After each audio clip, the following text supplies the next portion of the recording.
First they tried to kill us, and then we were losing, but then bam, we killed them right back.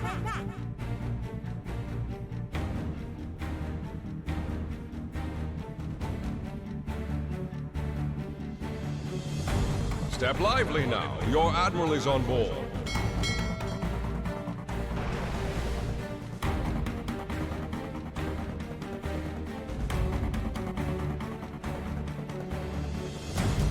Who would be foolish enough to try to stop us?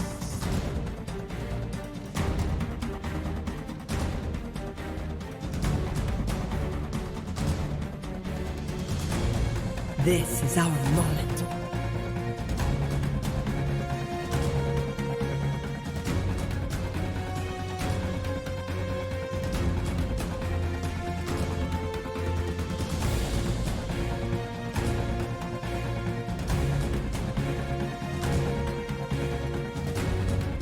I'm going to burn it all.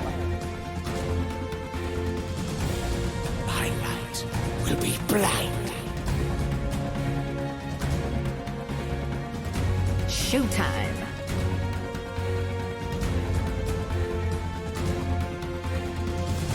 So much meat.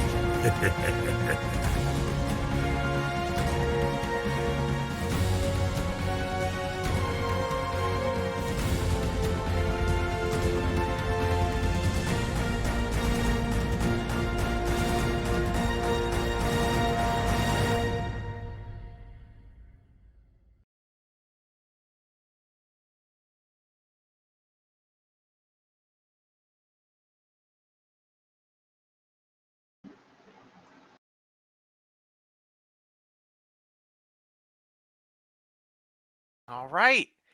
Friends, acquaintances, old and new, welcome. The first ever SinaCup. I'm so excited to be here. My name's Dr. Heckle, and joining me today from all around the world is our grateful benefactor, Sina. Hello, everybody. Hey, I'm so excited, so pumped. This is going to be a great day for Underlords. I'm so just honored by all our participants, committing and accepting to join the tournament. Also by my wonderful casting team, both Dr. Heckle and Kitty. Hello, hi, hey everyone. Thanks so much for joining. I'm pretty hyped right now, and thank you all for being here. Yeah, I couldn't ask for two better casters to kick this thing off. Even with this like last minute prize pool injection, I couldn't be more excited to get back in the casting chair and get back down to some good, just like drag out alley fighting Underlords. This is going to be such a great event, and there's going to be a lot of Underlords coming, so Absolutely. sit tight. So yeah, this is gonna be like maybe about 4.5 hours of Underlords. So if you're a fan of Dota Underlords, this is going to be something you've not seen for a long time, because the level of skill, the level of competition that we're gonna see today is unprecedented. So I'm also very excited. I'm really excited to see how these players will adapt to the custom rule set that we have, or how do they kind of change their strategies, because the stakes couldn't be higher. Yeah, we've assembled 16 of the highest, the sort of highest skill players from all around the world, from all corners of the world, and we have this rule set that Sina, you told me that you've worked closely together with Digitoms, that he's Yes. been using in his DigiCups. So why don't you walk us through that? Okay, let's talk about our custom rules. First of all, no barricade. You know, they used to be destructible, but the developer said, hey, let's nerf this item, but instead, they made it even more OP. This item just creates too many problems and messes with the pathing. Next, no cadence until the end of round 24. You know, if you zoom in really close on cadence icon, you actually see shattered pieces. You know why? Because it's a broken ass item, and it's available as early as round 20. We're nerfing that for sure. And speaking of broken things, spirits are out. There are a million things wrong with the spirits. Nobody enjoys playing in a lobby with spirits except for the guy playing it.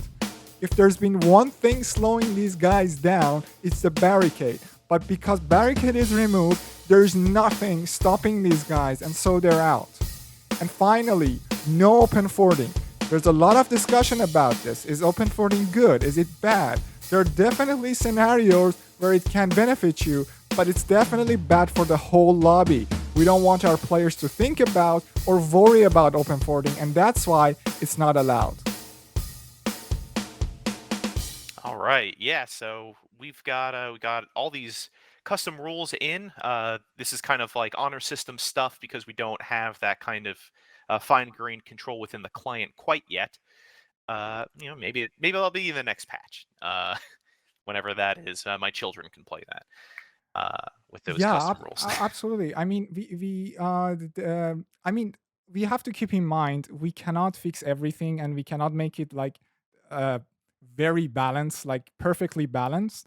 But what we can do is try to take out the things that are making the game very unplayable at the moment. And many of these nerfs try to target that. Let's talk about the barricades first. Kitty, do you like this item at all or not? Okay, for barricades, I didn't really play the first Underlords when it came out, but I think right now barricades is a little bit overpowered. Okay, not a little bit, very overpowered, especially in comms like your level hunters or actually hunters and your mages as well, because it's indestructible. And it's going to be really hard for melee units to actually reach units hidden behind the barricades. So, and especially with ranged heroes and with a lot of heroes with magic damage, especially AoE magic damage, it's going to be very, very difficult to take them down. So, honestly, if you ask me, I think barricades are really broken right now. Yeah. And then there's the AI trick with a Nesix, where you can just kind of have her constantly respawning her minion in the right place, and you essentially get a third barricade if you go for a Nesix. Mm-hmm. Yeah, exactly. Right. My biggest problem with barricade is that you can get it as soon as level 4, and when you see that in your item shop, then you're already thinking about forcing these comps that work with barricade, let's say mages or heartless hunters. And heartless hunters are not that good in my opinion. You just need so many pieces to be able to succeed. But if enough players go for it because they see barricade, then one of them is bound to, or there's a higher chance of one of them hitting all the pieces of the puzzle and reach that end game. So I think this item is just making too many problems at the moment. And also the AI pathing around barricade is really unoptimized. So we just don't want to deal with this. Yeah, it is.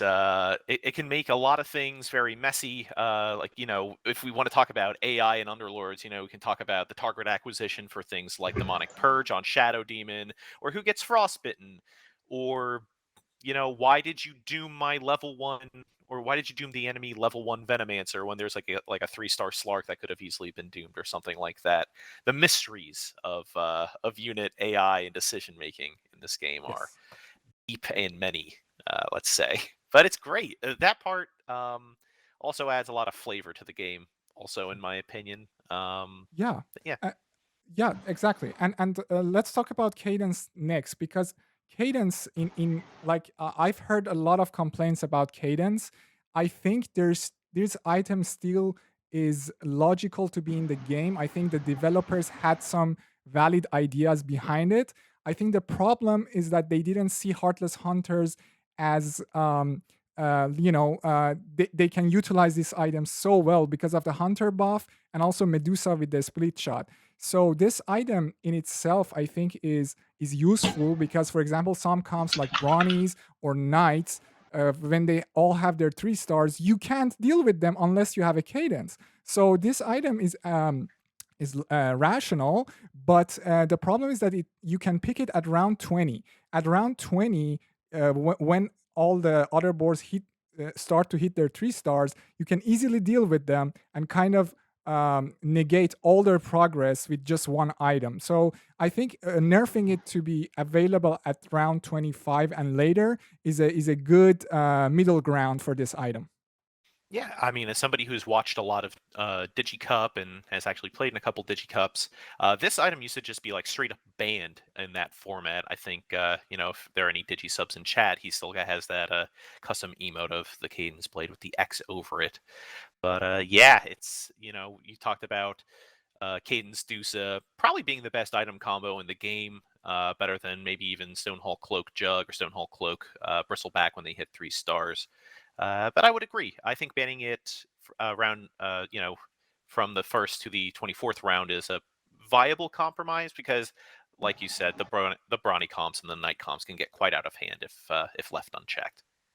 Absolutely. Kitty, please walk us through spirits. What do you think about spirits?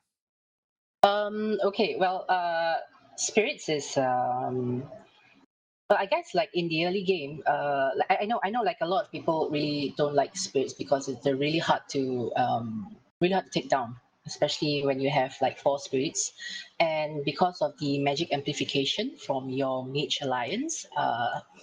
I guess spirits in general, when they're like with assassins or some other alliance, they're not as bad. But when they get amplified by the mage alliance, that's when it gets really annoying. And not just that, like when they do their triangles, right? So they'll be on the edges of the screen. Most of the time, if you don't have like very good positioning, like on either side of the board, and your units are trapped within the triangle, depending on the spirits being used, they're going to be like stun or silence, and Yes, that's going to be really difficult for your units to actually survive. absolutely. And I mean, like honestly, like compared to things like Heartless Hunters, which is like the meta right now.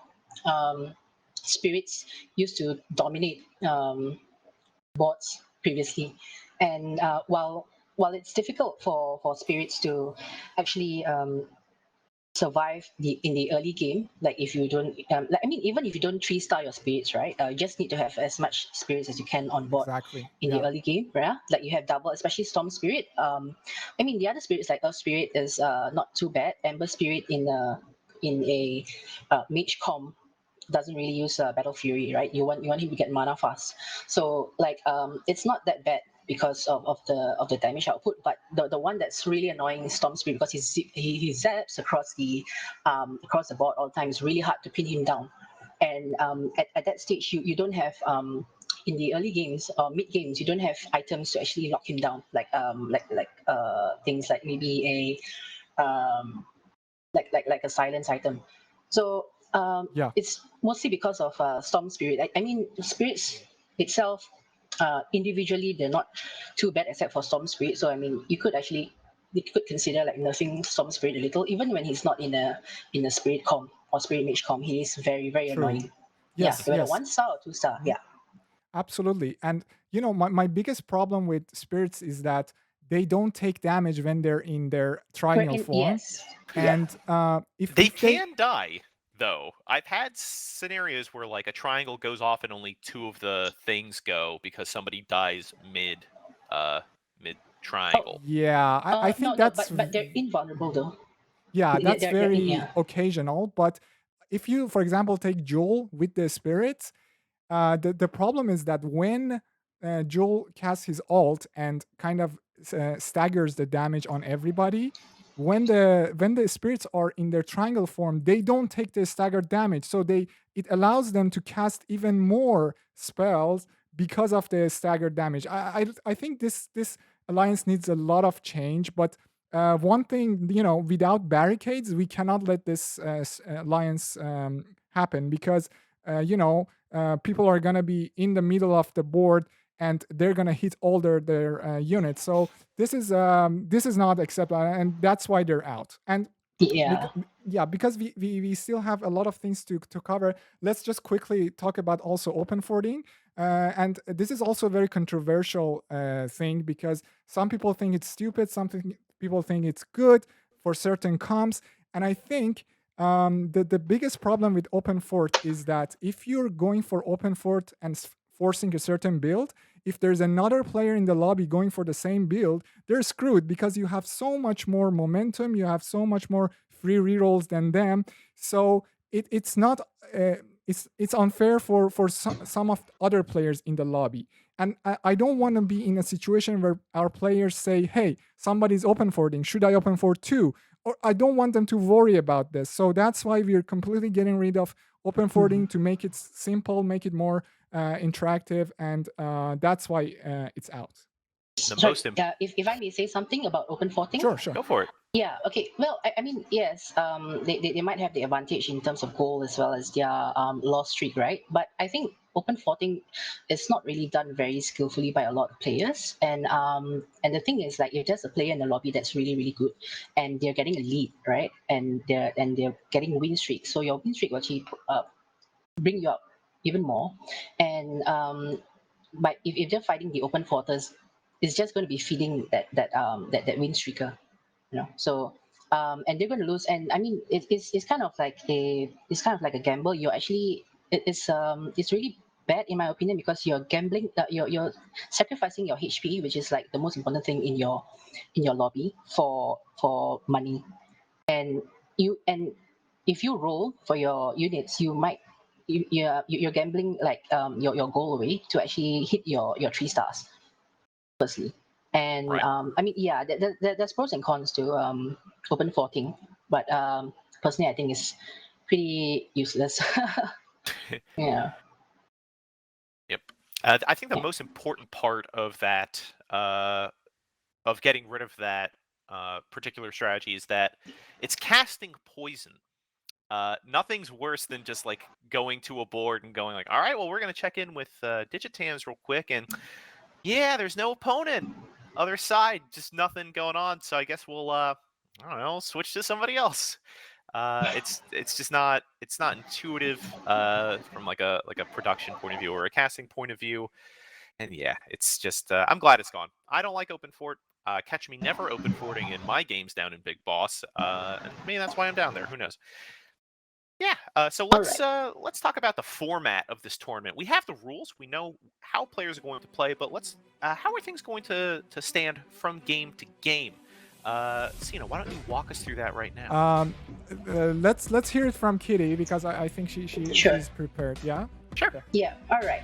So the format for this game is not too complicated. We're going to start with 16 players. You'll be starting in 2 lobbies. So these 16 players, they'll be randomized. We'll be using a sort of like a program to randomize their lobby, and then once they get into there'll be 3 rounds to each part of the tournament. So there's your preliminary, and then there's your grand final. So when the players are here, they're going to be awarded points. Your first place, as you can see, is 15 points, and then it's 12, and then you can read all the way down. If you get 8th place, you get only 1 point. Right. So yes, yeah, exactly. And so each round we're gonna shuffle them again. So before each round, we shuffle the players into 2 lobbies, and then based on their placement, they gather these points. And that's the top. After 3 rounds, we can find our 8 finalists based on the whoever has the top 8 that have the highest points. How about the grand finale, Kitty? All right, so for the grand finale, for the 8 finalists, they'll be playing in again another 3 rounds, and then all of their points from the previous preliminary round will be reset, and then their new points will be calculated based on their positioning in all the 3 rounds, and then we will determine the champion, which is the one with the highest number of points. Exactly. Yeah. And yes, just to emphasize, yes, we reset all the points to 0, and they're gonna play basically from scratch, and they're gonna gather points again, and the person with the highest number of points is gonna be the champion. Doc? Yeah, it's a really cool format. I like how there's instances where like somebody will have a really dominating group stage and then kind of carry that momentum into the finals. But I like this hard reset going into the grand finale where things are just kind of leveled off, and then it's just 3 more rounds of just a very even playing field. No randomization, just straight up playing your game.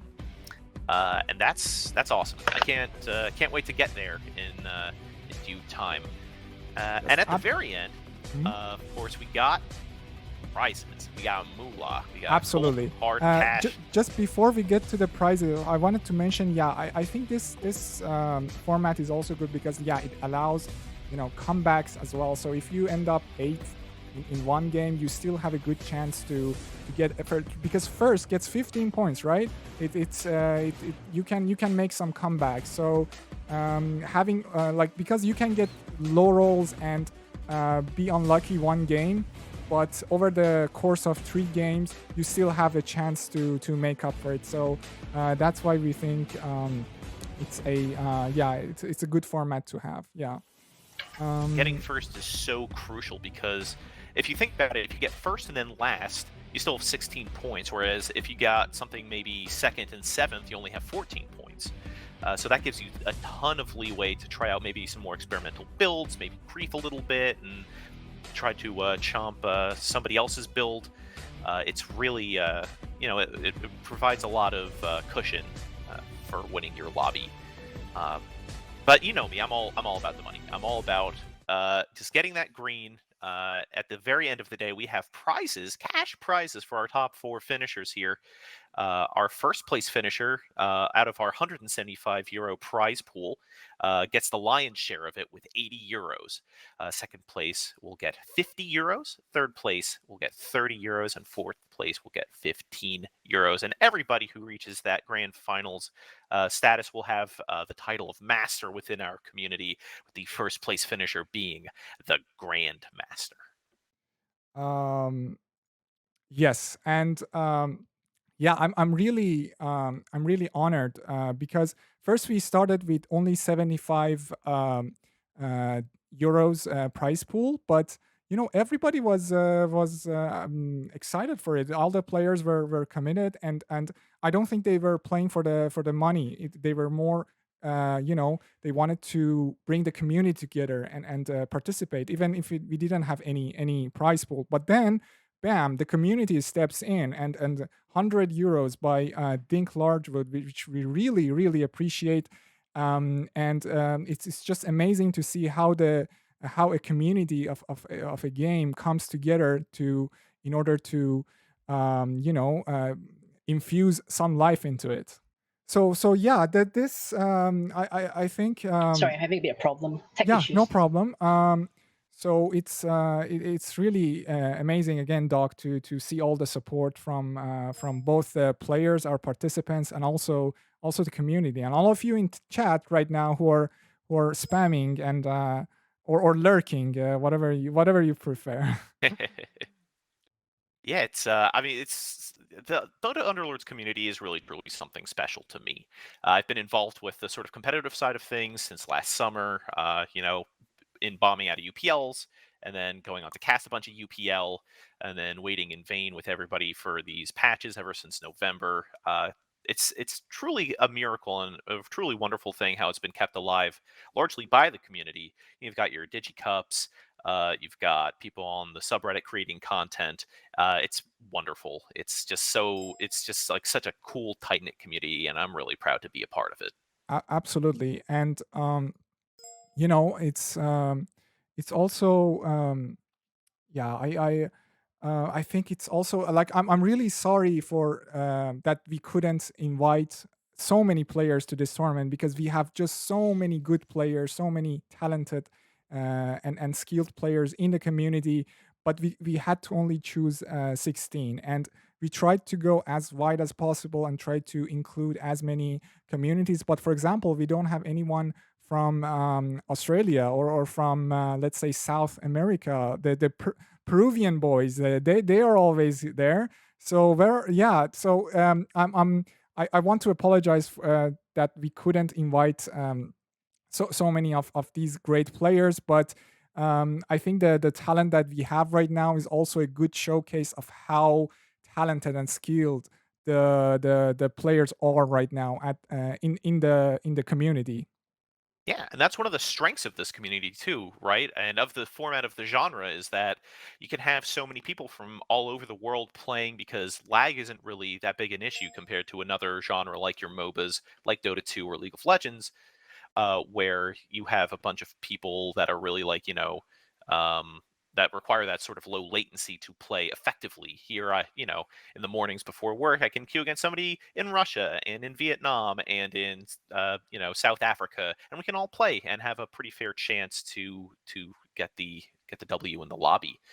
It's Absolutely. it's truly great. So let's throw it to a break. We're going to take a small break, and then afterwards, we're going to highlight some of our competitors. So stick around for this first ever SinaCup. We're going to be kicking it off very soon.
I'm going to burn it all.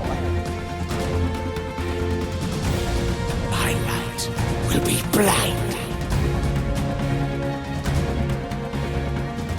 Showtime.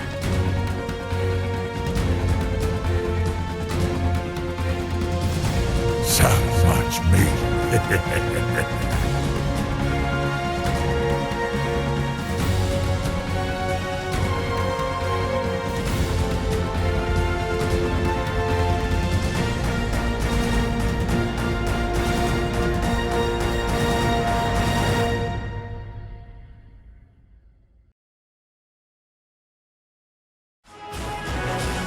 Back. Now we got a little cut off last time. Small production error. It's fine. We got a lot of moving parts behind the scenes, but our production team is working very hard, providing you a smooth experience for this first SinaCup. But first, before we dive into player intros, we need to talk to us about some chat. So go ahead. Okay, since Twitch allows things like polls and predictions, probably will not be having predictions today. We'll just have a few polls that will be happening throughout the tournament. So you're going to be able to vote for things like your favorite whatever, or we want to hear your opinions on certain things. So we might have a little bit of discussion about the poll results as well. So stay tuned for that. Great, and interacting with the community is another facet of what I love about DotA Underlords. But today is going to be all about the players. And we have a fine selection of hand-picked players competing in our tournament today, enough to fill up 2 whole lobbies. And we do have some highlight slides coming at you that Sina has prepared. So take it away, Sina. Okay, let's talk about our first player highlight, Drayson, representing Czech Republic. He likes swimming and Muay Thai. You know what they say, a healthy mind in a healthy body. He has a very large tongue. Thank goodness we haven't still seen it on his stream. And he was involved in some Frozen Throne events, and he plays Command and Conquer. You know, Zoomers in chat are in shambles right now because they probably have no idea what these games are, but we do. This guy is an OG.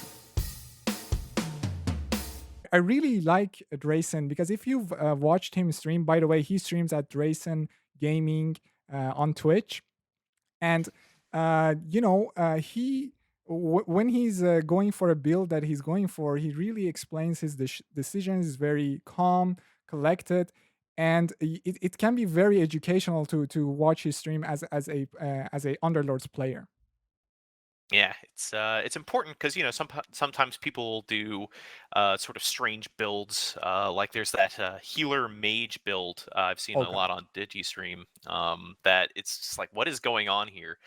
So it's important to understand what people are going for, and you can take that and kind of net deck it into your own play, and I think that's really cool. Absolutely, and by the way, Drayson is going to do a after party. So when the cup finishes, he's gonna do a trivia game, asking Underlords questions and awarding points. And I just saw this. I think yesterday he was doing a test run. It's just genius. It is so fun and interactive to do. So after the cup, if you were still not exhausted, go to his stream, show him some love, and play the trivia game.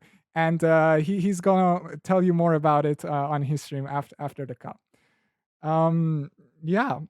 So that's our first player highlight, and next we're gonna move on to the next player highlight, right, Doc?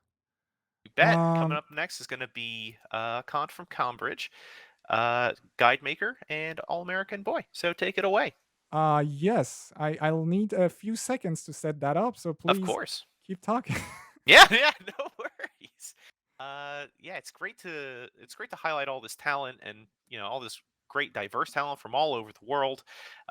Europe represented, Africa represented, Asia represented, North America represented. It's just great. You love to see all these great faces around the community coming together to play. All right, we're ready for Kant, so let's hear it. Time to introduce Kant, representing the land of opportunities, USA. First of all, why does he owe his chat so many push-ups? He scammed his chat, not cool. But somebody called the FBI because a Saudi prince stole his R button. But maybe that's why he could reach world rank 1. No rolling. And look at the next point. This guy absorbs good features from everybody else and evolves. And I promise you, he's still not reached his final form. Because look at this. He's been working on a 5 mage strat. Is that good? I don't know. But he's definitely a guy who thinks outside of the box. Doc, it's really great to have Kant in the tourney coming from the NA region. And by the way, he streams at Kant from Cambridge on Twitch. And at times we felt gaps from the NA region, but streamers like Kant and Xinryu have really been able to fill that gap for the viewers in the NA time zones.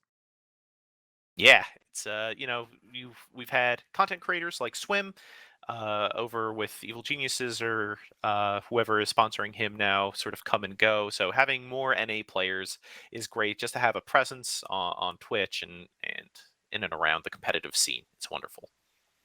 And he's a if you watched his stream, he has this big library in the background.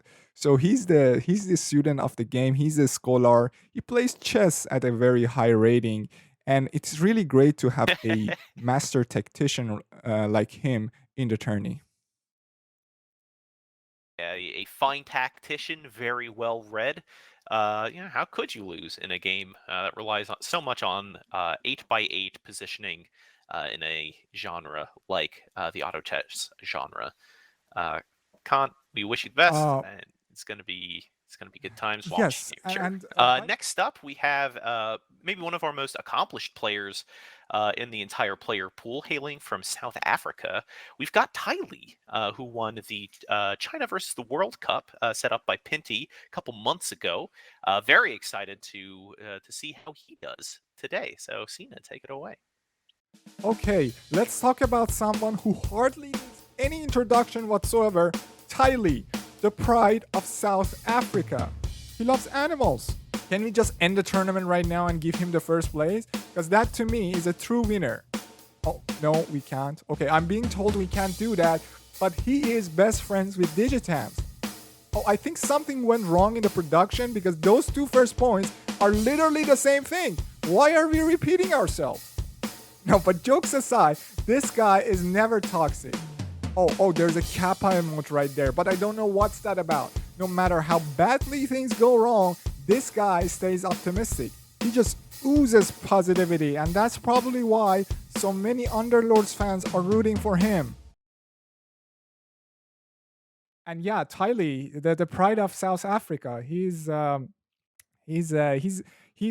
I really miss Tylee because he used to stream a lot of the DotA Underlords, and recently, because he had some internet issues, he had to stop streaming.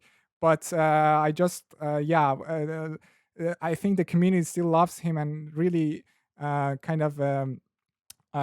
looking forward for him to come back and stream for us. So yeah, it's great also to have him in the tournament.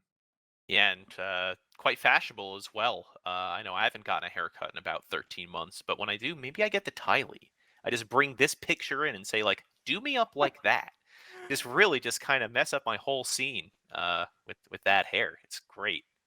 Yeah, absolutely. And Tylee is also a very good player. If you remember the Good Odds Live tournament with Duos tournament, which was, by the way, a great tournament. If you haven't watched it, go back and check the WODs because it was just so fun, and really credits to Good Odds Live for organizing that tournament as well. So if you remember that, him and Grunt, they were like they broke the game. They had like 2 Slardar or 4 Slardar 3 stars, and they just gathered points like like there's no tomorrow. So they were these guys they go to any length to kind of optimize the game and get the best results. So really excited to see how Tylee will perform in tournament. Yeah. Yeah. Yeah, very excited to see him back in the competitive scene. And it's it's cool to have a representative from a continent that is usually very underrepresented in competitive esports writ large, but particularly in Dota Underlords. Even though it's South Africa, it's still Africa. So it's cool to have him coming over from the across the Atlantic Ocean, play some Underlords with us. Yes, absolutely. And it's time to highlight our next player, which is Xinryu. So let's listen in. Next up, we have the X-Man, Mr. Xinryu, representing Canada. This dude is almost 2 meters long. Trust me, you don't want to mess with this guy. He thinks Ocarina of Time is better than Majora's Mask. Majora who? I have no idea what these games are, but apparently he likes speedrunning games. And finally, he plays mages in WoW. Why am I not surprised? He probably likes to spam the polymorph on those poor other players in Battlegrounds. But forget about WoW, because this guy is a master in Underlords, and I'm very excited to see how he performs in the tournament. Okay, there you have it. The X-Man, Mr. Xinryu. Yeah, hailing from the Great White North, are another NA player to complement Kant, coming in representing our great continent. It's cool, and I have some words about his preference for Ocarina of Time over Majora's Mask. If I could just go off on that for a bit. Do you know these games? Yes, they are The Legend of Zelda Ocarina of Time and Legend of Zelda Majora's Mask, two games for the Nintendo 64, seminal games Oh in my the sort of God. adventure game series. Majora's Mask is my favorite game of all time, more so than Dota, more so than Underlords. My favorite console game. It's a masterpiece of sort of compartmentalized storytelling and small scope game design.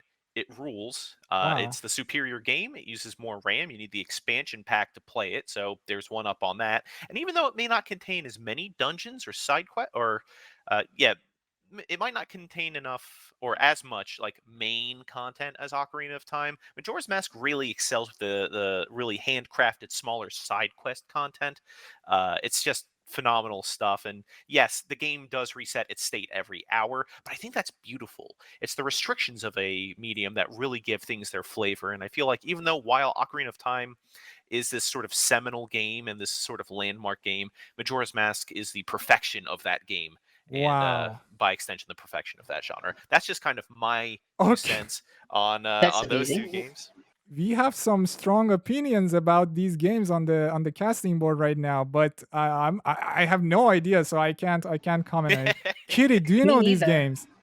I've heard of them, but I have never touched these games because I'm guessing it's on the console, right? So I'm not a Yeah. console player. Yeah. Okay. All right. So yeah, we just got educated by Yep, Xinryu we and did. Dr. Heckle about these games. So yeah, check them out if you're interested. But yeah, I don't know. I don't know. Okay. All right. Let's move on. Let's move on. And I and kind I of want to talk about Majora's Mask for the next 3 hours, if that's no, okay. please not. I didn't touch any of the masks or any of the sort of like dark overtones, or even like that thing with the aliens in the ranch. Like that's a whole different situation, much more interesting than Digitams, in my opinion. Okay. Okay. Here we go. Let's listen in on our last player highlight. All right, last but not least, let's talk about our Dutch fellow, Digitams. He's an Ember Spirit spammer in Dota 2. Okay, that's a bit of a weird champ, but look at the next point. He wore iconic suits to prom. This guy was probably the most popular kid in his school. He's a big fan of The Weeknd, that's pretty dope. Everybody loves Weeknd, and his name, Digitams, is short for Digimon Tamer. Now, I don't know why he likes Digimon more than Pokemon, but what I do know is that this guy will be a force to be reckoned with in the tournament and arguably the favorite to win the whole thing. Okay, there you have it. The man, the myth, the legend, Digitams. And Doc, you've been casting this guy forever. There's been so many tournaments this guy have been participating in and winning. So he's definitely one of the favorites. Yeah, I mean, back in my UPL days, it's like always Digitams in like one of those final lobbies. You see guys like Errol and Pervac and all of them bring it late, but like in between his presence in the competitive scene and his like very large presence on Twitch, like Digitams does hold much of the yoke of DotA Underlords' streaming presence these days. I know I always watch him before and maybe even during work. Don't tell my employer. But he's great. He's very funny. He's always very informative. Good chat engagement, and a Yep. pretty amicable time zone as well. Being a Nederlander, And not Yeah. just that, he streams consistently, like without fail, almost every day. Every day. Yeah. Absolutely. And also, if I mean, this guy plays the game the way he wants to. He has devised his own rules for himself. Mhm. He doesn't go for level builds. He doesn't pick barricades. He doesn't play cadence. He doesn't play heartless hunters. He plays heartless hunter, but the rolling variation. So He doesn't play um, brutes as well. exactly. So this Mhm. guy is playing the game the way he wants to, and he's proven that he can be successful because just recently he reached as high as 17.2k MMR in Lord. So it's not like there's no method to his madness. No, this guy knows what he's doing, and also if you think about it, he's going for builds that are usually uncontested. So it's actually very smart how he has kind of adapted his play style to kind of counter these meta builds, so to say. Yeah, there's something beautiful and like this. The way Digitons plays this game really highlights the strengths of the auto chess genre writ large, because by nature, if you have a very good build, it'll be contested. And if a build is contested, it means that other pieces and other units will not be contested. And by exploring those sort of darker corners and more unexplored corners of the unit pool, you're able to exploit it and get these kind of builds that seem like meme builds or just like really kind of out there strategies, like your swordsman warrior savages, like your healer knight troll mages, things like that. Things that, like, you know, if you were to come up to me on the street and like describe these builds to me, I'd be like, who are you? Why am I outside? I hope you're wearing a mask. But these builds sound crazy. Like they make no sense. But when you hear his explanations and you see it in practice, it's awesome. Like I've net decked a couple of his builds. He's really shown just how strong some of these underappreciated alliances can be, like swordsmen, rolling warriors, all this stuff. Like he's really truly an innovator in the genre, and particularly in Absolutely. this game. And if you've watched his games, he's really against open forwarding. You know why? Because he doesn't like to lose the early rounds, so he can get that one extra gold, so he can buy more units and have more options. Because this guy has like 50 builds that he can go for, and so he always wants to be as open as possible and try to play what the game gives him. And to me, that's how this game should be played. Not forcing, and that's how it become fun, because every game could be different for you. So I'm every time I watch him, I get like inspired to also play the game. So it's really great to have him in the community. And by the way, just to mention something, he's going to also be running some competitive tournaments in the future.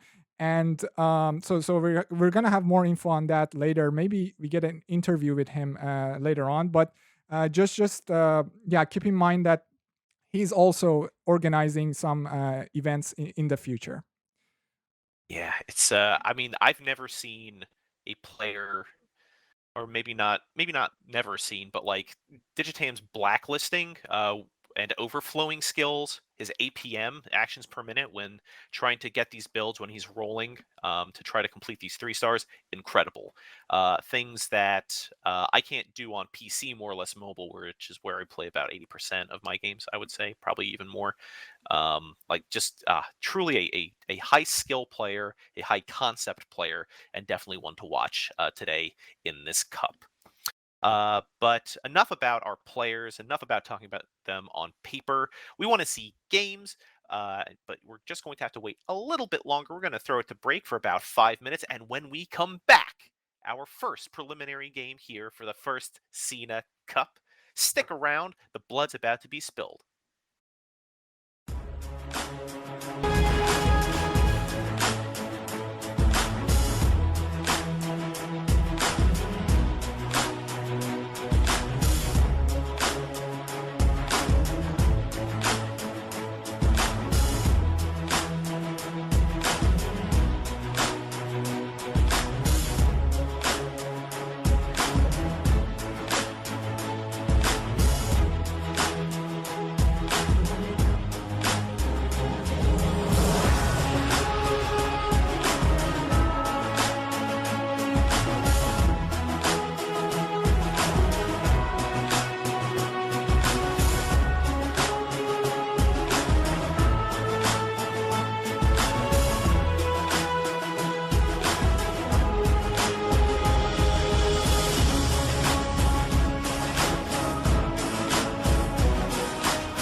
You know, I'm more than just a mana battery. I'm an exceptional mana battery.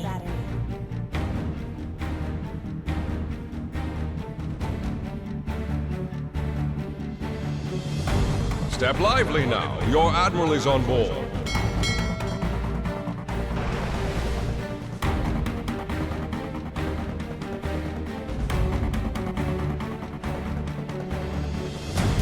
Who would be foolish enough to try to stop us?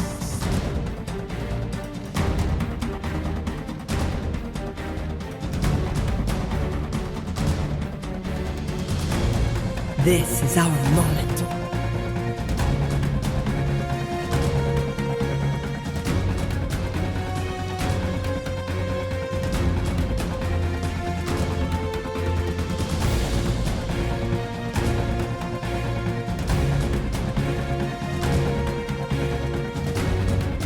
I'm going to burn it all. My light will be blind. Showtime.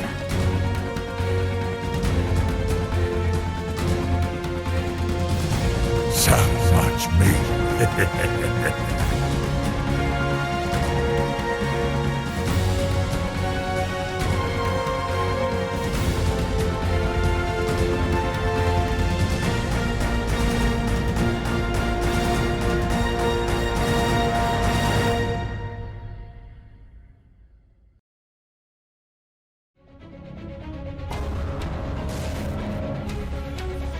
Right. Welcome back. SinaCup Edition 1. We see our pros assembling over here on our main stage. On my left, we see Digi, we see Drayson, Purback, and a couple others. Okay, yeah, we need to fix a little bit of their cams, but we'll get on that. So This is a very postmodern kind of display of personality. Drayson's armpit is certainly a vital part of the display here. But let's talk about a poll we just ran in chat with feedback from you, our viewers, about our favorite Underlord, and it turns out our favorite garbage rat, Enno, has won out over the other three. So, Kitty, what do you think about Enno? What do you think about? Well, let's lead off with this. Which do you like more? Healing and stealing, or the all-out attack? Okay, yeah, like I'm gonna start with a quote from DG, which is "See red, pick red." I think Enno is a pretty all-rounder kind of underlord, whereas the other underlords can tend to be more situational. And for Enno, I think one of his main strengths is that he can escape as well as he can stun as well. So for whether which kind of Enno that I choose to pick, it really depends. Like healing wise, I mean, I think if I'm not wrong, I think N6 might be like heals much more than Enno, but he does quite a bit of. He's able to survive, let his team survive, but AoE Enno is also actually pretty good because of his stunts, like and like sometimes people will be like going option with a mage lineup, but AoE Enno is actually pretty strong in the mage lineup as well because of the stun, which you can't get with mage lineups as well. So Enno is pretty much, I like him because he's an all-rounder. He's actually my favorite underlord as well. How about you? Personally, I lean more towards Nesix. I just kind of like her build, but like you kind of get two sides of the coin here, because Enno is easily the most mobile of the Underlords. Yep. Like, you know, at every 20% health, he does his little jump. His all-out attack affects everybody, and on the other side of the coin, you have Nesix, who literally doesn't ever move, cannot move. I'm pretty sure. Yeah. No, sorry. I mean, I think quite a number of people actually kind of love the Enthrall, right? N6 Enthrall, but the main problem with N6 is, like you said, she's not mobile at all. And the very important thing to note is that N6, you actually need to protect her. So if you're running comps like Assassins or comps that are pretty mobile, that they move around the board, just one Bara is going to be causing her a lot of problem as well, you know, or like especially with Assassins. Right, and she just basically has no way to defend herself outside of her exactly, minion. Yeah. because she doesn't attack us all. It's tough. And kind of in the middle there, we've got our Hobgin or Hobjin. I've never known how to say that really. And Jewel. Hobjin, I think, is Hobjin. Hobjin, like hard G. Okay, cool. Yeah. Yeah, we've got those two kind of in the middle, more situational picks. I've heard that Happy Hour is broken or like not functioning as intended. I don't know about that. I think Happy Hour is pretty good because of his sheer tankiness, and he's really great in comms that need a lot of frontline but don't have units that can actually frontline. So I mean, it really depends, you know, on like what you're going to go. He's also, I think, pretty good at keeping your team alive, even if you do have quite a number of frontliners. Like for example, okay, I can't think of an example right now, but he is like he's. Oh wait, sorry. The lobby's on the screen? Yeah, I'm getting Okay. a word from our crack production team that we have our 2 lobbies for that's our quick. first preliminary. So yeah, lobby 1 has Drayson, Namu, Ryan, Nordiac, Dani, Niemand, Kant, and Digitams. And lobby 2 has Zama, Wuhek, Danek, Pervac, a lot of Ks here, Tylee, Xinryu, Magical, and Love. So what do you think about these? Which seems spicier?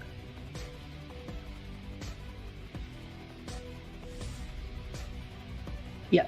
Sorry. Yeah. I guess the lobby 2 would be pretty spicy because like quite a number of top players are there, especially Wuhek, Pervac, Tylee, Zama, Xinryu, and Love. Yeah. Yeah. I'm in game right now. Okay. So I think we're gonna focus a bit on lobby 2. Yeah, I think Yeah. our good friend Digitams is going to be streaming Mhm. his perspective. So if you want to see how Lobby 1's going to pan out, you can check out his stream over at twitch.tv/Digitams. But we're going to be focusing on Lobby 2. And like you said, we've got a lot of high skill players. This is Tylee's lobby, so naturally that's going to be a good time. We've got Xinryu, we've got Magical, Love, we've got Pervac, we got some really big names here. So I'm very, very excited to see how this all pans out. And I think a lot of them are very aggressive levelers as well. So it's gonna be really exciting. That's what I'm like the looking forward pace- to the yeah. most. Yeah, how the pacing shakes out and how things have evolved. I think Are we it's gonna be gonna see crazy.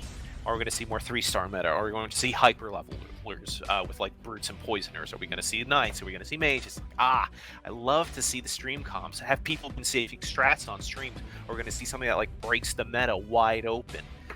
There's a lot of Underlords to be played between now and then, so I'm like very excited to see where we go from here. Looks like all of our competitors are ready as well in lobby 2. I think Sina is just taking care of some things in the back end, but once we're all ready, we're gonna throw it to the game. If you haven't seen the layout that Sina has prepared, and of course our legion of engineers doing all of the lovely screens that you've been seeing today on stream, you're in for a treat because I think we've got something special coming up. And also, I'm sorry for the delay because we're facing some technical difficulties with some of the players, but they should be ready to go in just about a few minutes. So, yeah, just Sure. wait a little bit more. Yeah, no problem. Thank you guys for the patience. It'll just take a little bit, all right? Give us a minute. Mm-hmm. Let's get back to these Underlords, Kitty. Yeah. Let's talk about. We've already kind of talked a bit about Eno, so let's talk about Essex. She's got 2 builds. There's the Enthrall build, which we mentioned briefly in our previous discussion. She also has the Killing Golem build. Which do you prefer, and why? Again, it's pretty situational. Like for an Essex, I think her golem is pretty underpowered in general. But her healing, I think, is pretty good. If she can survive, if her golem she can survive, but I think like the most popular one is the Enthrall because it's gonna like get perhaps it might be able to enthrall like one of the really good units, especially if your opponents are playing 3-star units, right? So I mean, have you guys seen like an enthralled Spectre tree? It's just crazy, especially when your team is dying, and then she just enthralls your Spectre tree, and you're like, oh no, oh dear. That's like a loss right there. But sometimes people go enthrall with like mages, which is kind of a problem. Yeah, it's a very interesting choice, but I think it's going to be a bit of a problem because sometimes people just enthrall because it sounds very easy to use, right? Like oh, I'm going to get a 3-star, but with like comps like mages, it's very difficult because your team will be taunted by the enthrall, and then mages, they don't have a lot of attack damage, so they're not going to be able to kill that 3-star unit very quickly. So Right. yeah. Right, and So it's really situational. It's a different kind of design philosophy between the two. When you have because with Enthrall, you need units alive to kill the enthralled unit, whereas Yep. the Golem will just come out no matter what. And the golem will feel like, just let me share something about Hopgen. Like, oh, sorry, wait. I think the match is starting, if I'm not wrong. Yeah. Okay, let's go to the match time then. to stretch is over. The first preliminary match is live. We're here, preliminary round 1. We've got Pervac, Love, Wuhek, Danik, Xinryu, Tylee, and a couple of names I have already forgotten, and they are different than their kind of normal names. So here we are, round 1. We've got a very interesting array of openers. Xinryu has actually lucked into a full assassin comp with a bounty hunter, PA, and Queen of Pain. So maybe let's just go and spy what's going on there. They're going to be going up against Love, who has the makings of a warrior comp with a token Shadow Demon to complement things. Not getting too lucky on these crits. Although, of course, we do have Queen of Pain, who is very reliable with her AoE damage, and it looks like Xinryu is going to clean this up. Unless... Nah, I don't think so. I think Love might be winning. Yeah, because of Tusk. Shuriken comes out. Oh, crits. no. Never lucky? Oh. That's very just close. enough. Yeah, quite close, quite close. So yeah, in these early rounds, again, things are pretty fluid. We're not going to be seeing much commitment. Things can kind of turn on a dime, particularly on these item selections. Xinryu actually opting for a Void Stone over a Claymore here for their Assassin's build. Yeah, because like for bounty hunters, his skill is like 5-second cooldown, so I think he wants to like it might help him have more shurikens, I guess. Maybe we can look at. Oh, he's got poisonous right now. Xinryu. Okay. Yeah, that's okay. It seems like he just changed. Yeah, I guess if you're going poisonous, it's going to give you like a really huge boost in the early game as well, up until the late mid game as well. Oh yeah, it's pretty huge. Like poisoner is very effective early on. You get that physical damage over time. It can sort of get you some tick wins there at the end. But Xinryu actually opting for an early Savage lineup. With that Spirit Breaker and that Tusk going up against Wuhek, who had opted for at that point maybe a brawny Savage opening, not showing much on their bench. To suggest that going much further, as we see, if we just take a quick look at the scoreboards, a bunch of people going for that early Savage. We got a couple early Heartless players, and a lot of people that are not committing one way or another. Maybe looking to not quite open for it, but not quite, look to streak. I think it's still a bit too early to tell, but I'm quite surprised there's not a lot of people going your usual shamans to carry you through your levels, because that's what you usually look at, right? Maybe the shamans are not coming. Yeah, and I see quite a number of Vanos in the lobby as well, which is interesting. Maybe they're overflowing. I'm not too sure, but for maybe Zins. Right. Yeah, sure. Yeah. Let's check out Tylee as Xinryu begins to streak. Right. Tylee is also streaking as we still have 3 undefeated boards here. Tylee is going for an early Heartless build with a Bristleback, which is great synergy because, those quills are physical damage. And Tylee actually opting for an early level to Oh my jump god. to 4. So that's And double Bristleback with the Pudge, with the Vitality booster. that's And crazy. let's take a look at some of the item choices here on the scoreboard from that first round of items. I see a lot of Void Stones, a couple of Vitality boosters, a lone Chainmail in there, and also a Glove of Haste on that Shadow Demon, and a hidden Void Stone there on Danik's bench on that rank 2 Shadow Demon. Yeah, that glove on Shadow Demon is pretty interesting. Probably she might have not gotten some other better items like a Void Stone, perhaps. But yeah, I mean, one of the early units, I guess she managed to get a 2-star Shadow Demon. It's really good, especially if you have like CK on board, so there's like extra pure damage. Yeah. Yeah, I'm still looking at. Oh, there are two of them. Like Zama and Tiny have double BBs, which is really, really, really strong in the early game, right? Mhm. They're actually dominating the board right now. Okay, Yeah, Tylee seems actually that opting yeah. for this Stonehall Cloak for the second round of items. Absolutely Mm-hmm. devastating on Bristleback, particularly Yep. one with 7 kills at this point in the game. That's huge. And if you look at that ability damage from Quill Spray, it's closing in on 1K. And we're actually going to get a Streak Breaker match here against, Mm-hmm. man, who is that person? That's Zama. Zama, yeah. Yeah. It's He reversed his backwards. name. Yeah, Yeah, exactly. cool. Oh, seems And it like looks Tiny's like coming down, right? Yeah. Oh that my god. streak has ended. Holy crap. Zama's double bristlebacks have trumped Tylee's double Mm-hmm.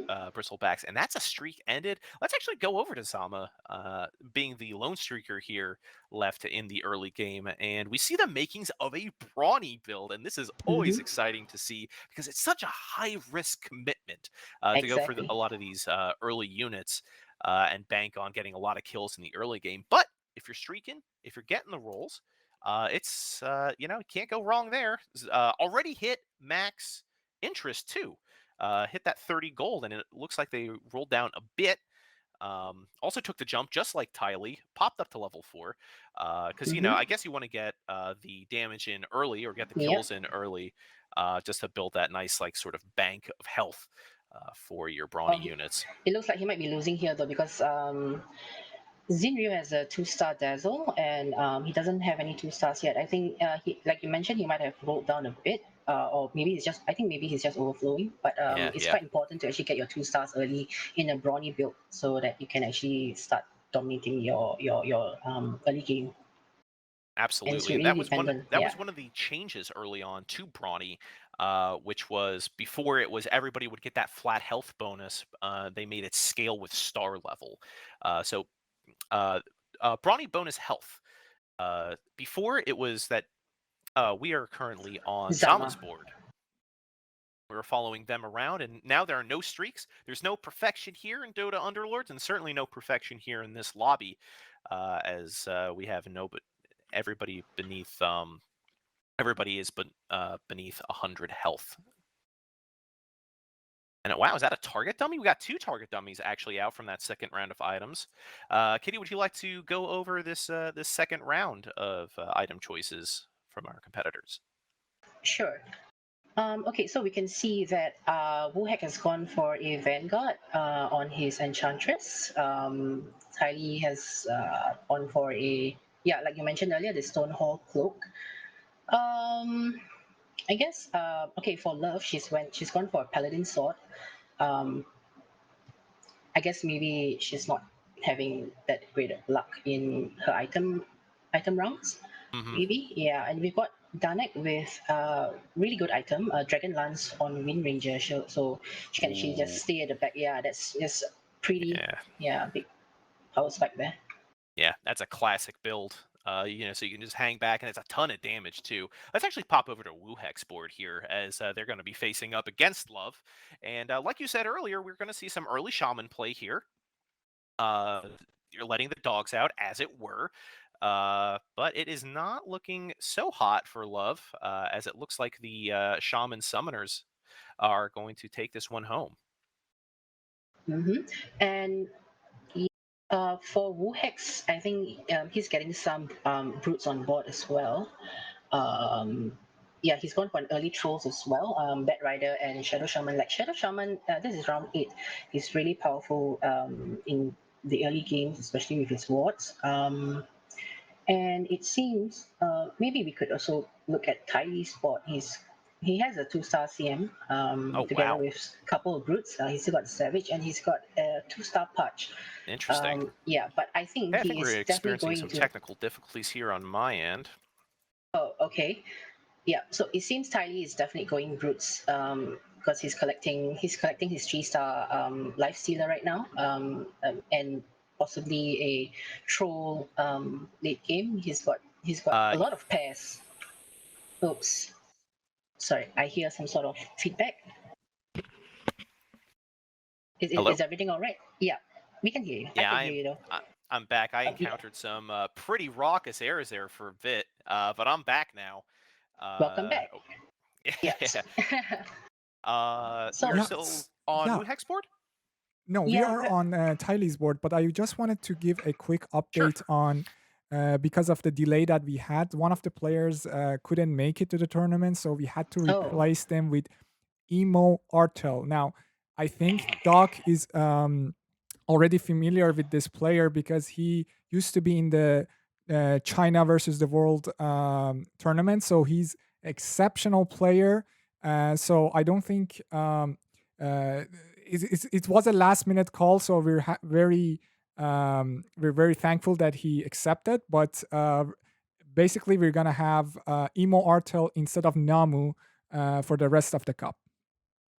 Well, very Okay. unfortunate that we had to make that last minute substitution, but it's good to have Emo back here. I'm excited to see what they can bring to the tournament. Okay. Yeah. Let's going back to the lobby. This is very interesting. We have 1, 2, 3, 4 yoink NOs, right? Oh, This wow. seems like a holy, like there's 6 NOs over here, Mm-hmm. yeah, and 2 gels. So nobody went an S6 at all. And and one of the things you need to care about with NO yoink is that you got to take care about your item picks at the late stage, right? Because NO could very well yoink your very important item. For example,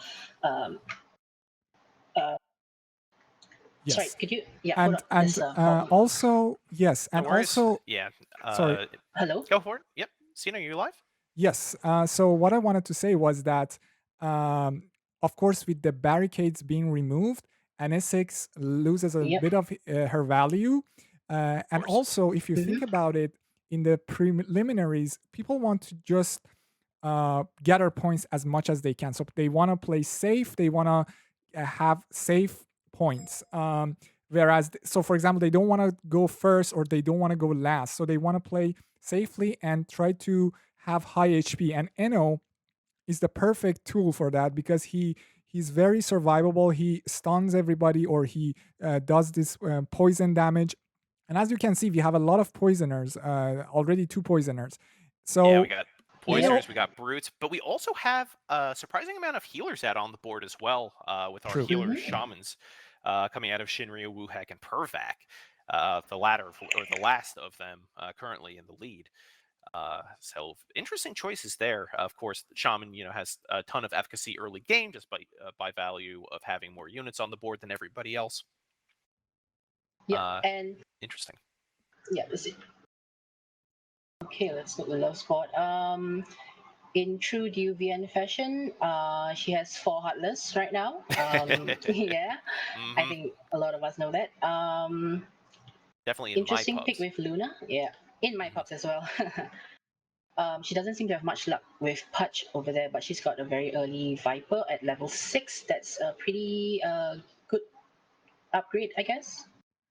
Yeah, so this is very interesting because she's opting to go for Heartless, but it's not exactly Heartless Hunters.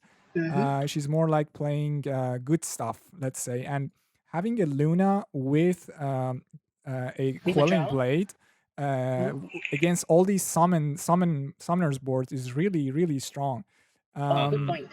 Yep. I think she's a little bit disappointed that she didn't hit Happy Hour Jewel because I think she would have picked that over the barrels for sure. Yep. Mm-hmm. And unfortunately, it looks like things aren't quite panning out the way Love would like them to, because with that loss to Zama, they are now in that sort of second third of health, going down to orange health. If you look around, just kind of with her units, we not a lot of 2-stars. We got the 2-star Venge, the 2-star Luna with a Yep. Quelling Blade. Don't see a lot of Quelling Blades. Yes. Personally, I know there's a lot of shamans in this lobby, and even a summoner with Wuhek. But yeah, I mean, at the end of the day, damage is damage, so I can understand and respect it. Yeah, But Oh, there, I'm looking at Magical's board right now, and oh my, he has a 3-star bounty and a 3-star assassin at round 13. That's a pretty great progress. He's also got a armlet on his PA as well, and oof.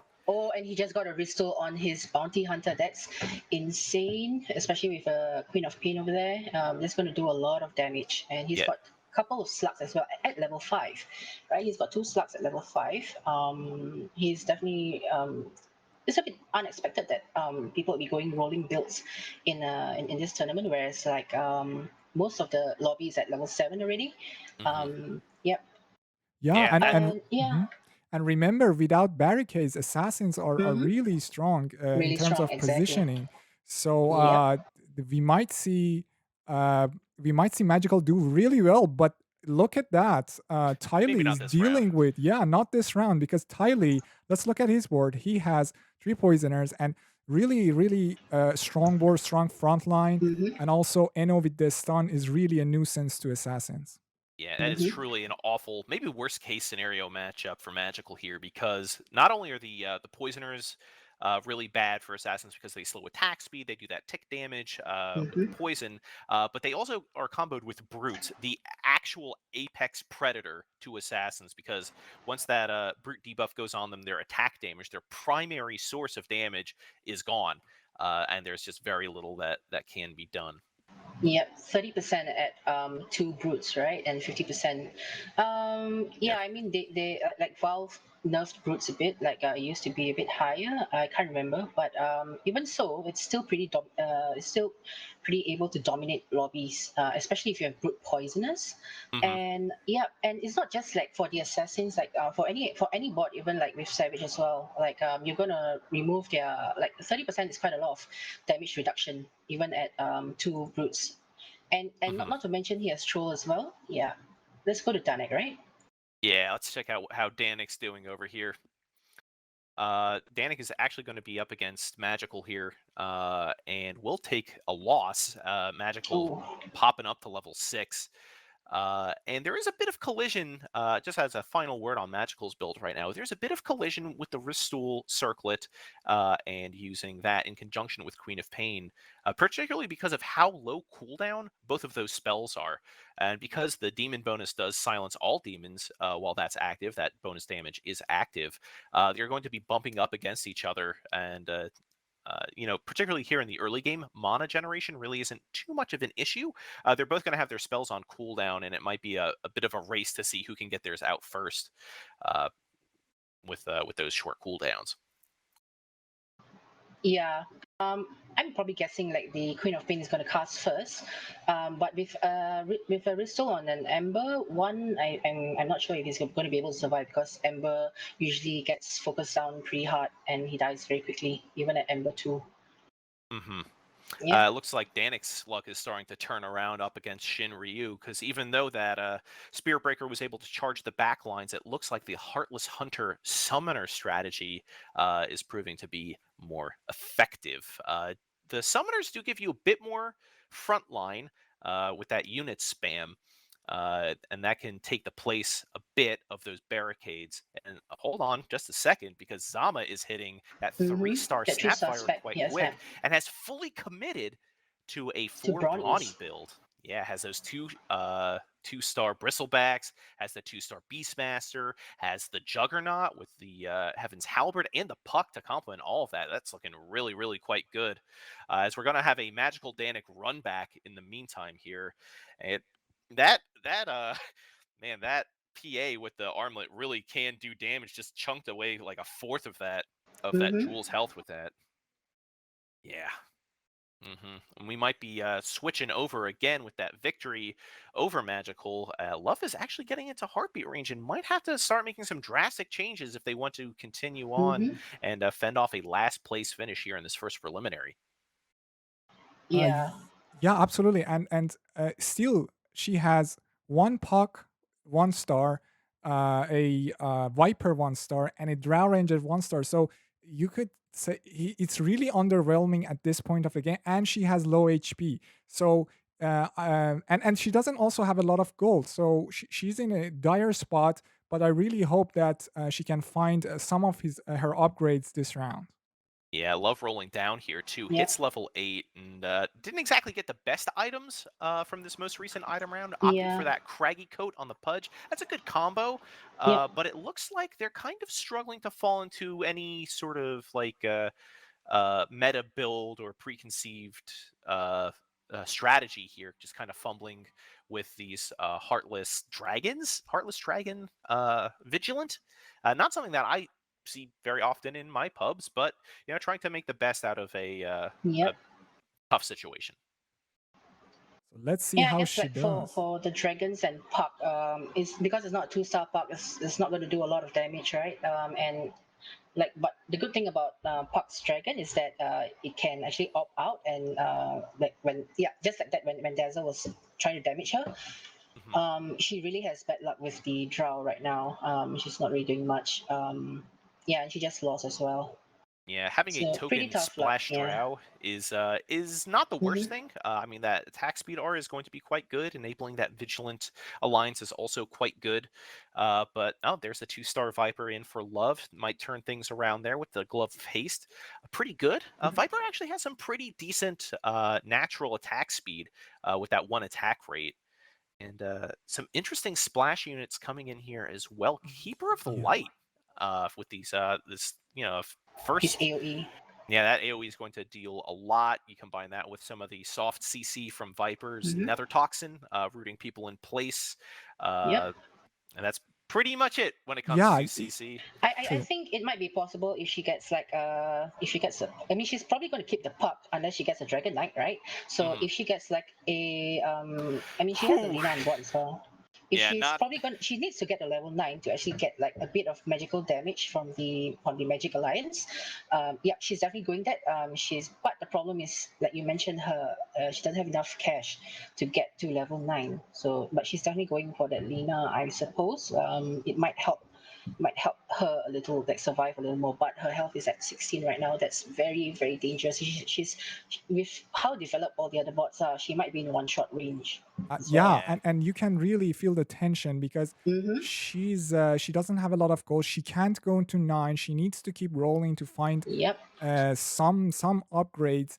But the problem is we have some strong boards in this lobby, and if she gets a bad matchup RNG and hits into, let's say, Zama or Tylee, Mm-hmm. she's really in trouble. So she needs I bet she hopes that she would hit into some of the weaker boards. But I mean everybody is strong right now. It's really tough. Mm-hmm. It is very tough.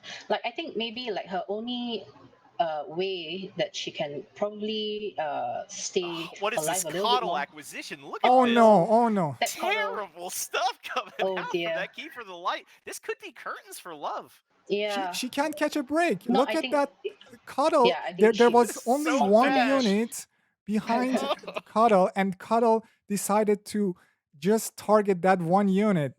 This Yep. is this is really really bad luck for Love, and she's on Mm-hmm. 2 HP. She still has 28 goals, so there's some hope.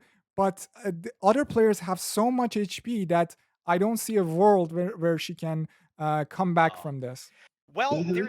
she hit a very Oh, she hit level important. 9 though. Yeah, she made some big Yeah. moves right then. She actually sold most of her excess units to try to hit max interest, so she would have enough gold to jump up to 9 here. She has 2 health, and she also hit a Lina this round too. So she has the rank 2 Lina, so she has the full Mage Alliance, Heartless 2, Vigilant Dragon, and unfortunately runs into to Danik here.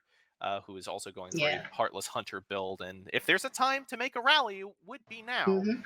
I mean, Oh. that coddle's gotta do much. Oh no, it seems that the coddle is only gonna like get a little bit of that. Yeah, not a Okay. lot. Oh, No, this is All going right. oh, she well. might be winning. Yeah. All right, that was tasty. Not the best coddle blast, but a pretty decent recovery Mhm. from that out of love here, feigning off elimination for at least another round. Yeah, I might have to Yeah. eat my words because she's doing well right now, and I would say a board that she definitely doesn't want to hit into is Bronny's, because Bronny's at this Oh, point yeah. with all that HP, I don't think she can get through all that chunkiness. But let's hope she We got can a still cadence picker in this survive. lobby, All right. friends. It's like round 21, and the Brownies have 800 extra health. That's 82 Oh, kills. Oh my So- goodness, he's gonna be. Oh my god! And he Oh. just hit a 3-star Beastmaster. That's insane. That's scary. Zama, Right, yeah, please. it's very Just a scary. quick He's got two rundown star of pups as well. the here in the scoreboard here of just some of the builds. We've got we got 4 people, half the board running Poisoner Brutes. We got some Heartless Hunters in here.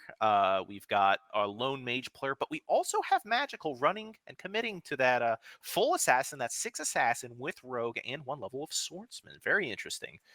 As Love is going to come up against Xinryu. That's going to be another Brute Poisoner.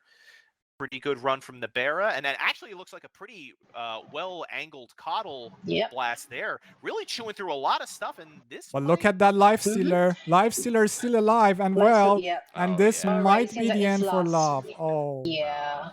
Love is gone. David Guetta is here, and it's all over for Love, our first last place finisher here in the preliminaries. Very sad to see. Just kind of a frenetic build. Couldn't really Mhm. get the best out of Heartless or the best out of Mage. A Splash Dragon.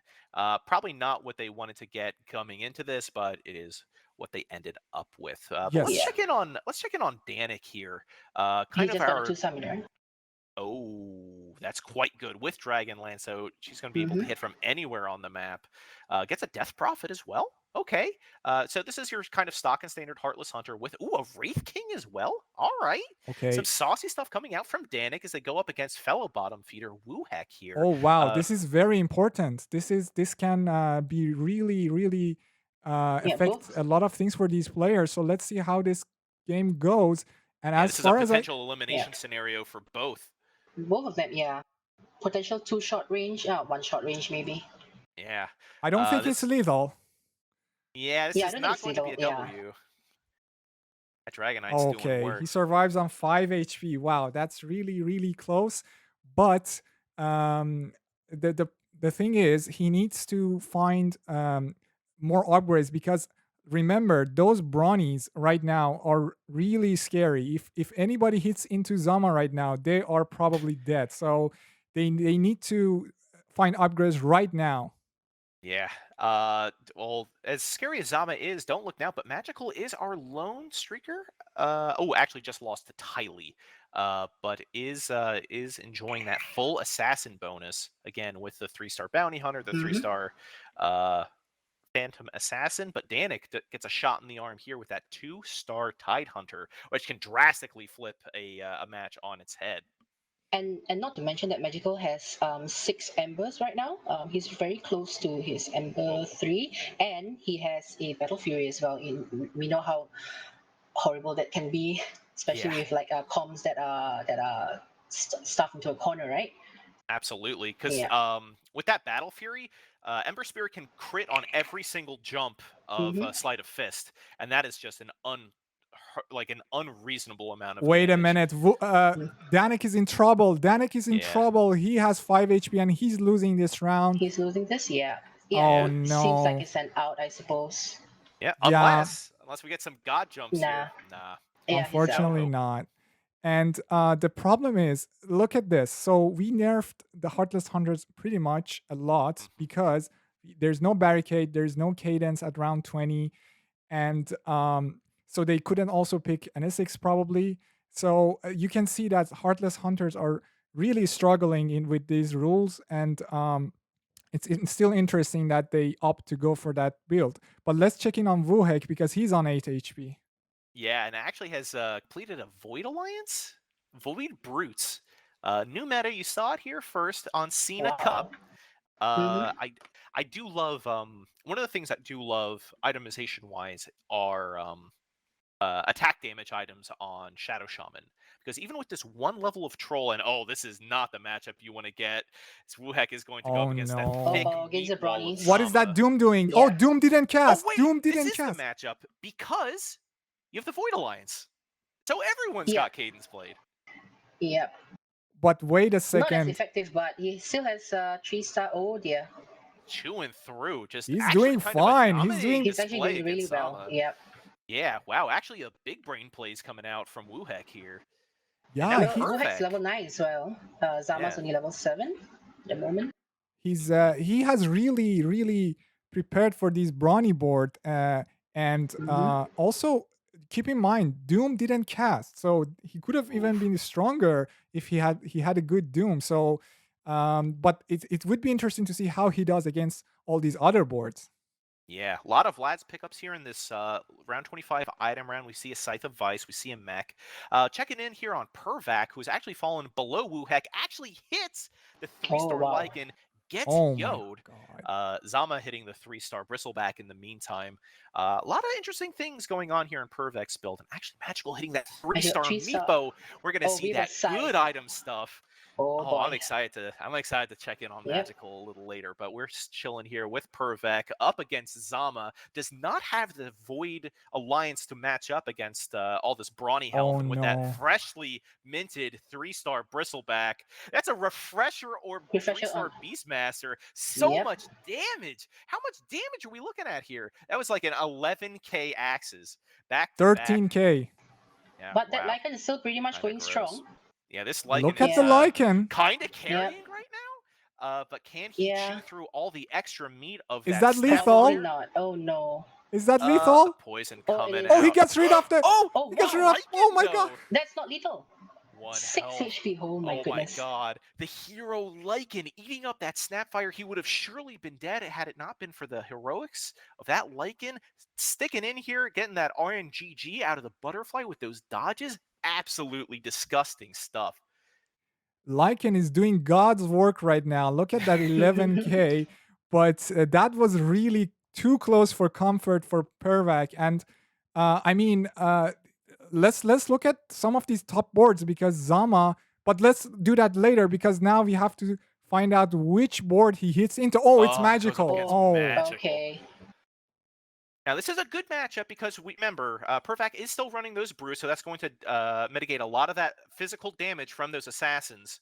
As actually, yeah, this Lycan is going to be carrying That him is for carrying. a good long while, chewing through those meatbows, chewing through the PA. 10k damage already, and yeah, it's going to feign elimination. how's again. Pervac doing? Oh no, Pervac might get lethaled here by Xinryu, Wuhek. and And he does. We just saw Wuhek get 6th place. He's out. Yeah. Okay, Wuhek with his voids, he could deal with the brownies very well, but there were other boards he couldn't be Yeah. as strong against. Xinryu actually hit the 2-star Troll Warlord right before that happened, and yeah, that is a bad And- break for Wuhek. Oh, We just saw we have an Magical Ember hit his 3 tree, on yeah. Magical's board with Battle Fury. That's gonna be a lot of damage. But let's first see how Pervac, which opponent does Pervac hit. I think Pervac is really lucky he didn't hit into God, Magical highly. when he had the Ember 3. So that was a bit fortunate. So let's see how he does against Xinryu. Oh or- my god, or a Tylee. huge Doom out Doom of that just Doom went down, Bringer, level yeah. 1. Doom's the 2-star Tide. The Lycan is still doing his thing. Dragonite breathing out fire to mitigate a lot of that attack damage. This is going to be an easy win against our first place competitor. Mhm. Pervac might have 1 HP and a dream here Oh going my on. god. This Uh, is really exceptional. Pervac on 21 1 damage? HP. Insane. 21 damage. We against might the see it. guy Well, in first. He's looking for Troll Warlord 2-star. If he hits the Troll Warlord Yep. 2-star, that solves a lot of DPS problems as well. So let's see his shops right now for this round. Yeah, it's a pretty brutal matchup against Xinryu, who did beat Pervac's Ghost there in that previous round. Xinryu is also streaking with their implementation of the Poisoner Brute.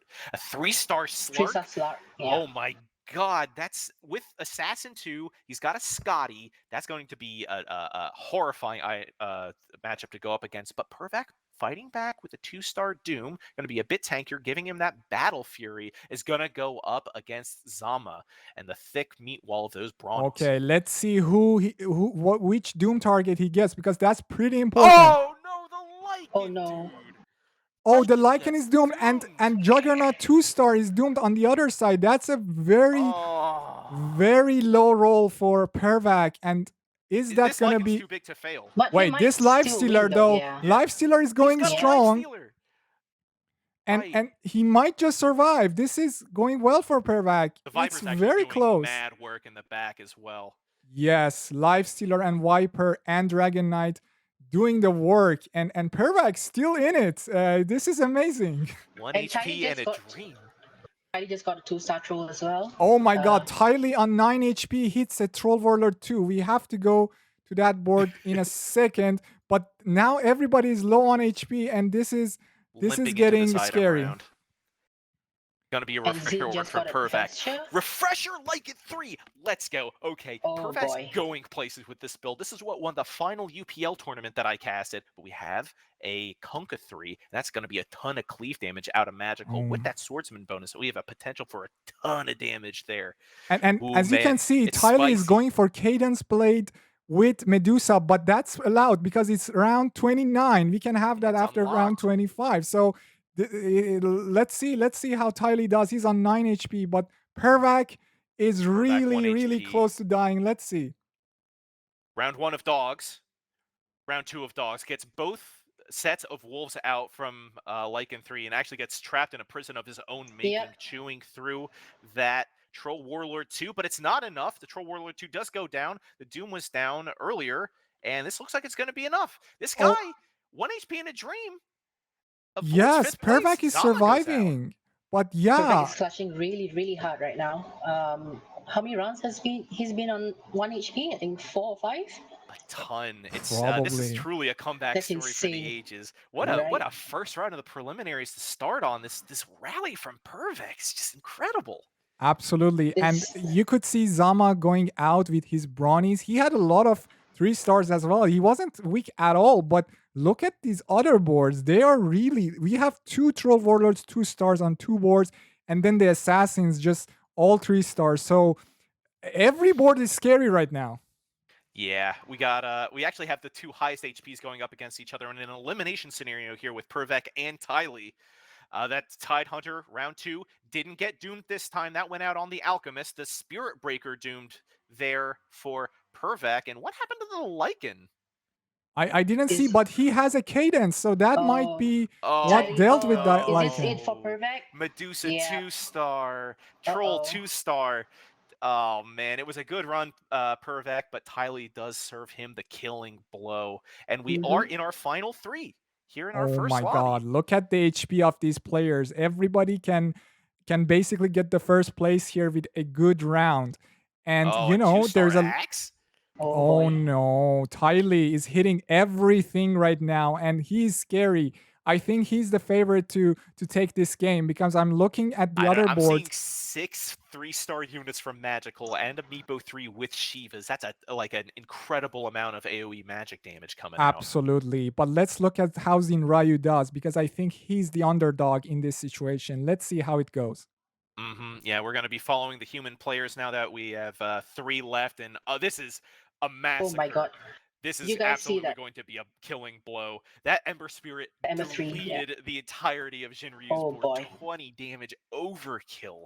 And that's over From for Zin. But look at the Ember Spirit with Battle Fury. That's 13k damage. That's a lot. And Tylee, let's see if Tylee's also beating him. So I guess you Yeah. could say it's a fair placement for Xinryu. But these 2 boards are it's like an immovable object when it meets an unstoppable force. Yeah, Magical is going to be playing at a 2-unit disadvantage, only being level 8 versus Tylee's level 10 Brute Swarm. But man, you look at that Ember Spirit damage. It's undeniable how effective that is. Just that first sleight of fist between the Assassin bonus, between the Battle Fury cleave, just erased Xinryu in that previous round, and this is such a good final Okay. round here. Keep your mind on that Tidehunter and that Doom, because they can change the course of this fight. If he gets a good Ravage, then that's all he needs, because Medusa in the back is going to deal with all these 3 stars with the cadence. And look at that. That Ravage is huge. Oh, right, when the Medusa ult comes out as well. I love the positioning there earlier on in the round, but I don't think it's going to be enough. That's just so much damage coming out. Medusa just got one shot by the Ember Spirit Ember, Battle right? Fury. 12k Oh my damage. god. And And look, we're So done. much cleave. That's it. Magical taking this first lobby here with the uncontested Assassin 2 build with a high rolling flavor, getting that 1 level of Swordsman, getting that 1 level of Rogue, and even a token piece of Vigilant there at the end, dispatching all comers late in that game. So wow, couldn't have asked for a better first round. Kitty, Sina, thank you so much for commentating that with me. We're going to take a quick 5-minute break. We hope to see you all here again for the second round of these preliminaries.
All right, welcome back to SinaCup, first edition. I'm back. It's Dr. Heckle, and joining me is Sina and Kitty. And man, what a first round of the preliminaries! What an incredible showing from our 8 players that we were observing. Truly great stuff. And for the first lobby, it ended pretty fast. We've got Magical at the top with 15 points. He hit all his key assassin units in the previous game, and Tylee is coming in at a very good second with 12 points, and then Xin, and then Pervek and Zama got 5th. Wuhek got, after that it's Wuhek, and then it's Danek. Yeah, and unfortunately Love could not come together, and unfortunately got last. But man, what a story in there. First thing I want to talk about is the unbelievable run Pervek made on 1 HP. Just really incredible stuff out of him. He clutched at 1 HP for like 4 or 5 rounds against all the top bots, and he just melted all of them. Yeah, it was insane. Yeah, just truly inspiring play out of him. It's kind of disappointing he only managed to get the 3rd, but Magical, the real big story of the lobby winner with that rolling assassins build, the only really high placing board that implemented that sort of low level high reroll strategy. Got great items, got great alliances to support it. One of my favorite builds, full assassin with rogue and swordsman splash. What do you think about that? What do you think about that strategy in light of the majority of the other players in that lobby, which was Poison or Bruise? Sorry. Yeah. Yeah, I think Sina, can you take over for a round? So yeah, just one thing before we continue. The other lobby has also finished, and we already have the scores on the screen.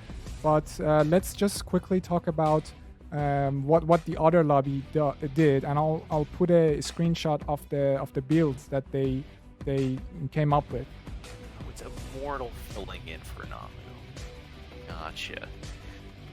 But yeah, let's talk about how that other lobby shook out. The one that Digitams was in, that he streamed over at his channel. We're going to try to stream the games that he's not in, just because I know that he has a large user base and is usually going to be pretty active there in getting viewership for that. So, all right. So we got the scoreboard up here. Digitams did end up taking that second lobby with this full mage build, something that we did not see come together in our lobby.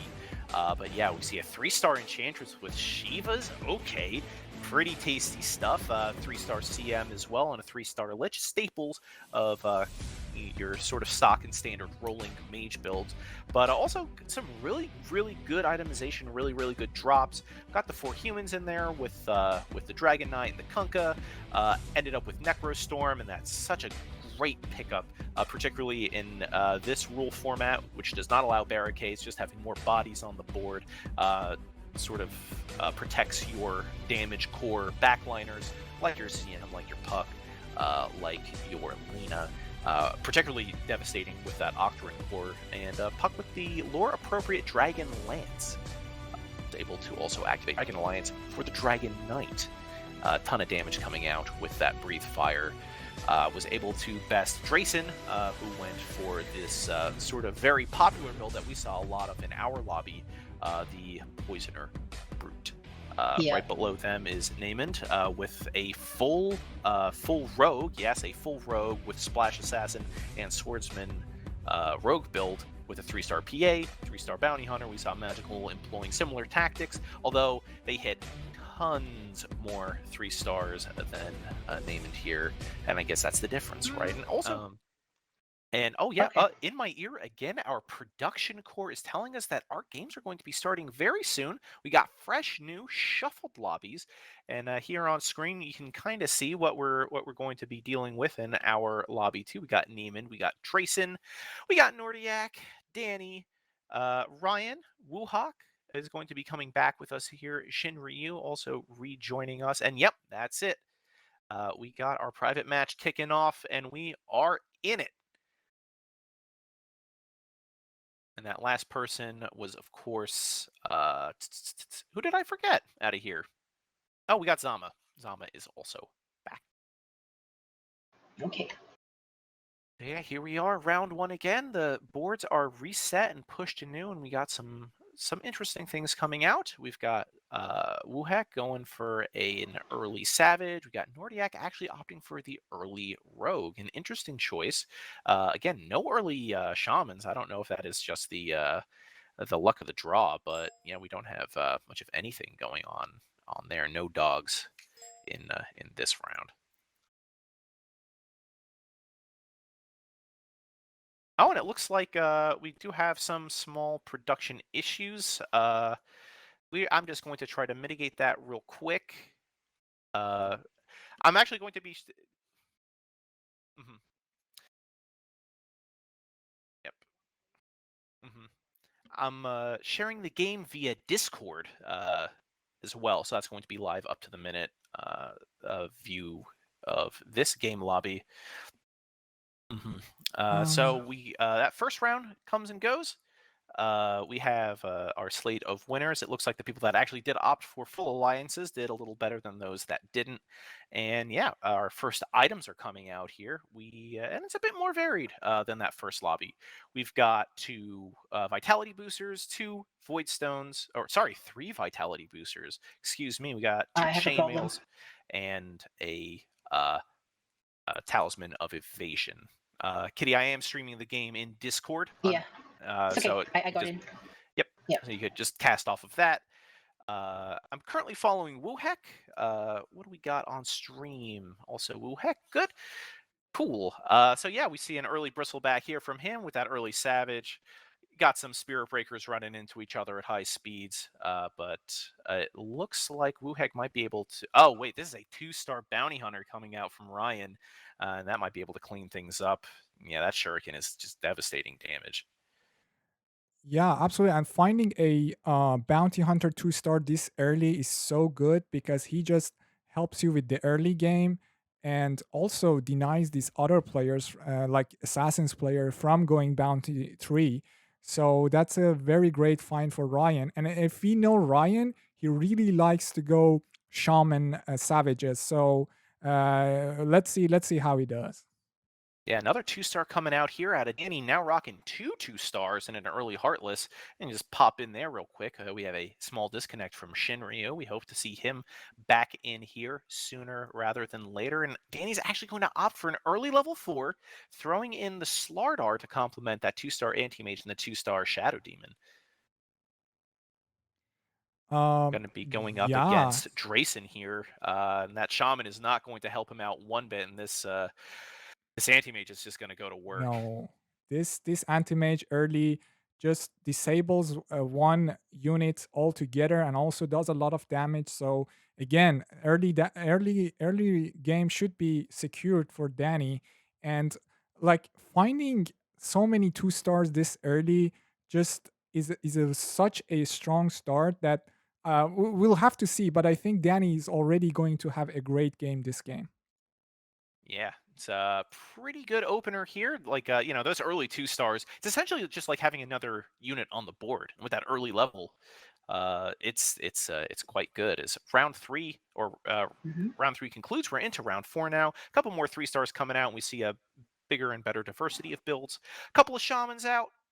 We got a lot of savage players. More than half of the lobby relying on that early savage. You see a lot of bristlebacks. And Absolutely. And we see an early brutes coming out as well. Compared to the previous lobby, there's only one summoner out. Summoners might be pretty good early game as well in terms of the extra units that they put out. Yeah, it's interesting that we see our lone summoner player playing without shaman, so they don't get the dog, but they are relying on that shadow shaman and Lycan to spam out some zoo units. Very true. Let's go to Niemand here because he's a really interesting player. He has tons of experience. If we can bring up his poster, The production seems to have a little bit of a problem right now, but that should be resolved momentarily. So Niemand has 2,000 levels in Battle Pass, over 2,000. So this guy has been playing this game for a very long time, day in and day out. He knows everything about this game. And quite a dedicated player. absolutely. And if we look at his previous game, he's with 9 points at the moment. At what is his rank? Is he fifth? I think. So he had a good first game, and let's see how he does this game. So how many levels, like how many hours do you think he has on DotA Underlords to get level 2,000 on his battle pass? It's got to be insane. Yeah, it's a ton of time spent. I mean, I personally have, and I'm not sure how correct this might be because I am a mobile player. Primarily, I play on the go. I play on the couch. I do have 2,000 hours in this game, and I'm not a Lord player yet. That might be a little embarrassing to admit, but that it is what it is. So I can only imagine the kind of time spent, the theory crafting spent to get a level 2,000 battle pass. That's just so much. Absolutely. And I also have like around 2K time game played, but what is great about this game is that no matter what your level, you can always learn more. So you watch other players, you watch other streamers, and there's always something you can pick up and improve in your game. Yeah, I'm learning more stuff this tournament. There's always room to improve. I guess I'm the baby over here. Like I only have like 800 hours plus in DotA. Only 800 hours, yes. Only, yeah. Do you even game? I know, right? Like I have 3,000 hours in Dota too, and 800 is like those are rookie numbers. Yeah, that is essentially still in the tutorial for Dota 2, unironically. And yeah, I mean, you talk about accessibility, and a game like the auto chess genre is a little impenetrable for the casual viewer, but it's one of those things that if you play it even a couple rounds, you have a way better understanding of what's actually going on. I was able to get a couple of my friends and one of my coworkers playing recently, so I'm doing my best to get those active player numbers up, evangelizing for the cause. All right, so going back to the lobby, we just saw 3 players hitting level 5 at round 7. Like yeah, that's pretty interesting. Like I think Zama was at the bottom earlier. Now he's 5th place, and he actually pushed all his goal into leveling to level 5. And he has quite a number of decent 2-stars as well. He's got 3 2-star units on board with his early shamans and healers as well. And he just went up to 3rd place. So maybe we can perhaps follow like Nordiac, who's currently at the bottom. He does have a couple of 2-star Bat Riders. Yeah, an interesting draw coming out from Nordiac. Like you said, he is kind of couching those two-star Bat Riders, and Bat Rider is usually a good unit to put out if you have multiple copies of that unit. And actually, small aside, Ryan is our first 3-star hitter with that 3-star Phantom Assassin. It looks like the makings of another good rogue assassin build coming there out of him. He's currently chilling at 5th. But yeah, going back to the Bat Riders, like, if you have multiple copies of that unit, the tar or the sticky napalm from Bat Riders do stack with one another. So you get that kind of double efficiency having them both out on the board. Nordiac is kind of foregoing that. I don't know if this is a tanking strat because they are on a lose streak, but they have a very full bench, and they are probably not going to pull this one out against Xinryu. Yeah, I think Nordiac has a good progress. He has already have a lot of bats, and bats can help you in the mid game as well. And he already has a Lycan 2-star. Lycan 2-star at this stage of the game is really strong. Quite strong. Exactly. And also he has a good progress on, let's say, Queen of Pain. If he finds another co-op, then a co-op 2-star is very strong early on. So he has a very good start in my opinion. But let's go to Ryan because that Phantom 3-star is really early. Ooh, yes, indeed, and puts in that Ember Spirit, gets that 1 level of Assassin to complement. Yep, at level 4. Imagine that. Yeah, not bad at all. They're going to be going up against Drayson, who is currently, looks like, let's what's Drayson got. They've got human, they've got some summoners, yeah, we'll see where that goes from there. And we just see just how devastating that Phantom Assassin can be. Like 2 shots that Kunkka and get the crits in from no. that And it Ember seems Spirit, even in that early star rating, just doing so much damage. that PA doing 5k damage, round 9, level 4. That's insane. She He has actually a hit. Pretty good.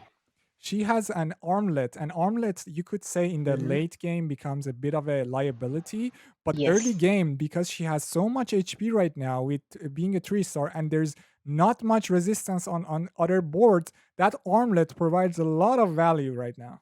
Yeah. And actually, a quick trend as the Underlords start to come out. I don't see a single. I see one Heartless Alliance on the board at all. We saw heavy Heartless strats kind of fall flat on their face in that previous lobby, in Lobby 1, and now it appears that everybody has become spooked. That kind of approach just is not as effective as it is just in normal ranked games. And out of all the Annos and the Gel, we see the lone singular Hopchen, Let's Go Crazy by Xinryu, and I think I know what it's going. It's going a full 6 Savage build. Because it's insane with Let's Go Crazy. Yeah, so he's doing, and he's keeping his trolls as well. He's keeping Shadow Shaman, so he's probably going to get to rush to level 9, get his Troll Warlord and his Shadow Shaman with 6 Savages, and with Let's Go Crazy, he's going to do a lot of damage, like a lot of damage. Assuming he Absolutely. hits his units, yeah. Let's Go Crazy has a great synergy with the Savages bonus, because they get to attack faster and get more ramp up quickly.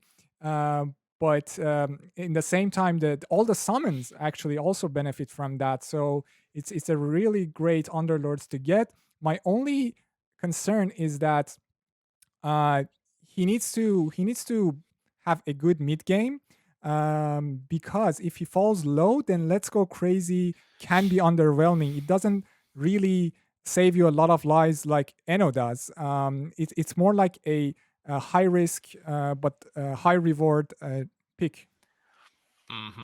Yeah, it's tough, and you need to have a lot of good attack damage units to complement that, or an alliance that builds attack damage like Savage, to really make that work. And Ryan has actually dealt a loss here up against Dani, even as they are on the cusp of a Bounty Hunter 3, having obtained 8 out of 9 Bounty Hunters required for that.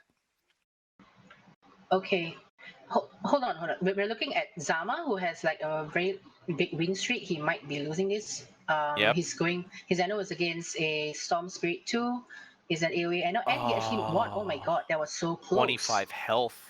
Yep. Zama is actually styling so hard that he disconnected. He disconnected. Malaysian internet, people. Malaysian internet. Yeah, the sort of rage quit over losing that streak. And but he actually, reached level 7. He's making full use of his win streak right now. All he needs is one more to actually get the 8 win streak, but he's DC'd. So what's gonna happen? Yeah. Oh god, that would have been terrible. I'm not sure if he's going to survive Nordiac's assault though. Yeah. On the other side of the coin, though, we have Wuhek, who is kind of fallen on hard times, still hanging around on level 4, going for a rolling build, has a ton of mages cooking in the oven. We'll take another loss against Dani, who now has a 3 streak, but has a finished Mage Alliance just sitting on their bench, but is looking for. Oh yeah, wow! Look at all those liches, all those Storm Spirits. Is quite close to hitting 3-star Storm Spirit, and that's pretty big, huh? If you're gonna hit a 3-star early, a Storm Spirit is a very good one, and Zama doesn't even have to be here to finish their streak. Takes out Nordiac. And finishes their streak, ghost riding the whip, as it were. Still disconnected. Oh no, they're back. He's back. Thank God, he's back. Because I was worried for a second, because he's in first place and we don't want to lose him because of internet issues. But he's back, thank God. But look at that storm. Yeah, look at that storm arriving just in time. How much HP does he have? He has 40. That's a little bit low, because he also doesn't have Happy Hour Jewel, which can help him survive a little bit longer. But Interesting. I think he needs to find more upgrades. Otherwise, his momentum would be too slow. These leeches are not doing anything on his bench. Right, and actually opts for the rank 1 puck instead. Sold all of his snap fires. A very interesting move because I think they had about 5. Could have No, activated. he had eight snap fires. And really, 8 or 7. Yeah. That really there comes hurts. a time when you're that is an absolutely painful move to do, and it's like, you got to make these hard choices when you're kind of in these compromised positions. But I mean, you can't stay at 4 or at rank 4 forever. You have to make the cognizant decision when you're rolling, when to stop rolling, when to level up. And the reason that you would stay at low level is because of the odds for getting those cheaper units like Snapfire, like Lich, and like Crystal Maiden. So he hangs on to the 4 Crystal Maidens and 6 Liches, but does opt to sell all of the Snapfires because it seems like can kind of crutch on this 3-star Storm Spirit for the time being. Doesn't get a Necro Book, which in my opinion is kind of the optimal grab when you have a Storm Spirit, just because he can cast a spell so quickly. But yeah, we'll see how it goes. They have the target dummy there, a popular choice in this lobby. Over half of the lobby rocking that stuffed Tidehunter. And kind of relying on that for frontline along with the Kunkka and the Spirit Breaker. We will see how they do against Dani. It's a bit of a run-back matchup here. Dani's still streaking, has 2 levels on Wuhek. And if you think about it, I mentioned this earlier in the previous lobby. If you have a unit star advantage, it's almost like having another unit on the board in most cases, but it is not going to get them the win, and Wuhek is going to fall dangerously low on health here in this second round of the preliminaries. This is this is too close for comfort for Wuhek because he needs time in order to level up and probably get to 6 mages. His power spike is gonna be there because he can't keep rolling. Look at his rolls. You can say he has low rolled this game because he's been rolling from the get-go, but he hasn't been very lucky with them. He's finding these Crystal Maidens, but remember, he's Very 5 and the top board is 8. So there's a lot of gap in between. He doesn't have a lot of gold, doesn't have a lot of HP. He's not in a comfortable position here. So still rocking that 1-star puck instead of the 2-star Lich. Like, I just don't know if that's the right choice. Like, if you're this far down, you almost need that extra health from a 2-star unit. How much damage Frost deals or doesn't deal aside. You just need something to sustain yourself, and it's going to be a close one here up against Xinryu, but is going to be another loss. They fall down to 22 health. He's in a dire spot. And yes, puck 1-star doesn't do much, but you could say Lich at this point of the game when people are level 8, when they're level 7, he doesn't also do a lot. That's why but he finds a puck 2-star anyway. And now a Kunkka. All right. Well, now we're going to see this build start to develop and take shape. Wuhek can probably breathe a little easier, might be able to focus a bit more on leveling now. I don't know, if they had Wuhek's currently sitting on 7 Crystal Maidens. If they had 8 Crystal Maidens, I would be tempted to stick down at this level. But at 7, I think it might just be worth it as a survival tactic to start leveling and just to get more raw bodies on the board and start to get those higher level mages. Yeah, exactly. And he's winning this round, but remember, every round these other high HP boards lose, they're gonna get free rerolls, and they're gonna get it at high levels. So they're gonna find their Dooms, they're gonna find their Medusas, they're gonna find their scaled units, and then these 3-stars are not gonna be able to deal with them as much. I think for him, he needs to get to 6 mages somehow, but he doesn't have a lot of gold. This looks dire for Wuhek. Yeah, reversal of fortune there again, taking the win against Xinryu. No, sorry, that was against Zama. My mistake. Actually opting for a second Octron Essence instead of maybe a Yule Scepter for more casts on this 3-star Kunkka. Although more boats, quite good. Yep. Quite good. And also he has a human alliance, so that's gonna help greatly. But I'm not sure how long he's gonna be able to hold up because he did not hit his 2 most important units. I mean, Lich 3 and CM3. So that's going to be a bit of a problem, especially against the other bots seem to be very well developed. But it seems that his Storm Tree is able to hold out against his previous match. I think it was against Zama. I'm not too sure. Yeah. Yeah, he Yeah. needs to keep winning. He can't afford to lose Yep. any more HP. But these assassins are Ooh. not dying quickly. Can the Yeah. storm? Can the storm take No, the it? Storm will win, I think. Yeah. Oh my Yeah. God, that storm Insane is damage. clutch. Because he has Octarine on him. And Nothing on him. he's got, yeah. Yeah, Yeah, he does. Octarine. a storm with Octarine. Look at the cooldown. That's 2 seconds. And Yep. I mean, there was a anti-mage there, but he couldn't really keep attacking the storm. But that was a guys. little bit close.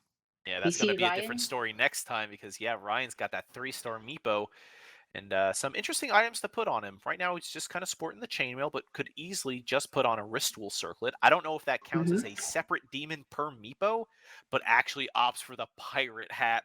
With all that AoE damage, it's going to be quite devastating, as pirate hat does not only affect attack damage, but also affects spells. That's why you see Pirate Hat Quaps as well in Assassin Swordsman comps. And man, that's going to be terrifying to watch. We should keep that in mind for the next time He Ryan just comes on. melted Drazen over there. Oh, With Yes. this. Once he And gets his tier 4 items. Oh. he has a high enough HP to be able to progress even further. And you know, the good item rounds are just on the way, level 20 and level 24. So he's gonna find even better items for his Meepo as we go along. But let's go to Xinryu because he's also going down pretty fast here. Yeah, actually falls to Wuhek, who is now streaking, really turning things around with that 3-star Kunkka to complement that 3-star Storm. But Xinryu's 6 Savage is not quite cutting the mustard right now. Yep. Yeah, because I was looking at Xinryu's board earlier, I was following his progress on his Bara. At round 19, he still only has Bara 1. So he was not hitting the very essential Bara unit. So, and he has not, and if he's going level savages as well, he doesn't have like a good enough carry to be able to see him through the level. So he's not been hitting his units. He's not been hitting. Basically, he's not been hitting his units. Yeah, well, that level 2 Lycan acquired between rounds is probably going to turn things around here as they go up against who is that in first? Sorry, Niemand. Niemand, yeah. And actually looks does a couple of hot swaps in between rounds.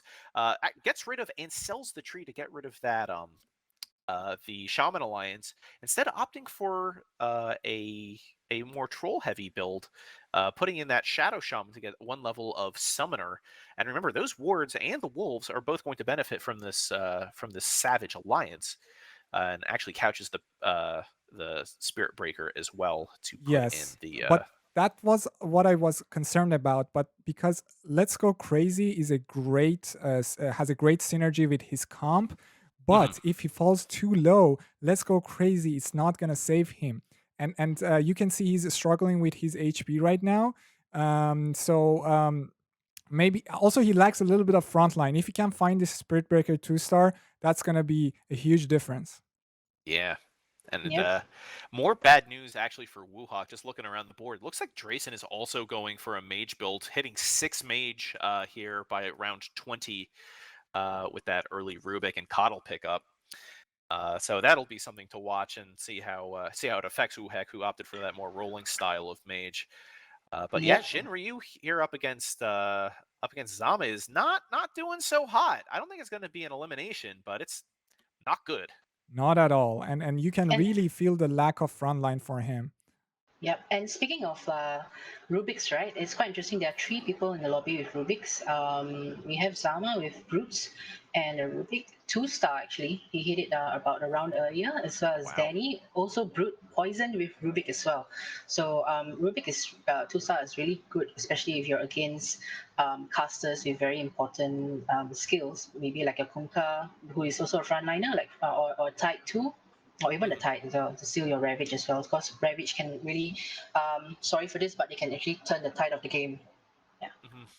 Yeah, it can be quite devastating if you steal the right spell. You know, I've seen them Mm-hmm. get steal metamorphosis, steal shapeshift, stuff like that. But Yep. let's actually cue over to Nordiac real quick, as Xinryu's kind of struggling down there at 8th. Nordiac is going to go up against Niemand, actually, with that really important item pickup in between rounds with the Necro Book on the Bat Bat Rider. Rider. Yeah, this is one of the best Necrobook carriers in the game. It's just like such a cool item because it complements casters or people with low cast times that might not be. Oh, guys. Xinryu. Xinryu just got it. Yeah, he just got Mhm. knocked out. And Nordiac as Oh, well. Oh, time stamped out of last. Skama's coming through I mean, for Nordiac. for Nordiac, he might have been able to survive a bit if he had his Bat Rider 3, but he was 8-9 on Bat Rider because Bat Rider's 3-star ability allows you to like remove HP, right? For I think Right, for that's 5 the seconds. the percent damage. Percentage damage. Yeah, on fire. So Yeah. so now Drayson is at the bottom right now with 16 HP. He's got full 6 mages as well. Rolling He's got, down here for that Rubik too. Yeah. Okay. But he's Yep. fighting with Wuhek for these mages, who actually, Wuhek just Mhm. finally got that 3-star Crystal Maiden, and actually is rocking 2 Puck 2s as well. So it should be interesting to see who out of these 2 mages goes a bit farther, as we see a lot of good spells here for Rubik to steal here in the front line up against Niemand. Oh my god, Oh this my god, Rubik. that Look at the damage by Rubik. Oh my god. He's stealing everything and Stole Scream of Pain, Purification, and Acid Spray. Brutal That's stuff. insane. Yeah. And that's the strength of Rubik, because, you know, as you get more levels on Rubik, the search area for spell steal gets larger. So even though he's kind of in the perfect spot, and this is actually where I like to put my Lunas when I'm doing leveling Night builds. You put your Luna there, and you can hit most of the board with your Eclipse. And likewise, when you put your Rubik here, he can steal from most of the board as people clash on those front lines. And not to mention, there's like 3 brute players left on the board. There are 3 brute poison players, and mages will actually absolutely shit on brute poison builds. You know, yeah. So we're going to see. I think if Drayson and Wuhek actually survive this next couple of rounds, they might be in the top 2. But this top might 3. be the key round because they hit each other. Who's gonna come on top? Ooh. Yeah, we have an ideological battle between our rolling mages and our level mages here. But that Kunkka has a BKB though. Yeah, that's gonna help him out for a bit, but he gets Viper rooted into This place. is close. This is very close, but the Rubik and the Storm Spirit are gonna do some anime fighting here. Oh, but the Rubik goes down. Top 10 anime battles. Puck versus. Oh my god, Puck clutches it out. So my god. close, and it looks like, at least for this round, the level mages win, but just by the slimmest of margins. It looks like that Coddle Blast wasn't exactly the best, only dealing about like 2,500 damage. But man, that Rubik just zipping around with that Storm Spirit Ball Lightning going punch for punch. Exactly, Cool and you stuff. could see the sigh of relief on Drayson's face on the stream right now, and he's happy that he could deal with Wuhek because probably for the next few rounds he doesn't have to, but he needs to focus on other builds. And let's see Ryan here. Ryan has a scary board. Yeah, Ryan's managed to make those early 3 stars into something truly great. Oh, and this is actually a really sweet item on Meepo. He actually is going to go up against Wuhek here. Battle Fury Meepo 3. You're going to get cleave on cleave on cleave. It's going to be like Ember Spirit levels of attack damage spread across Wuhek's board there. Yep. And it looks, it's close, actually. Very close. Yep. Might be that target dummy actually putting in some pretty good work there. The Meepos aren't dying. Yeah. Oh, just really clutches Oh, us that's out. insane. Elevates it to a 7 streak now, looking like a favorite to finish very high in this lobby. Yeah. So on that loss though with Drayson, Drayson is now going to start to streak, catapult, or sort of leveraging that earlier win against Wuhek, and puts Niemand quite low, the new lowest health player on the board. A lot of Bloodthorns coming out, so I think that's going to make some of our mage players start to shake in their boots a bit. Yeah, and we can also see that Dani has picked up a scaled alliance, and I think Zama might be going one as well. He's got a 2-star tide over there. In Wow. order to deal with, like, I mean, it's going to be hard, but it actually you might need at least 2 scale to deal Yeah. with this mages over here, and with Wuhek's 3-star storm and 3-star CM and Octarine on Puck, and he's very close to Puck as well for Wuhek. Hold on, let me check. Yeah, that's a very Yeah. heads-up pivot. When this is Yep. very definitively a mage lobby. So getting those even splash scaled or committing to force scaled, Yep. particularly with a build like Poisoner Brute, which allows for some good stuff inclusion. It's a pretty heads-up play here. Oh, But I think for Wuhek, his progression on Puck isn't that great because the Puck 3 insane cooldown on his skills, right? Like 0.5%. Wuhek. Yeah. Ooh. What a haymaker. Yeah, let's tune into Wuhek because holding on with 1 health. Oh. Can they do a 1 health and a dream perfect kind of situation? Wuhek is one Puck away. And he hit a Lich 3-star. At Yeah, level 7, he hit a Lich 3-star. I mean, that might change things because Lich 3 does a lot of magic damage. Those are not good odds at this level too to find that Lich, particularly when you're fighting with another mage player for units. And wow, what a pickup this late in the game. Okay, he's going to fight Zama right now.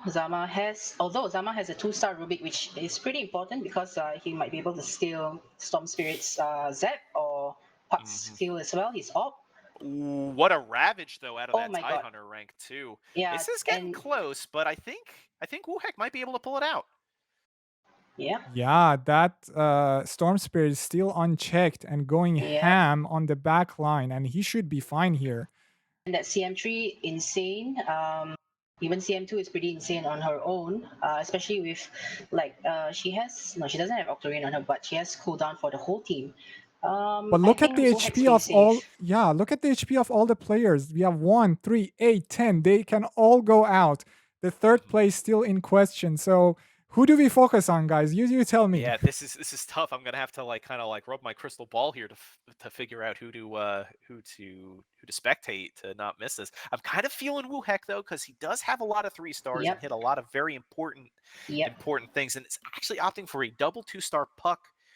In addition to all of his 3-star mages and the 3-star Kunkka, kind of hiding his jewel behind the target buddy. It's going to go up against Ryan. Now, in this previous matchup, Ryan got absolutely demolished by this lineup.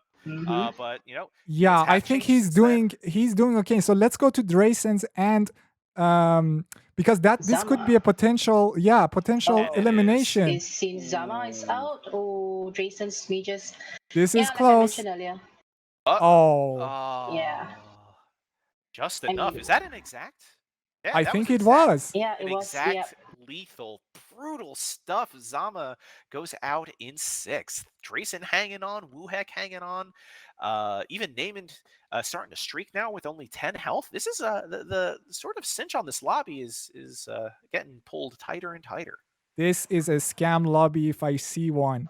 If I ever have seen one. So this is very close, but let's look at Dracen because even he has 2 cuddles. If those 2 cuddles don't go off, let's say to a Spirit Breaker charging, that can be devastating. But let's hope. Let's see how he does against Dani.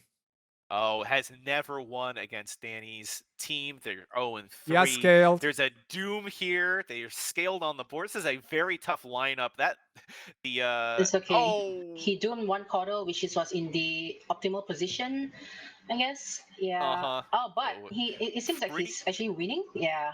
Yeah, pretty good blast out of the second coddle, though. Yeah, Felina is doing quite well. And the second coddle blast is coming through. And actually, I don't know. 4th place. This is very close. Goes to Niemand. Can he deal with the Inno? Yep. The Viper goes down thanks to some. Oh, I don't think it's. Oh no. Dracen is just out. Yeah, 4th place. That was so close, and Wuhek is still managing to hang on with 1 health and a dream here. What's happening in these lobbies? Is there something in the water? Are you manipulating the RNG from? This is going down to the wire. This is I mean, this is do or die for Wuhek. He can't afford even a single point of health.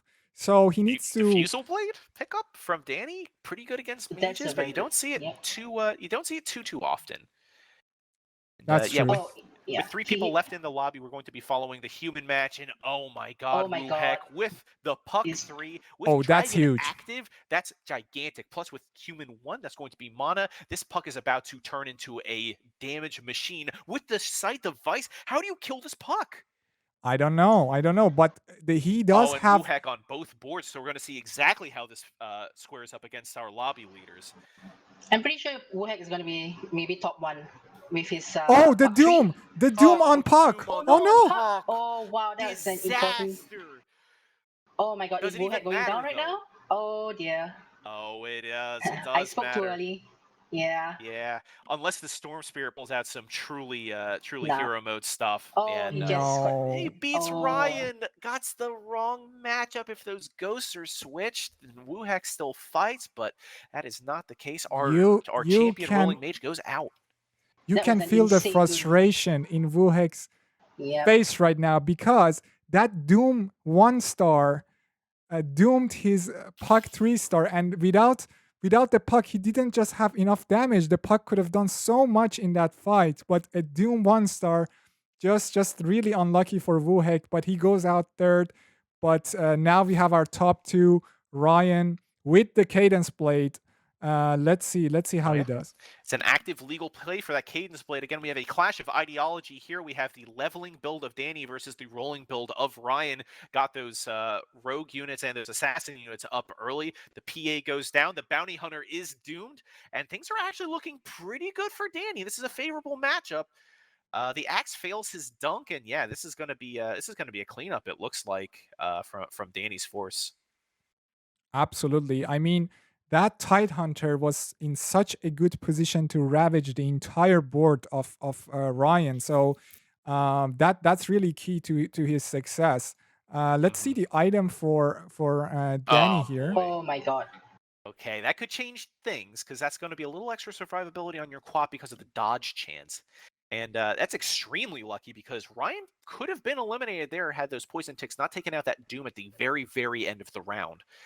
So he kind of gets a blessing second life there to get that Quap 3. Let's see if it makes any difference going into round 31. That's very true. And if the fight goes long and these Meepos get going, he has a Bloodthorn. So he's gonna just basically silence the entire board of Dani, but he needs to survive long. Oh no, the Doom on Meepo. Oh man, And I didn't guess even that's get to a GG. reproduce. It's close That Doom still. doing but a lot of work. Dani's Doom. yeah, the Insane RNG over there. all the poison too is making all of them attack so slow, and yeah, it looks like this is gonna get wrapped up pretty quick. The Viper on Viper action, the Troll Warlord coming out, and that's it. And Dani that's takes it the for our lobby. Yeah. Okay. No, what an incredible run. We got another 1 health and a dream run out of Wuhek. We saw some level mage. We got 2 mage players, both of which did quite well. Looks like our brutes didn't do so hot in this lobby, except for winning the lobby, of course. We had about 5 brute players, so one of them surely would win. We got some rolling stuff out of Ryan with his rogues and his assassins. Some pretty interesting second lobby. Any final thoughts, Kitty, on this or Sina before we throw to a break? Yeah, I was just amazed by that Doom. He doomed 2 majorly important units for Drayson's. Was it Drayson's or was it Wuhek's? It was Wuhek's 3-star puck, which we would know actually carries fights real hard. And in the last match he doomed that Meepo 3, which with the Bloodthorn. Oh my goodness, that was insane. That and looking at chat, Zama was asking Dani, how much are you paying your Doom? Which is hilarious. That Doom was Yeah, that absolutely Doom. MVP on Dani's board. Incredible. Absolutely. And I think I feel the same way. I think the Dooms were the game changers in this lobby, and just change the course of, because if Wuhek survives a few more rounds and get going, then he can potentially be the first place here. But he got unlucky with the Dooms, and that's why he ended up third. One last final kind of heads up move from Dani here at the end was actually got a level of Warrior Alliance for that little extra armor on the Pudge and on the Tidehunter and for their Troll Warlord. Could have been the deciding factor, particularly with how close that round went down. That little extra armor against that physical damage heavy lineup, it was just enough to put them over the edge and to claim first. So very cool stuff, very cool tech. And all right, well, that'll do it for round 2 of the preliminaries. We're going to go into our final round of the preliminaries, but first, a 5-minute break. I know I gotta fan myself off. I'm sweating. That is some excellent Underlords. So we will be back with you in 5. I'm Dr. Heckle. Joining me, of course, is Kitty and Sina. We'll see you soon.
Alright,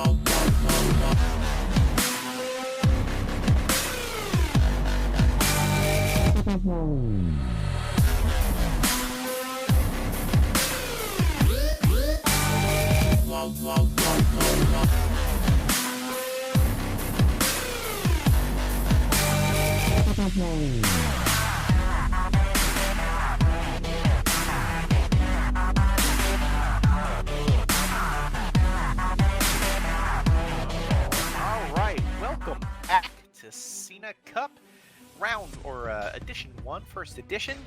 I'm Dr. Heckle, and joining me always is Sina and Kitty, and we have 2 rounds of our 3 preliminary matches behind us.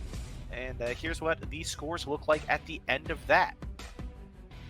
So in the other lobby, we had some familiar results. Let's say we have Digitams in first and Tylee in second. Our third place finisher in that was Pervek. Then we had Immortal coming up after that. Love in fifth, improving on their 8th place finish previously. Kant in 6th. Dani in 7th, and then Magical, unfortunately unable to replicate that first place Magic, getting 8th off of the back of those assassins. Kind of got chomped by Digitams' heavy swordsman build, opting to go for 6 swordsmen with Splash, Assassin, and Rogue, getting in front of Tylee, who got 2nd off of the back of a healer poisoner brute build. Looks like a rolling build too. I see a 3-star alchemist in there and a 3-star Omni Knight. Not too shabby. I think the big story here in the second lobby definitely has to be Magical's fall from grace, because Digi winning lobbies, that's whatever. Kylie getting 2nd, that's whatever. Perfect making a run off of the back of deep, or it looks like it's not leveling mage. Yeah, Perfect did leveling mage, and Love did a rolling mage, kind of reminiscent of what we saw in our first lobby. But Magical was unable to find the units necessary to repeat that assassin magic. So, Kitty, what do you think? What do you think about that? Yeah, I guess for Magical, he went assassins again, but he didn't manage to get all his 3-star units. I can see that there's a 3-star bounty, which is not very impactful in the mid and in the late game. So he didn't hit his corp as well. And it seems that DG had gotten his PA 3-star as well, and he went for a full swordsman build as well, together with and of course he's got assassins. He's got what was sorry, I kind of forgot the name of the last alliance. Rogues, yes, correct. Yeah. So PA 3-star will actually greatly benefit from that because of the 3-star ability. So I guess it's pretty tough luck for Magical this time, simply because he couldn't hit his 3-star units. Slightly contested. It's pretty much contested by DG, or maybe DG was contested by Magical. So yeah. And again, in this lobby, the top 2 are rolling builds, right? I'm seeing a pattern over here, so maybe in like the third the third rounds, we're probably going to see a lot of top 2 rolling again, or might it be like a leveling build? I don't know, but they seem to be hitting the units. Like and DG, I think for the previous lobby as well, he actually rolled quite a bit as well, and he actually hit his units as well. So DG is like he's in his element. Definitely in his element right here. Yeah, that high AP on play where you can just overflow, fill up your bench, and be able to make those snap decisions on who to sell and when to hold, when to level, when to continue to roll, when to roll down. He had given me some advice, particularly with, the sort of healer mage build that he uses. Gave me some advice on when to roll all the way down for that. But yeah, we see a couple mage players here as well. Comparatively, not too many brutes. Only 3 in this lobby, as opposed to the sort of like 5 or 5 plus we've seen in the previous lobbies here on stream. But also, I see a couple hunter builds. Kant went for hunters, as did Dani. Now these did not pan out very well in the first lobby that we hosted earlier this morning, and they did not work out very well here. So I guess my question is Hunter Heartless dead without barricades? Without cadence?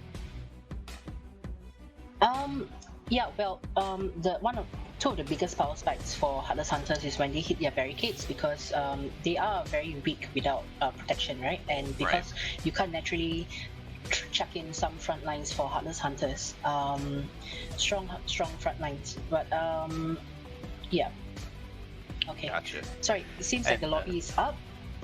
Yeah, I got those, our crack production team in my ear again telling me that the lobby is up. We're going to be joining lobby 1 this time.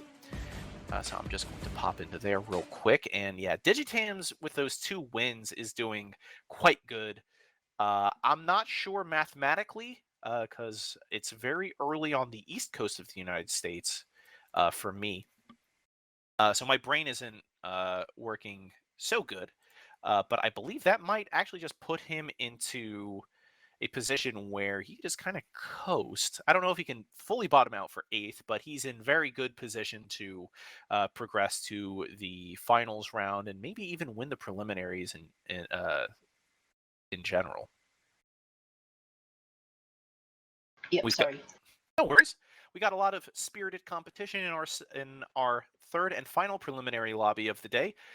This lobby will have Tylee, Nordiac, Dani, imoartle, Wuhek, Magical, Kant, and Niemand. I believe Pervac is spectating? No, he's playing.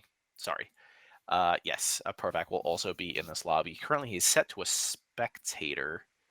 As is Niemand? Just hold on, I'll message him. Sure. Yeah. We don't want any bots in the lobby. That makes for some not terribly interesting play. Yeah, he's changed. But yeah, we'll square things away here, and we're going to come at you with this 3rd and final preliminary match very soon. Hold on. Remember, I'm looking at Niemand's, and he's also a spectator, but he's playing on mobile? It seems that he's playing on mobile. Okay. Is that right? And Nordiac as well? Well, they've readied up. I mean, hey, there's nothing wrong with mobile players as a serial mobile player. And some people, if in competitive scenarios, it's what you're comfortable with, right? Okay, they've unspectated themselves, which is good.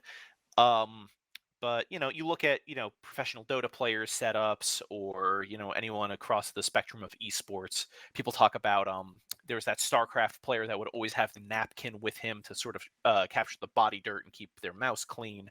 Would constantly rotate the napkin as a way of to time themselves. So what I'm trying to say is that things may seem weird to us, make perfect sense to the player. So maybe playing on mobile is the kind of advantage that Niemand seeks to obtain to propel themselves into a finals run. All right. 1, 2, 3, 4, 5, 6, 7, 8 players ready in this lobby, so we should be starting very soon. Yep.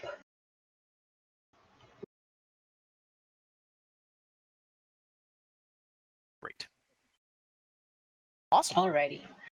Okay. So this is some pretty exciting stuff. If we could just bring up the scoreboard down here in the bottom of our screen. Yeah, Digi is in extremely good position to progress, as is Tylee with 2 firsts and 2 seconds respectively. Drayson is currently sitting at 3rd place with that 2nd place finish in the 1st round, and what was that, a 5th place finish in the 2nd round? 4th or 5th? Yeah. But yeah, Dani is currently in 4th.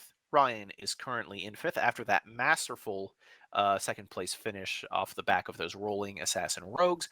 Pervac in 6th. Magical in falls all the way down to 7th after that great 1st place finish in that 1st round. Niemand in 8th, just on the borderline with imoartle, who is also sort of tied for that 8th place position. But enough of that. We got a lobby on our hands. It's go time. It is round 3 of these preliminaries, the final round, do or die for our players. And here we are. Okay, so it looks like round 1 is going to be starting soon. We can see a number. Yeah, he's already got hunters on board. Right. Yeah, already has Hunter Vigilant locks into that Drow Ranger, that early AM, and the Wind Ranger as well, and probably gonna take this home, unless that Batrider can do a lot more work, but it might be a clean sweep here from Mortal as they dispatch Pervek for Yep, that round 1 that victory. is true. Yep. Seems like he's asserting his dominance in Heartless Hunters, perhaps? I don't know. Yeah, maybe this is the round. Yeah, Maybe this is the breakout round where Heartless maybe. Hunters Yeah. finally gets their time in the sun. Okay, we've got Dani at the top as well, and then Kant with his he's got a BB, which is pretty strong, and as well as a VS. It's also very strong early game.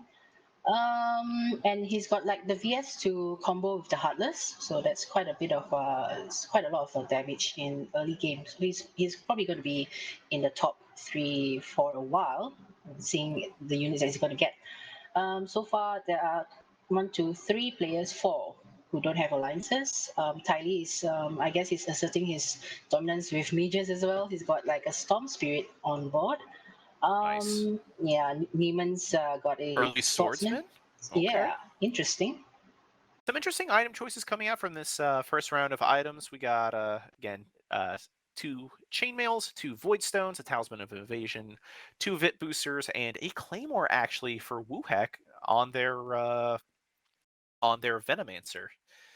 So let's check in with Pervek. Actually, kind of currently rocking that 2-star Vengeful Spirit. Opting to have that chainmail though on the Batrider for, I guess, the additional survivability, build up those napalm stacks, and kind of pivot from there. Yep, and then we see Nordiac in the last place with an early knights as well. Although he's keeping mage units, so it is possible he might be going for a since nobody else is contesting knights, he might go for full knights, or he might, if he doesn't get his units, he might go for a knight mage build as well. We just gotta keep check of his progress. But I think mages are contested by Tylee, or maybe, but Tylee doesn't seem, he seems to be holding pairs as well as contesting Nordiac's CK. So we're going to see how this is going to be panning out. It's going to be Nordiac versus Tylee. With, let's see who hits that 2-star CK first. I'm guessing Tylee might be going knights as well because he's keeping a dazzle pair, and Nordiac has a CM pair. So yeah, Nordiac has a pair of Lunas as well. Okay, so this is going to be pretty interesting for me. And also there's Dani with his early warriors. Although he's keeping 2 storm spirits. So right now it's hard to say. They might hard curve, or they might curve into a lot of things. Wuhek still doesn't have an alliance, but he does have an interesting claymore on Veno. Interesting, yeah, and we're seeing a lot of very interesting developments board-wise. Tylee's actually kind of might be stepping into the knight contest as well. Has that 2-star dazzle, throwing in the Chaos Knight. Has some humans showing, a lot of mages popping up. I see tons of storm spirits, liches. We got a puck on the board somewhere in here. Last place Nordiac not writing out those mage options as well. So yeah, let's check out Wuhek. Let's see how they're doing with that Claymore Veno 2, opting to like fully commit to the Veno. And Wuhek's also the only player right now without an alliance. Just kind of going off of the raw HP and ability efficacy of these 2-star units with the Snapfire and the Venomancer.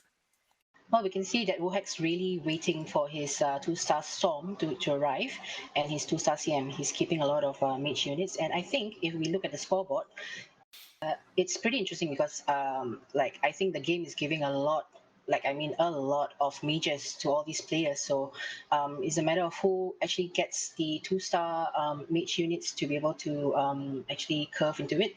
Who can curve into it first? Otherwise, we're going to see possible knight fight. Yeah. We're seeing a lot of everyone's just kind of got 1 foot into a possible build, and either knight or mage, like you had said, just kind of chilling in the background. Niemand might actually be going for more of an assassin build, or at least swordsman, because I see Jug, Kunkka, some Phantom Assassins, a Queen of Pain as well. Yep. Wuhek. Can Wuhek get out another Plague Ward? They can, but it's going to get eaten alive by this Lycan. Going to lose 5 health early on to Dani, who chose the level. Round 5 Lycan, pretty strong. Yeah, and keep in mind, this is the last round of the preliminaries. So if somebody hasn't had a very good 2 first rounds, they're going to play with more risk, because they need to get a higher placement to get those higher points. So we might see more risky plays in this lobby. Mhm. Yeah, it is do or die for our competitors here because it is that last round. A lot of 2-stars on the board, including Tylee, who has 3 2-star units. 2 of them are 1 cost, which is great. You can kind of go into 2 stars with those kinds of units in a non-committal fashion because you can sell them Mhm. back at cost. Yep. You know, three gold to buy them, and then 3 gold when you sell. Versus, like, I think it's 4 gold if you sell a 2-star 2 cost unit. Yeah, I also like to point out that at round 6, Dani's level 5. He's a top and he wants to keep his win streak. So and the only other person at level 4 is Kant. The rest Kant and imoartle. So the rest of the lobby is at level 3 still. They're not choosing to level up because they're not getting their win streaks. They're not getting a lot of. I think they're losing quite a bit. So Dani is really strong right now with 5 units on the board, even though he only has 1 2-star dazzle right here. But he has that 1-star Lycan, which is pretty strong together with the Queen of Pain. Yeah. So he's keeping the Venom as well.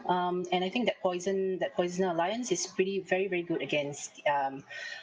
Most of the other lineups, especially like the Luna 2 lineups and the Vigilant, Heartless, and especially Knights as well. And also the Swordsman. Yep.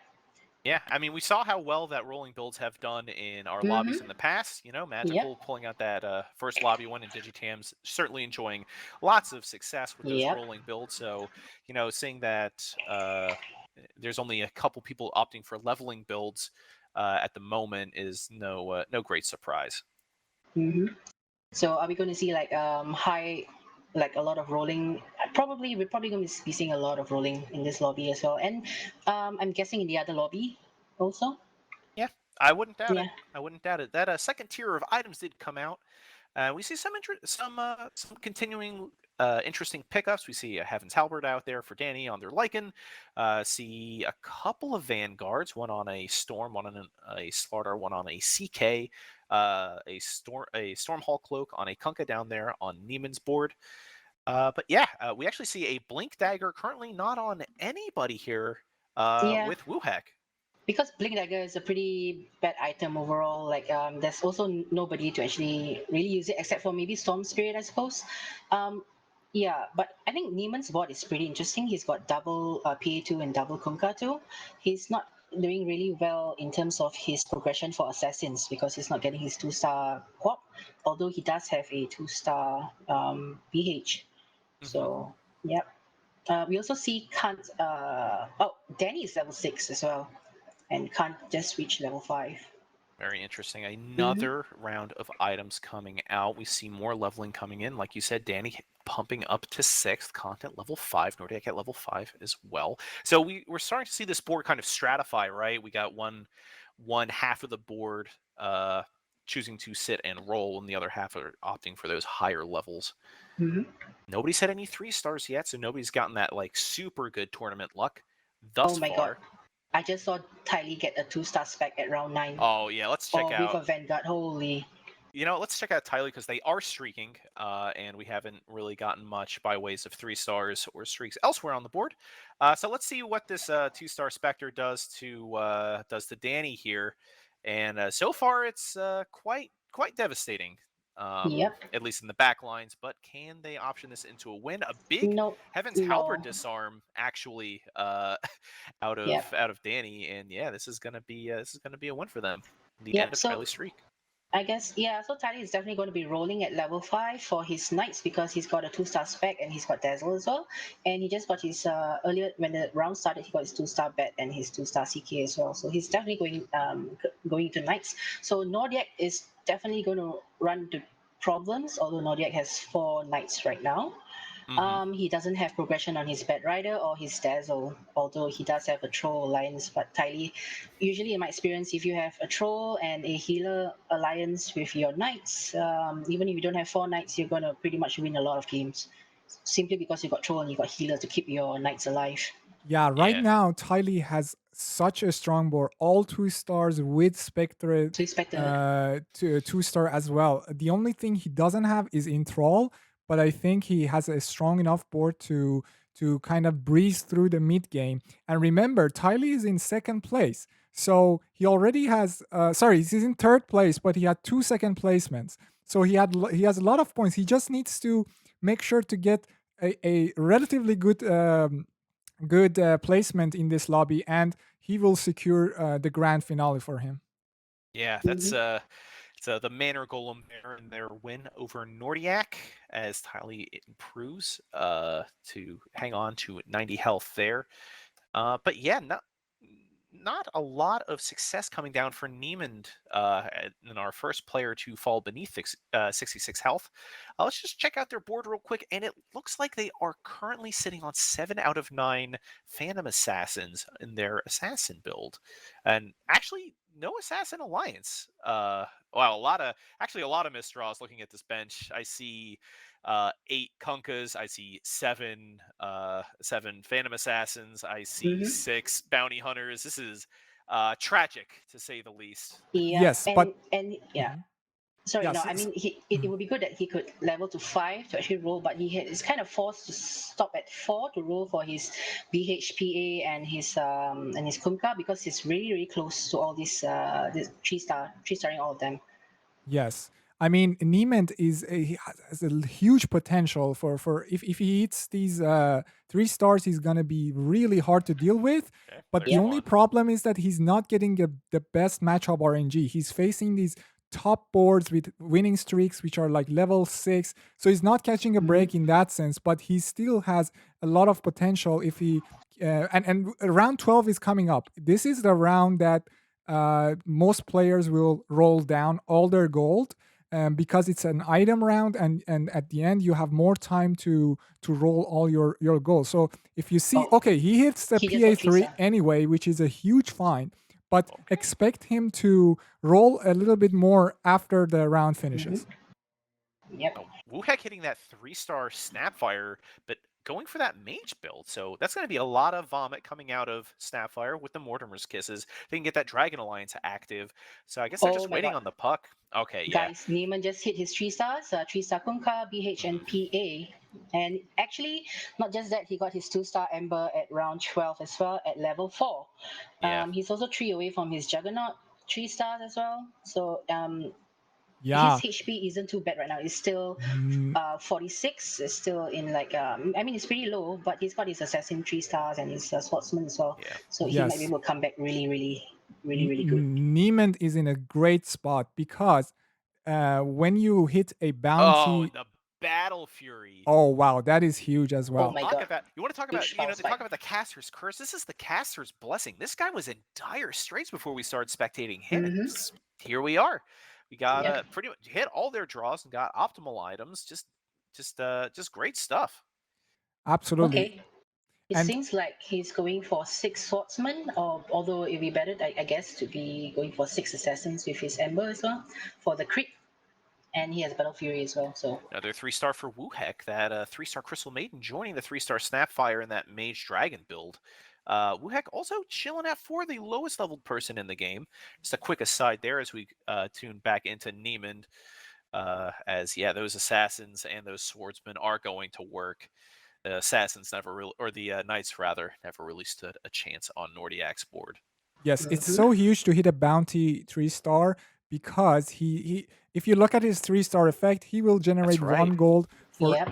each money. enemy killed. So that's gonna kind of generate so much gold and interest for Niemand to be able to go to higher levels and also keep rolling right now because he's a strong board right now. He doesn't need to level up right away. Right. Yep. Yeah, it throws in the anti-mage there for that token Rogue Alliance. And wow, it seems like every single round Wuhek just gets another 3-star. Hits the 3-star Storm Spirit, puts the Vanguard on them, and just like wow. That's all I gotta say. They're just churning them out, and Niemand is not the only 3-star roller in town.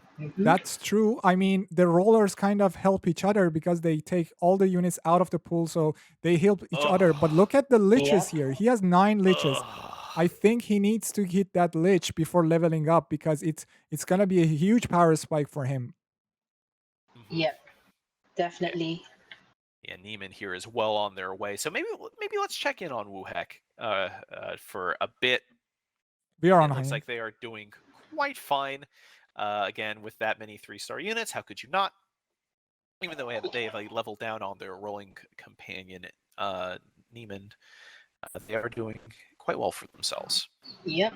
Once Wuhek reaches his Lich 3-star, he can just keep saving money and then just like go all the way to level 8 to get in his 6 mages, and he's gonna really cause a lot of problems for the lobby, right? Niemand Exactly. is level 6 though now, right now. I guess he's pretty satisfied with his with his assassin progress. He might be saving.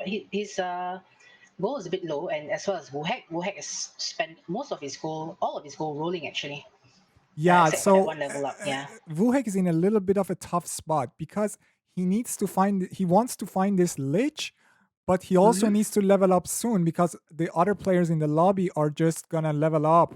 And Yep. if you see that we have level 8 players and they're gonna be 9 soon. So Mm-hmm. but he needs to find this lich. So he's in a bit of a in a hard in a between a rock and a hard place. Yep.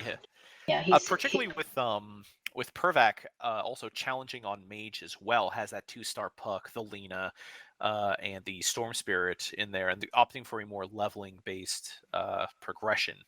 And actually, let's look at Pervac's alliances because you don't see this too often. It's Mage, Savage, Shaman. I guess in lieu of barricades, and actually on that we actually have a manga tree out for Wuhek. Did not mention that earlier. Mm-hmm. Without barricades, you have to come up with solutions to protect your front line or your backliners. And summoners could do it. Getting the additional shaman creep could definitely put a significant body on the board. But leveling certainly helps do that just by nature of having more units. But it looks like Wuhek's kind of doing all right, just chilling down at level 5. Just has the bodies to make it happen. Yeah, Yes. I'd also like to point out that Tylee has like 5 knights and he hit his 6 Spectre, so he's very close to his Oh Spectre wow. 3. Yeah, and he also has, he's got, although his Underlord is the Golem, um, yeah, but it's probably going to help his Spectre a lot, especially with Right. CK on board. Yeah. That's another thing to touch on. We actually have every Underlord in this game too. Unlike our first Mm-hmm. lobby, which was almost exclusively Eno, we now have at least one representative Wow. from every Underlord currently available. That's yeah. I mean, with the exception of Let's Go Crazy, but I mean, yeah, Oh wow, even every variant.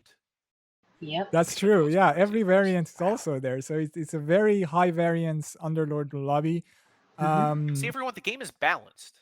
I don't understand Yeah, why everyone's asking for a patch when it's like, are they going to patch chess? Are they going to patch backgammon? No, because those are just balanced games. This game is balanced. We don't need patches. It's fine. I mean, chess has had that bug, right? The en passant, the Oh, yeah, absolutely. that bug hasn't been fixed for thousands of years, so they still need a patch for that. But yeah, Underlords, yeah, this might be the patch we're waiting for. These rules. Yep. Yeah. Because I mean, and that's the thing about this custom rule set, and they are largely honor system rules. But if developers are not going to take it upon themselves to modify the game, I'm really proud of this community in taking this sort of pro action to sort of modify it for themselves. Yep, and I think we've actually hit two of our two of our players have hit the red zone. imoartle and Nordiac. imoartle, I saw he got a 3-star Wind Ranger earlier, but it's not really doing much. And Wow. yeah, but he's going for a 4 vigilant build, so he's been leveling, probably trying to get his TA. His patch progression is very sad. Because he's one patch Ah, away, yeah. So that's probably one of the reasons why brutal. he couldn't actually maintain his HP in the earlier games. Because we're at round 18 right now, and yeah, and for Nordiac, he's got 4 knights, trolls, and healers, but it's pretty hard for him because Spectre is heavily contested by Tylee, and although he's got a better CK progression than Tylee, but well, it's like round 18, so he's not hitting his timings. He's also got double Omni, and yeah, Tylee has more Omnis than him. Yeah, it's so Not strange because less. we've been seeing knights all day, and all of a sudden we've got two people just Playing going at each knights. other for knights. Yeah. Yeah. Yeah, let's check out Nordiac's build here because even though Immortal just kind of showed early, getting those early hunters, I think in that first round, right? Okay, Nordiac has not enjoyed such Wow. success. Gets that 3-star CK, the absolute central unit of any Knights build. It gives you that Knight adjacency bonus wherever Knights are, as long as CK is alive. Also has this Necro book up on the bat, which is again ideal. I would say that this Luna item as well, the Dragon Lance, kind of ideal because that unlocks the bounce range on her glaives to be global as well. Just some really good key pickups. Yeah, this is a pretty huge power spike for Nordiac right now, but the problem is he doesn't have an attack damage or attack speed item for his CK, which is his main carrier right now, and he actually lost losing to Wuhek, even though they have the same amount of units on board. So it's really looking you really really don't want to be hitting into Wuhek right now because he's found. Look at his board. He's found his 3 stars. He's very strong right now. Yep. And Nordiac just wished he had hit any other board except for Wuhek because those Crystal Maidens can disable his Chaos Knight and just deal with him. Yeah, it's a very tough scene. 'Cause, like, if somebody disables your Chaos Knight or your Luna, then you're kind of like at a real want for damage. And if you can't get the sort of Necronomicon factory running on your bat, it's pretty much the same thing. And it's going to be a night fight, and this could be Nordiac's last round here. Yep. Not only in this final preliminary match, but maybe in this tournament. I do not remember seeing Nordiac very high on our. No, he's actually in the he last might be place because he's got. Oh no, his Nesix is down, so there's no enthrall over there. But his CK is still alive, so even though Tyrese, you're emoting it right now. He must be so happy right now. Yeah, lives to fight another day. But we were talking about this in the pre-show about how Nesix, it's kind of like feast or famine with a lot of her abilities. Like the Golem just takes so long to come out, but when it does come out and you have good synergies, it can be quite effective. And when you have Enthrall, but nobody alive to follow through on killing the enthralled unit, we saw that in the previous round with the Storm Spirit, rank 3, got enthralled. That taunt went off, but it was just too mobile, too slippery to get taken out, and just was not as effective. Yeah. And Nordiac is one Spectre away from Spectre 3-star, so if he really needs that right now. And he's selling his Omnis to be able to get him, but he couldn't hit it this round. So he has to just hope to survive another round and go from there. Tylee also has like seven Spectres, so he's got to be spitting chips about that. I was just thinking that Nordic should not be picking Dani, and he did. And because Dani has a full Brute lineup, which is a pretty strong counter for Knights. Let's see if his CK can survive. You hate to see this. This is rough. Although, I mean, I don't know. He might be winning though. I don't know. Yeah, this CK is still alive. Like a likely win for Nordiac here. Yep, he might be surviving. Yeah. Oh no! Immortal. Oh wow! Unfortunate.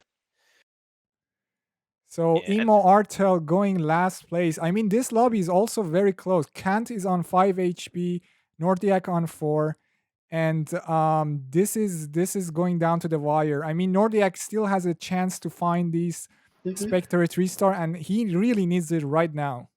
Yeah, I mean, you just had the person who was in last health-wise. Of course, Immortal unfortunately finishing in last place, but the last place in health going into the round just beat the person in first. Kant absolutely upgraded their board. Like I think there was like 4 2-stars. Just such a shot in the arm. Oh, make it 5. Why not? It could be a major turning point for them as they go into this 22nd round here. Let's go with Kant because he's also very low, and we haven't covered him a lot here. But as you said, he found his 2-stars. But is it too late? Let's see.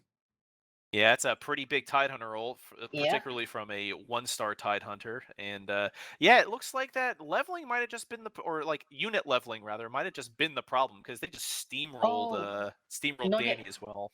Nordic just went out. Oh no, Nordiac.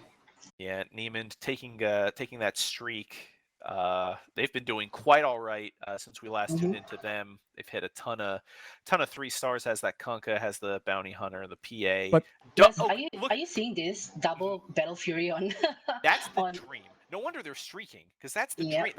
That's optimal stuff. That's gross. I'm disgusted by It's this build absolutely in the disgusting. best possible way. this is really scary. Look at his progress also on other units. He's in a very good spot, but I think Tyler is thanking his stars because with Nordiac being eliminated, all his spectres are now free. So he really needs to hit that as well because he's kind of falling off, There and it he is. hits it. Right in time, seconds before the round start, is going to go up against Kant here. Could be an elimination scenario for Mhm. Kant. Let's see how it plays out. Khan, of course, going for that brute build that you said had particular effectiveness against Knights, but I don't know. That Mhm. 3-star Spectre is kind of Yeah, not against 3-star Spectre. Not against the 3-star wiling Spectre. out. Of course, I mean, Yep. it does help to mitigate, but all that pure damage, all that mobility, that's the end Mhm. of Kant. Oh So no. Oh. go into our Can't. final 5, GG. and things are actually kind of tight for these remaining 5 players in this lobby. It's gonna be quite interesting. We have a very interesting diversity of builds as well. We have an Assassins player. Niemand actually just hit their 3-star Ember Spirit. Is that actually better than just having the 2-star Ember Spirits with Battle Fury? Oh Unsure. yes. Yeah, it's probably like way better because of the extra search range. Tylee, who has their 6 knights, we got 2 full 6 mage players and a poison brute mainstay up there in first place with level 10. Yeah, let's check out Pervac though, because they are kind of chilling down there near the bottom with the other mage player, and it's going to be some mage on mage action. Pervac, of course, has 4 humans, whereas Wuhek only has 3. So that extra mana generation could be the change. Although Wuhek is sporting a lot more 3-stars than Pervac, but Pervac does have the extra level, and it's getting pretty close. But that 3-star Storm Spirit is quite a hard mark to hit. It's going to be Oh, 7 perfect. damage away from Pervac. Yeah, Pervac is he has his 6 mages. He has his Dragon Knight with Cadence. Um, And he has a Doom too, actually. Mm-hmm. Yeah, oh wow. Yeah, throws in the sort of splash Doom, a good stuff Doom. Mhm. And yeah, Cadence Blade comes out onto that Dragon Knight. It is now we're going to round 25, so that's a completely legal move. So yeah, it's getting pretty heated. And we absolutely. just saw Pervec get a Vesture. That's going to help a lot, especially with his mage lineup right now. It's definitely going to help him survive. And he just got a Rubik too. Oh my god, a slot 3 Okay. without barricades in this game. This is going to be fun. Yeah, that Yeah. Slark's gonna have a field day. And it's Mhm. satanic. Oh my And he got god. 3-star. We want to talk about optimal itemization. That is so gross. It's Niemand disgusting. Niemand is in a great spot because remember he's also at 8th place, so he really needs a good Mhm. placement this game to be able to reach the grand finale. So it's huge for him right now.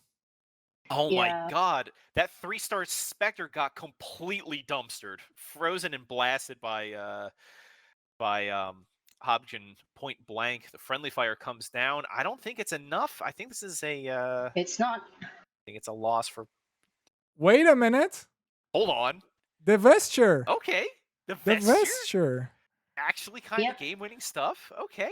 Pulls out a surprise one against Tylee. Mhm. Wow, all that magic resist and just damage resist from the Knights couldn't punch through those last couple of units, and he takes it. Oh my god, Wuhek just got his 3-star Lich. Holy, that is going to help a lot against the Knights and the Brutes. Wuhek seems to be in a pretty good position right now. That's Yeah. a 2-star Dragon Knight. You can't have. Oh, You don't put. but Cadence on Dragon Knight? Yeah, I don't Wait, agree with wait, that. what? I don't think that's the play. You got to switch that up with like a Rubik or like a Crystal Yeah. Maiden or something. You got to Probably switch the that Lich. off. Probably the Lich, Perfect, yeah. please, Moya Brat. You can't. Oh, and he's gonna be against a ghost. Uh-oh. Oh no, dude. Well, the splash damage is still pretty good for the Dragon Knight level 2. It's not the worst Yep. thing in the world. I would call it suboptimal play, but what do I know? I'm a big boss. I'm just a commentator. And that little pocket of damage is doing quite well. The Vestiture of the Tyrant doing work, keeping people alive. The Rubik is still stealing spells. He's stolen, not let's dead. see. Oh my god, 1 HP. 1 HP in a dream. It's been the story of this entire preliminary round. So let's see if Pervek can pull it off once again. I think he was our Yeah. original one HP in a dream guy too, right? Yeah, he was. He's finally Oh my god. And speaking of 1 HP, Wuhek is on 3 HP. He got chunked 17 damage by Oh, Dani's board, which is brutal. running the Dusa with Cadence. So it's a really nightmare for Wuhek to deal with, because I think he also has, he had scale. So that was a bit of a bad matchup for Wuhek, but this lobby is super close right now. Super close. Pervek swaps the Cadence off to the Lena, puts the Shadow Blade, or the Silver Edge rather, on the DK, and now you're going to see an absolute metric ton of damage coming out from them. Just so much attack speed, so much tankiness, just so much splash damage, and is just carving through Wuhek. The low health warriors engaging in this final battle to the death. It's going to be hard to get this 3-star Storm. Can he get a lucky friendly fire? They can. And oh my god. Wow. Pervek surviving on 1 HP gets rid of Wuhek with all his 3 stars. He probably did the whole lobby a favor there, but that was, I don't know what just happened there. The manner line from Pervek saying that was close. Beautiful. Proves that they are the Archmage like Rubik in Dota lore. Man, eliminating Wuhek. And moving on to third. I mean, look at the damage from Rubik, though. Look at 6.7 illusionary orb. What is that? All that illusionary orb. Brutal. He take on Niemand here. We're going to be watching Pervek versus Niemand, the two human players. Oh my god, this is scary, though. Yeah, that Ember Spirit, I'm going to be watching him and his damage, and yeah, that's going to be pretty much what I expected. Kind of killed a couple units outright. That Vestige of the Tyrant keeping them alive very briefly, but yeah, some friendly fire. Is it a draw? Oh, wow. Oh my god. Is it a oh draw? no! The Eno survived. Oh man, that sucks. Oh, that's really terrible to see. Pervek actually loses, or actually beats Dani on their board, so I don't know. Okay, that's kind of a heartbreak going into an item round 2. Like, ugh. Let's see. Okay. Right, we got a Vestige of the Tyrant and a Vladimir's picked up.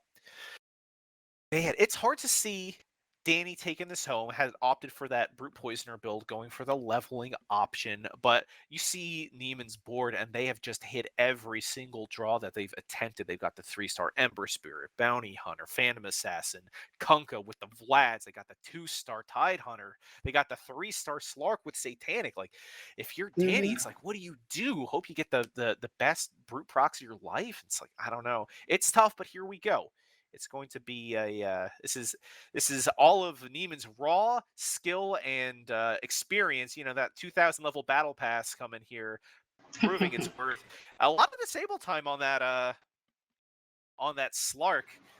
Not just that, Slug is going to be able to feed on the tankier units like Doom, Tide, Lifestealer as well. So that Slug's going to dominate. Hypothetically, but here's the big wet blanket on that Slark. The poison coming out from the Poisoner on Dani's team is dampening the healing coming out from that Satanic. So that lifesteal is going to be negated if he can get all 5 stacks on it. And we saw at the beginning of that round, he couldn't get those stacks up at all because he was just getting constantly CC'd by stun after stun. It was a bad showing. I think it was like, first it was the Spirit Breaker, then it was the Tide Hunter. It was just he couldn't get a single thing going. Just ended up dying and couldn't get anything out of that Satanic. Yep, and he's baiting his Slug tree probably with Dazzle 2 at the corner over there, and he's prepared his Tide Hunter at the back as well. So yep, stun after stun. There's that Cadence Blade coming out, just doing work on that Tide Hunter. And Slark's having a little bit of a better time right now. So many Ravages coming out from those Tide Hunters. Slark, this is the difference. Doesn't have any poison stacks on him. Just going to work, going for a chop shop, and just got to clean up the wards and the NO. Yeah, this is Slark doing Slark things. 3 shots all the wards, and that's that. 7k damage out of the Slark, 11k damage out of the Ember Spear. Most of that coming from right clicks, but Battle Fury certainly doing a ton along with Sleight of Fist. Okay, so we're looking at Dani's board. It's still at he's at level 10. We're still waiting for his Medusa 2. Once his Medusa 2 with Cadence is up, he's probably gonna be taking a huge chunk out of Niemand's HP as well. But both of them cannot roll anymore. They're very low on gold. They've gone down Mhm. to the nubs, committed Yep. everything into these builds. And actually, was that Sven always there, or is that some splash rogue swordsman? I think that was new. Like he's level 8, Interesting. 10. Yeah. Gotcha. Slar coming in, popping that satanic, and this is like it appears that Niemand's build lives and dies with the Yep. Slark being able to pop that satanic and stay healthy enough to build up the stacks to scale into Mhm. later in the round. That's going to be 12 damage up against Niemand. And he's got what is your strategy here with the Slark? Do you even dare I say frontline the Slark to try to dodge all of the CC coming out from the Medusa, from the Tide Hunter, from the Spirit Breaker? I guess the slug, because Oh, three of boy. his main assassins, oh boy, three of his main assassins just attacked the Dazzle, and then that actually screwed up his assassin's positioning because they would walk towards the Tide Hunter, and that's when he gets disabled greatly by Tide Hunter, and then because Bara would be charging to the furthest unit, and Bara would be walking up, Bara would be charging back as well. But So Niemand yeah, finds a 3-star Juggernaut, which will buff everybody's HP. HP, That's a yeah. huge find. Yeah. And we're talking about keeping that Slark alive, doesn't get doomed. The PA is the one who gets doomed, and this is Seems like going to work here. Yep. The 3 stars That are Doom. kind of doing their thing. All And right. that's it. Oh, that's enough. Ooh. That was 12K enough. damage Takes first out of that place. Ember Spirit, takes first place. Dani, Niemand, congratulations with this very clutch win. As I understand, kind of keeping their finals hopes alive just by pulling this one out. Congratulations. Good game. Great game. Great game. Yeah, great game and great heads up play with a lot of the unit strategization. It takes a lot to have a 2-star Tide Hunter and then to sub that out to put in the 1-star Sven and the 1-star Pangolier to get that Swordsman too.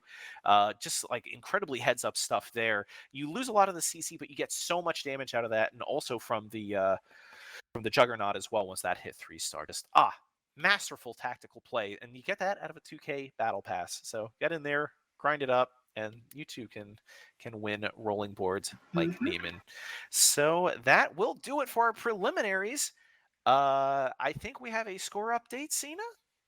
Yes. So the other board's still going. And I'm still trying to find out what the placement were for they, but we still need to update their scores, and then we'll have the final placement. So just wait a second. Maybe we can spectate their lobby if we're fast enough. I am friends with Digi, so we can spectate that game. See Digi. Where is Digi? Oh yeah, it's a finals Digi's up out again. though. Digi's out. is out.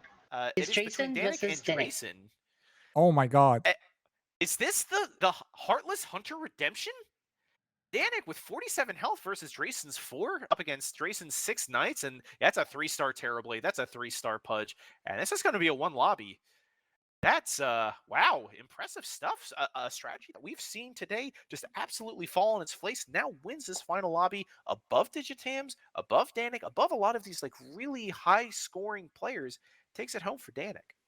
All right, so we have all the games finished for the preliminaries. So we have to tally the scores. So let's go to our leaderboard and see how it is. But it's gonna be updated live as we update the scores.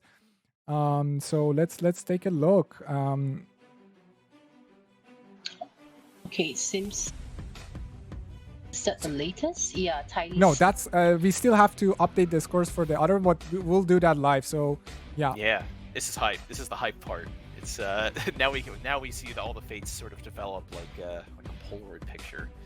All right, so I have the other lobby, Digitam's lobby. Zama got 8th here, so that's an 8th place for Zama. Okay. Xinryu got 7th. Oh, just a second. Yeah. Sure.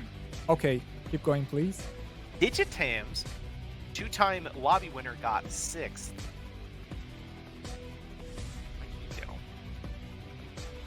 Heartless Hunter. Stuff. Love got 5th. Ryan came in 4th. Magical managed to squeak out a 3rd place off the back of some Assassins, Poisoner Brutes. A 2nd place finish for Drayson. Place for Drayson, yes. And Danik got 1st. After a couple of not so great showings. So in the other lobby, Niemand got 1st and Dani got 2nd, if I'm not mistaken. True? Yes. Okay. Niemand got 1st. So this is going to be the final state of the leaderboard. All right, and wow, a late run from Niemand actually does punch their ticket to the finals. That's exciting stuff, and although Danik did have that great run in that 2nd lobby, they were just short by about 5 points. Some unfortunate finishes early on really hamstrung them, finishing off with that disappointing 9th place finish, just short of our finals. So our top 8, Ryan from the Philippines in 8th place with 24 points, Magical from Malaysia with 25 points, tied with Pervek from Ukraine, also with 25 points. Dani from, that's Slovakia, right? Slovenia? Am I saying that right? One of those got 29 points.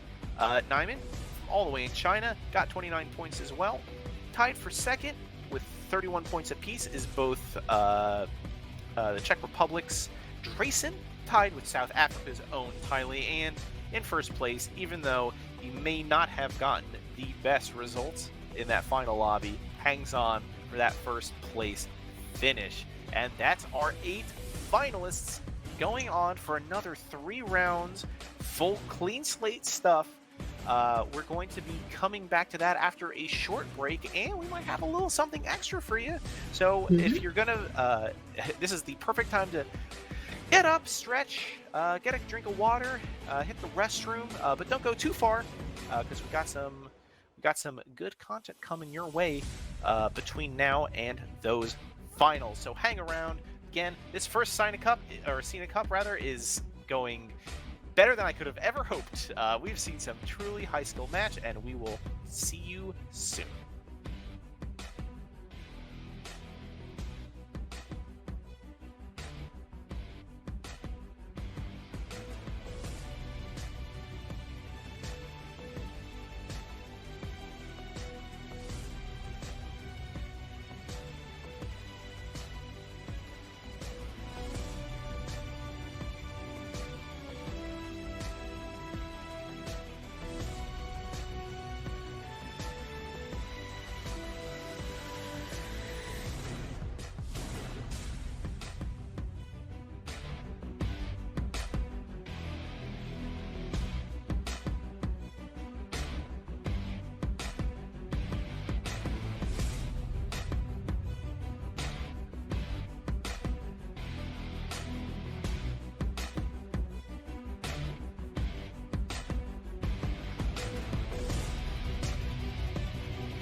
All right, welcome back to SinaCup First Edition. I'm with you again. This is Dr. Heckle, and joining me is Sina and Kitty, but also we're gonna have a special guest in just a little bit. Who could that be? Who could say? We're past our preliminaries now, and we have our final 8 for our grand finals. We're going to have 3 more rounds ahead of us, so much more Underlords to play. Everybody coming in from Digitam's stream, thank you so much for stopping by. We appreciate having you, all of us, putting us over that 3-digit mark. It's great to have you all. It's great to have such a lively community showing up for these tournaments. It's great to see. It's great to have. It's great to discuss this game and keep this game alive with all of you. So thank you so much for stopping by. Wow, what a first 3 rounds, huh? It's man, we saw some Intense. Yeah. incredible comebacks, smart team composition, heads up plays, positioning wins, itemization wins. Where do you even start? hmm Man, I just mean, like just from the lobbies we've seen, like I mentioned earlier, it's quite interesting to see that always the top 2 builds were rolling builds, right? And because like we're so used to knowing top players always going for leveling builds, and we've seen with our own 2 eyes, like in both lobbies, right? In both groups, all the top 2 builds have been rolling builds, and that's a very interesting thing about this tournament right here. And we've actually seen a lot of them try to actually go level builds. A lot of top players have push for level 8, very aggressive level pushing, and however they just could not hold their stuff against those who hit all their 3 stars. And then I've also seen a lot of players, like for example with the one that we casted with Magical, he hit. I remember he hit his 3-star BH and 3-star PA by round 13. That's incredible.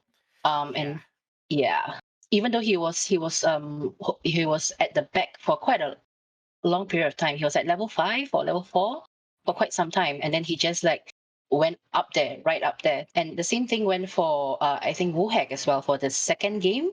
Like he was going mages, and then he rolled, but he couldn't get his Lich tree early on. Although he got his Storm tree first, and that just like was a massive power spike for him. He just like he bulldozed his way.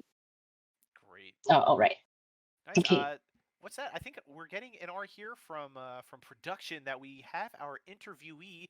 That's right. It is the winner of our preliminary group stage going into this grand finals, riding high. It's Digitams. Welcome to the stream, Digi. Hello, hello, DJ. hello. How Hey, is it DJ. going? Things are going great. I don't even have to ask you because I know things are going great, and I have the Mm-hmm. numbers to prove it. Wow, what a Okay. preliminaries, huh? Yeah. Yeah, that was good So fun. yeah, DJ. So tell us, what's going through your mind right now? Like, how do you feel like getting double first place? I mean, it's what I want to see, right? It's like why I started doing custom rule digicups in the first place, right? Mm-hmm. Um, I want to see that like big roll, like go for number 1, and it can work, like especially with these rules, right? You get 15 points for first place, and there's custom game rules to make sure you don't get shut down by Dusa Cadence round 20. So I don't know. It's Yeah. like perfect circumstances. Mm-hmm. So, like DG, like we've all been talking about how broken, like, not say broken, but how imbalanced the game has been without with things like cadence and barricades. And I know you personally probably have like a very personal vendetta against your favorite purple colored blade, right? Yeah. So Yeah. in light of, yeah, like, so in terms of this tournament, I guess like we've noticed that all the top builds, all the top players have actually rolled really hard. So do you think that with this kind of rules, do you think that rolling builds are going to be making like a huge comeback if there's a patch that's similar to this? Like, Um. Okay. One thing you have to remember about this tournament, right? By going first, and sixth, I still got first place in points, right? In this tournament format, getting first place is very heavily rewarded. Getting eighth place gets you barely anything at all. mm-hmm. It's like the UPL format, right? Yeah. In ranked, this is not the case at all. In ranked, you don't get that rewarded for first, but you lose a lot when you get third place as well, unless your lobby is good. Like you can lose MMR for third and fourth. So I don't think we'll see that radical of a shift. Also, I don't think like these rules are still pretty far-reaching, right? I think if there's a meta change, it's not going to be this significant, right? I wouldn't want them to make it super significant. I do want some balance in the meta, Yes. but that's my problem. Right now, there isn't any. Yeah, exactly. Okay, so on a scale of 1 to 10, how stressful was this stage for you? I mean, there are some like some moments where it's like, okay, this is gonna get scary, isn't it? But you know, like I knew after game 1 that we were gonna have a good time, because even if game 2 went badly, again, exactly, like all I had to do was get either a good game 2 or game 3. So after game 1, I actually felt really at peace. Nice. Okay, so all right, so since your points are going to be reset for the grand finals, who do you think might be the most like the biggest threat for you? To be honest, the moment I raided, I went to get food because I had been live for 5 hours and I was hungry. I haven't seen who's even. Okay, in the top so let me help you, because we have Tylee, we have Drayson, Niemand, Dani, Pervac, Magical, and Ryan in the top 8. All right. So Niemand is like, he has over 7,000 hours in Underlords. I'm always afraid of him. Oh my god. Okay, so we got our answer is 7,000 hours. Like I was asking this question just now. Yeah. Over 7,000. Okay, we're just waiting I'm for over doxing him a 9,000. little bit. Apologies if he doesn't want that to be public. But on the other hand, Okay. he could have locked that information away if he wanted to. So Yeah. So Digi, you're also going to get ready for the finals. Of course, we don't want to hold you too much. But just maybe as the final question, was there anything that you didn't expect in the preliminaries? Maybe something new you found, maybe a new comp, or something you were surprised with in the preliminaries? I mean, I had okay, so like I talked to a few of the fellow competitors yesterday, and I basically told them going for roll comps is going to be the best play here, because getting first place is going to be like so much better than going for a guaranteed top 3 that it's not even funny. So I hope that my like fellow top 8 competitors are going for a similar mindset. We can get some fun finals with people going for some risks rather than seeing, you know, safe play for top 4 every game. Because it does, I don't think it's good in this system. I really don't. It's good in ranked, but I don't think it's like, if I get all 3 games, then sure, I can win. But all you need is one guy going first twice, and like it's almost impossible to knock them from the like top. So I just want to see people go for some fun risks. Interesting. Don't dox me, bro. Okay. And that's the message you take away, right? That that a tournament like this is definitely nowhere near like the usual lot lobbies that you play. Oh yeah. Yeah. Okay, so shall we? Doc, you're head on really to low the- right now. I tried to I tried to boost your volume up, but you're still very quiet. But I can do this next part. Digi, thanks again for joining us. It was a pleasure to have you. I hope we can interview you again when you win the finals. But until then, good luck, and see you soon. Ciao. All right. So with that, we're gonna be going to a short break, 5 minutes, and then when we come back, it's gonna be the grand finals. Don't go anywhere. All right. Okay.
You know, I'm more than just a mana battery.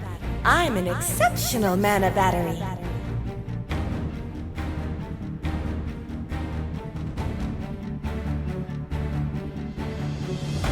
Step lively now. Your admiral is on board.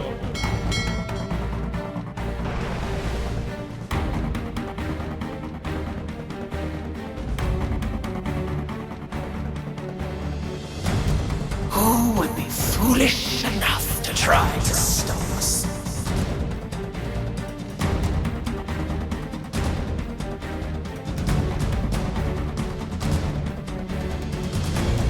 This is our moment.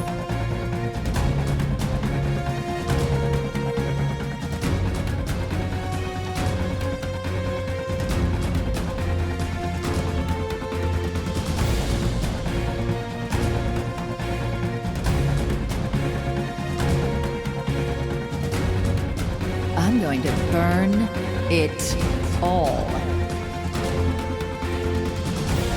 My light will be blind. Showtime.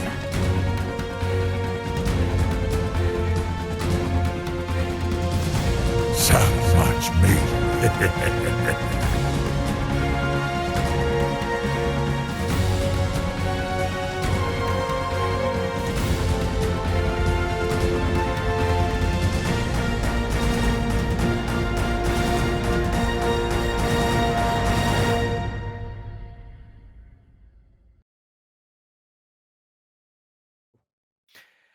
Friends and acquaintances, old and new of the DotA Underlords community, welcome to the SinaCup First Edition Grand Finals.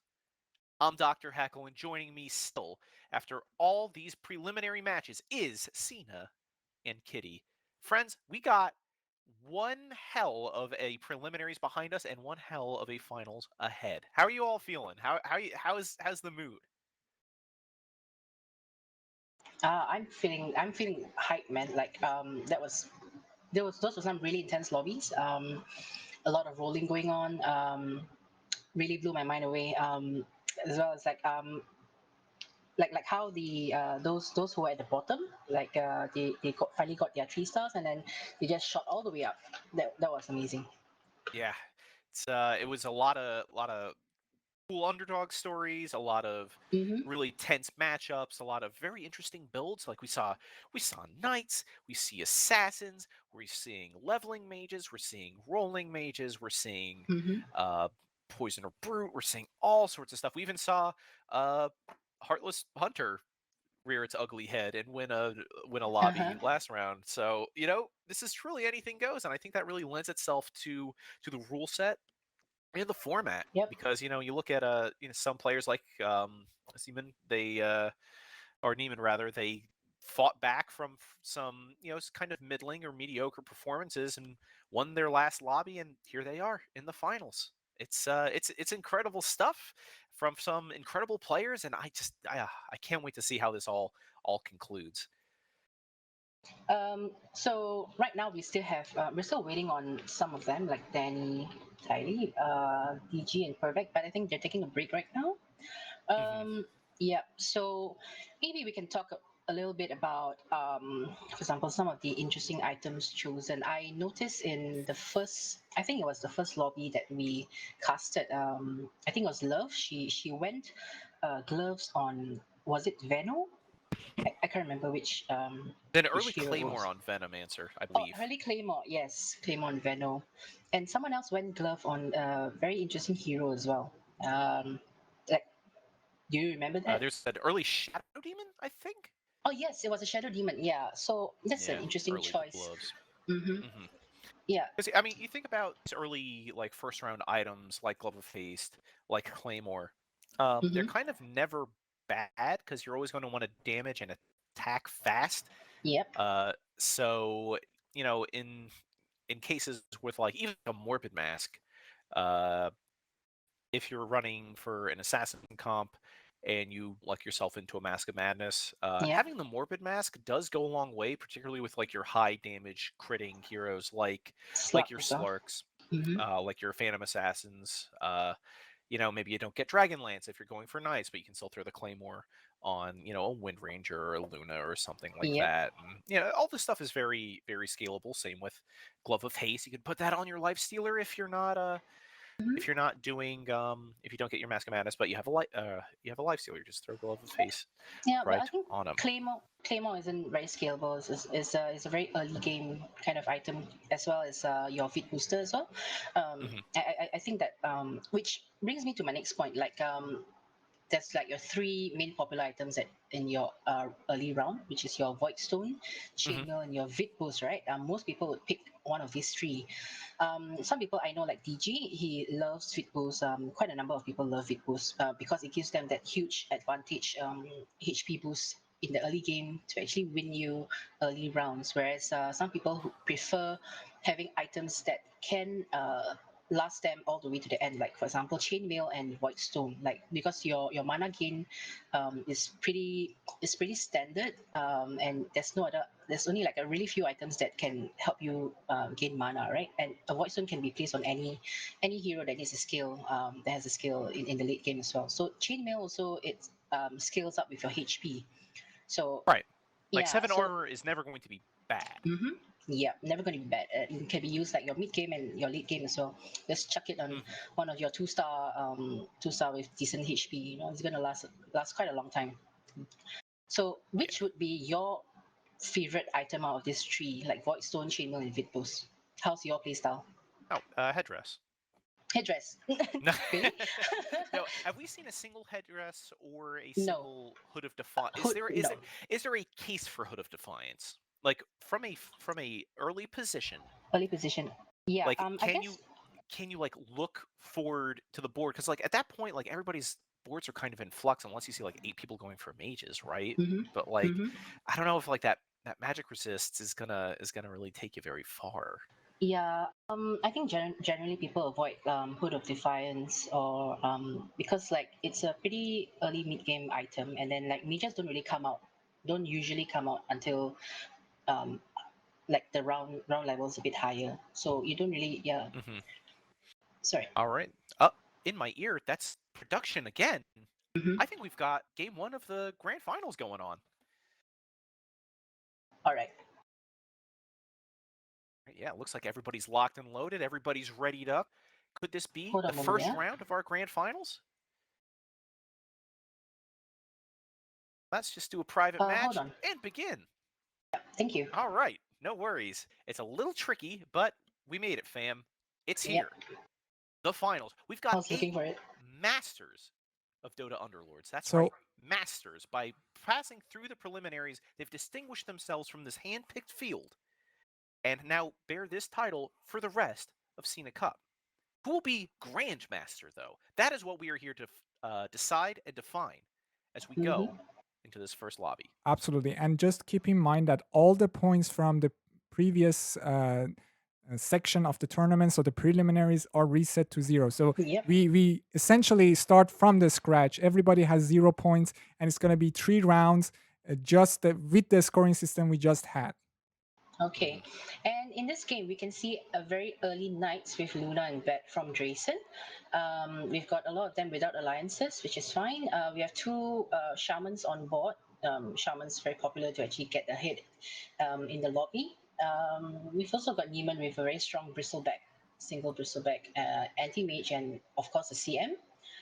All right, the rounds have finished, and we have actually 5 still at highest HP. So someone lost. Yeah. Riley is still battling it out there with no. Pervec. This Pervec, Pudge is yeah. taking everything and more. Could he get a slap kill? No, not quite as much. No. All right. So we have Ryan. Oh, could Ryan be going his signature Ryan Shamans this game? Let's have man. a look. But could they? I mean, I don't know. We haven't seen much. The one of the builds I used to go for was I'd call the 4-4-4. That's 4 Savage, 4 Shaman, 4 Summoner. Going for full Summoner really doesn't give you all that much. And there are tools to sort of survive that kind of zoo that you spit out in those kinds of builds. Your Lycan Wolves or your Treants or the dog or the bird or things like that. And I think we saw one lobby that went full shaman because I do remember seeing one black dragon at least, but we haven't Oh, seen yes. much of the wild wing. Mm-hmm. Is Yeah. it just bad in comparison? Just like not a Yeah. good unit? I mean, compared to the dragon, like the wild wing is drastically underpowered, but definitely better than that dog, right? So, but when you play shamans, you definitely want to hit your 6 shamans because especially your savage, because your savage will boost your 4 savages, that is, will boost um, your dragon's attack speed by a lot, and especially if you have an underlord like LGC, that's just insane. But I think the thing with shamans is that while even though your dragons can really take a lot of a lot of units out, and you may have like quite a bit of summoners on board, it's not really great against high tier, top tier comps like mages, because mages will just destroy everything. So just destroy, delete everything on your board. So all the Yeah. summoners are just like goodbye, people leave. one good coddle blast, and that's just kind of Yep. it, right? Especially with a coddle 2 with a Yule or something, oh, that's just bye bye. Yeah, that is adios. So we see a couple of early shamans. So a couple dogs coming out here. Yeah, I'm currently watching Tylee's board, although I should probably switch to Ryan's perspective, being one of the lone undefeated, well, now, maybe not so much, now Yeah. undefeated players here, as Tylee kind of quickly dispatches them on the back of a shaman build with a 2-star Magnus. And we see Drazen pushing to the top as well. He's won 2 with his Troll Knights, which is pretty interesting. I think, yeah, he just leveled up as well, which probably was a very good choice. Interesting. Yeah, because he's got a 2-star Tusk, which is a really good unit in the early game because of the damage and the very low cooldown on his Tusk Punch, right? Yeah. However, his Dazzle is still 1-star. He's not getting a lot of luck with his Knight progression as well. Yeah, But I'm not saying the Tylee, hardest commit on their bench. I see a Luna, I see a Luna. That's it. Like you said, Yeah. not the progression is not going super well. Very bad, No yeah. additional bats or dazzles. Mhm. So it'll be interesting to see if they pursue that. Usually, I like rolling knights. Maybe leveling knights is more in vogue. So they did jump up to level 4 instead of enjoying those additional levels at level 1 for the additional bats and dazzles. So we'll see Yeah. how that progresses as time goes on. Well, I think like we spoke to Gigi just now, he said that like his advice would be to roll for this tournament, right? So I think if everybody rolls, and then everybody's going to get their ideally they're going to get their 3-star units, right? So it's going to be like which is the dominating meta over here is, and it's probably not going to be, it's definitely not going to be your level heartless hunters, Yeah, which is awesome. probably not. So, we did interview Digi in between formats, rather, between the preliminaries and these finals. So let's check in with him, because it looks like he might be angling for Troll Knight as well. Knights, I'm not too sure. He only has like 2 knights, and only one of them has a 2-star progression. But he has quite a number of things on his board, which is he's keeping his options open because he's not selling them to get the 20 gold. He's still Interesting. pretty much, yeah. Like the rest of the players, they're overflowing a lot of units, and they're getting a lot of pairs. Like for example, Niemand, he's getting troll pairs and PA pairs, but he's also getting LC pairs. Wow. Yeah, so I think at this stage it's pretty hard to tell what kind of comps they're going to go with, even though they may have pairs. Magical's actually showing a very strong mage dragon comp. Yep. He has a Snapfire there. I mean, maybe putting that Snapfire there might help because she's 2-star versus a Storm 1-star. Although the Storm does have a Void Stone, but I guess right now we can't really tell. He's still at level 3 for Magical. He's rolling. I think he's rolling. Hold on, let me check. Most of the lobby has at least taken 1 level up at this point. We only have 3 people still hanging out at 3 with Alright. Tylee, Digi, and Magical. So Magical is not rolling. He's actually he's trying to get interest first. He's at 29 gold. Yeah, which is interesting because he's stuck at level 3 while the rest of the lobby is literally the rest of the lobby is level 4. Except for Tylee and DG, yeah. So they're definitely going to be hard rolling, committing a lot of their gold into rolling this lobby as well at lower levels. Yeah, Digi's early game is suffering. A little bit. I think this should put him on a lose streak. Oh, actually, not quite yet. Yep, probably.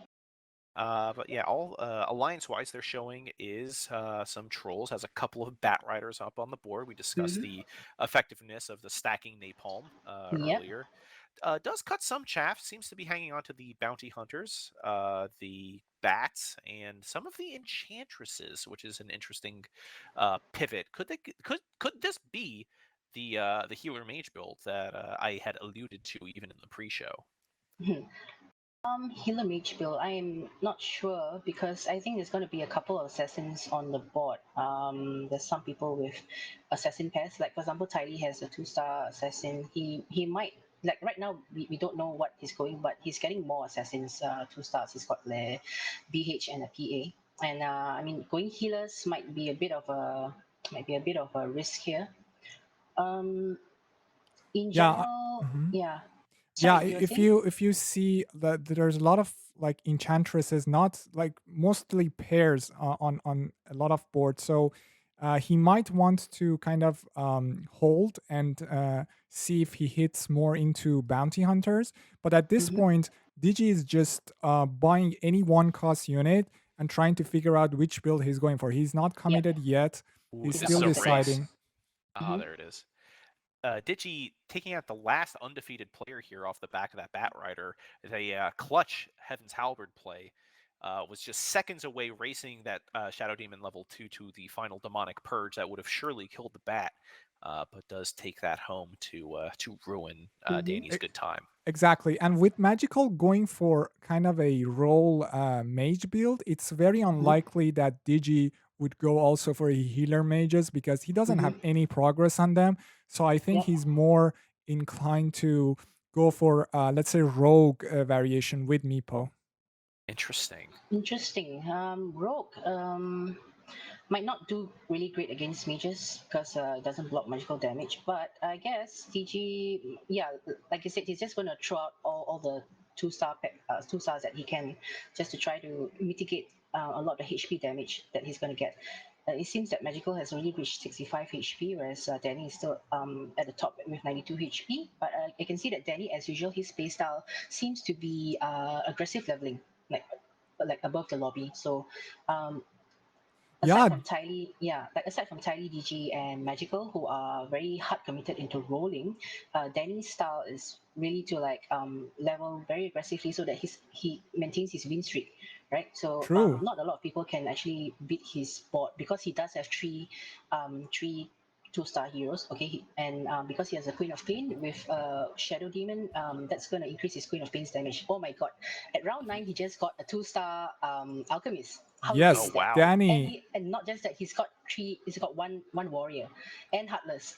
Yes. So so the Tylee's com is probably not gonna make it at all, I think. No. And Yeah. Dani is in a great spot and he has been finding a lot of success with his level build. So he definitely knows what he's doing. And with this good of a start, you can really expect a good win streak for him in the coming rounds. But remember, this is only 3 rounds of competition. So you have to I mean, this is the first round, right? You can try to get a relatively good placement in the first round, and then try to play more risky in the next rounds, depending on the leaderboard.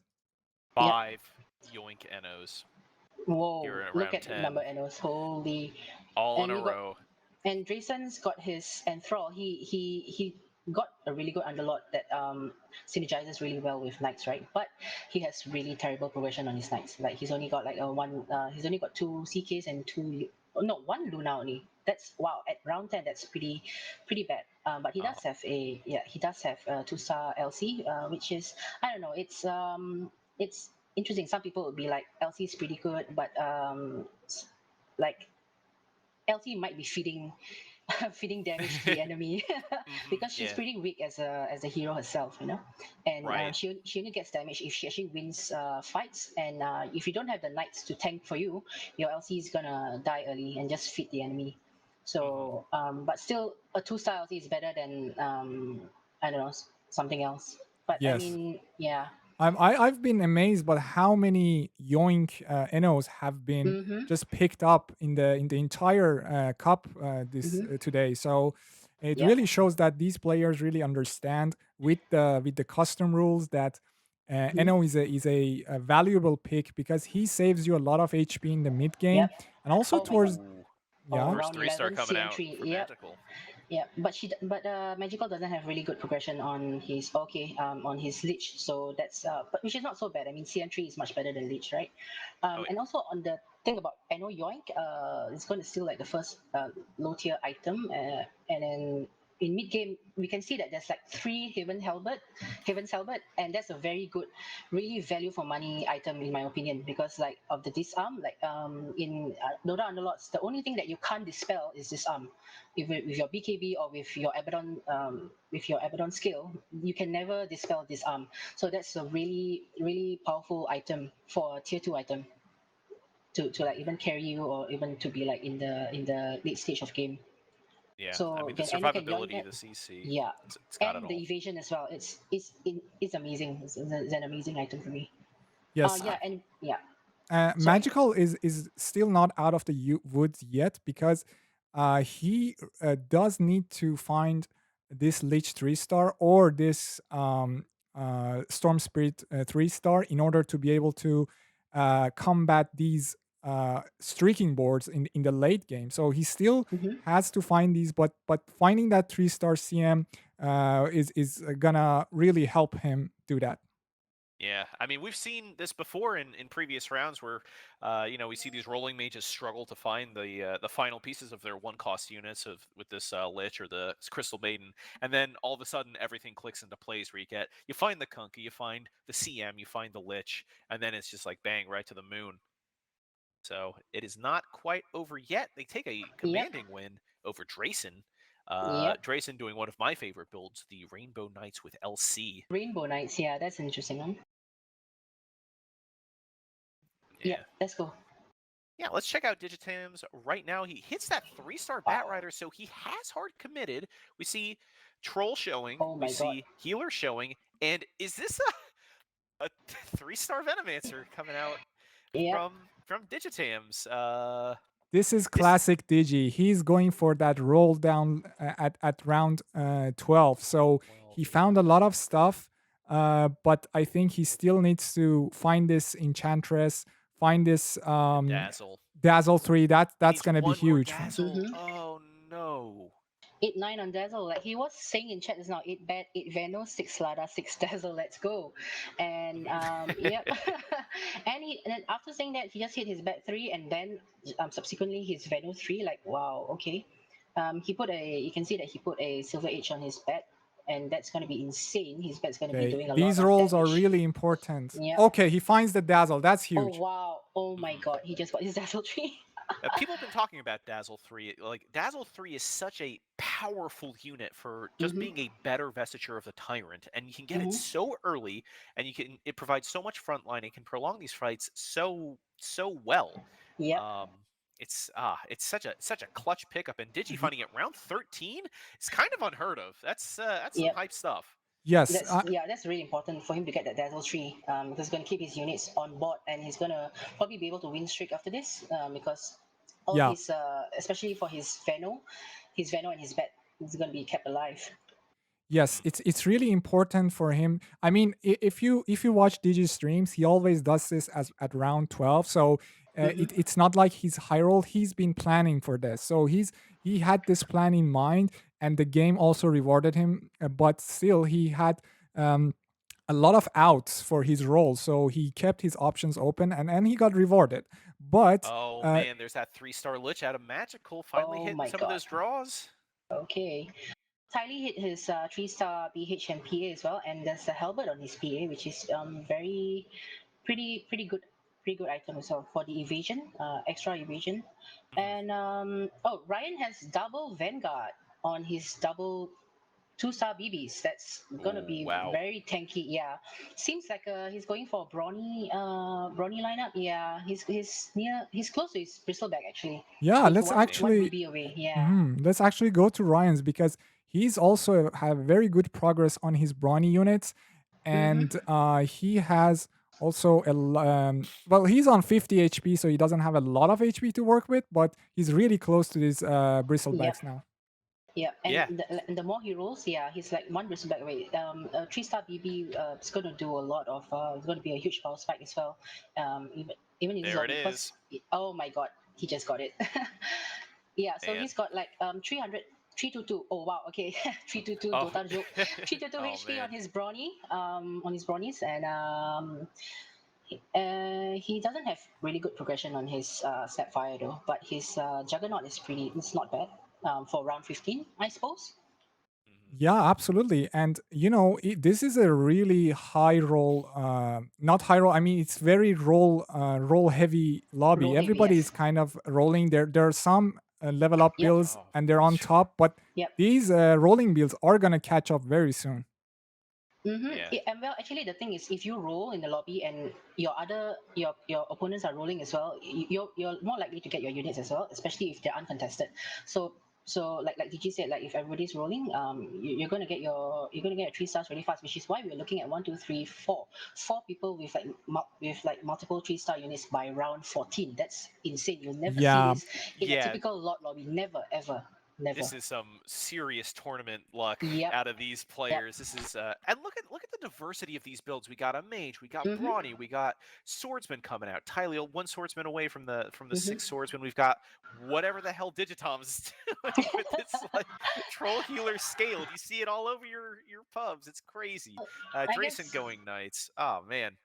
I mean, with DG's current progression, it's going to help him really stand his ground for like for the mid game all the way until late game. So I mean, he might possibly want to level up aggressively after this. Oh, no, he's still waiting for his meeple. He's very close, not very close, but he's pretty close to his meeple. Once he gets his meeple, he's probably go rogue, and he might want to get like, I don't know, 4 trolls or something, or he's just going to stick with 2 trolls. I don't really know about that, but yeah, I don't think it's a healer comp for this game at least. Yeah, and also juggernauts are being heavily contested by the bronies and also the swordsman build. So man, you're right. Yep. Exactly. And so I don't think they're gonna hit it very soon. I mean, Tyler is just 2 juggernauts away from hitting 3-star, but it's gonna be really difficult for him to hit it. But one thing I wanted to mention was that Ryan, which is like a brawny build, he hit into Dani at the worst possible spot because Dani had a life stealer with a mask of madness and just crushed him. That scales all the way to the end of the game.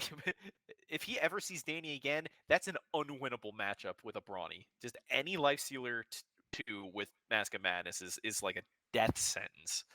It's devastating stuff. And by the way, Tylee hit double swordsman head as well. So so he can go 6 assassins easily, and he's at level 6. Like, oh my god, that's insane.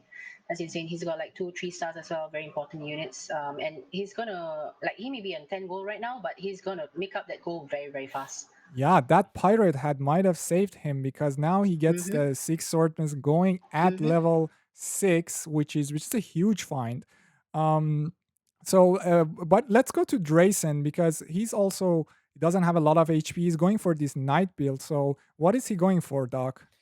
I think he has abandoned the Legion Commander component of this. I could see why. These are kind of dire straits, but I think they're going to lean more on the sort of 6 knight build and crutching on a Chaos Knight or Sven as the primary damage source. Not anywhere close to getting the Lunas all the way to 3-star. He's over the hump when it comes to Chaos Knight. He's 5 out of 9, but they're still so far away. I doubt we're going to see that. It's mostly going to be Demon Fair because in addition to the Chaos Knight, Drayson has also selected a Nesix as his Underlord and has a Spectre to complement. So that's like, what, 3-4 demons plus whoever gets Enthrall, because he did get the Enthrall in Essex. So that's going to be a lot of damage coming out from them if they can keep them alive. I guess for Drayson, like usually if you're knights, you like to roll at level 5 for your 3-star Luna and your CK, right? But I think because he's not getting progression, even though he's severely uncontested, at like there's nobody else going knights, right? Except he's not getting his units. So I think what he was thinking was that to push to level 7, try to 3-star a Spectre, because Spectre is Spectre is not contested as well. At least not now, even though they are like level 7 and 8. So right now we're going to go over to um, who's what Ryan's bot, right? Because Magical, yeah. actually, after Oh, suffering magical. a pretty serious blow from Oof. Digicham's 3-star brigade. That's right, they've hit that 3-star Meepo and the 3-star Slardar to boot over on Digicham's board. He's up to 3rd. That's a 3-star Meepo with Heaven's Halberd. That is obnoxious to play against. There comes a Yep. time when you spawn so many Meepos, you physically cannot attack because you're always getting disarmed by that constantly refreshing Heaven's Halberd. Mhm. And then the older Heaven's Halberds come off of cooldown, and then it becomes an unwinnable scenario for you. It's awful. I've been on both ends of that. I know exactly what that is. So Digi is kind of sailing with that build, but Magical, even with all these 3-stars, does have their work cut out for them as they go up against the lobby leader Dani.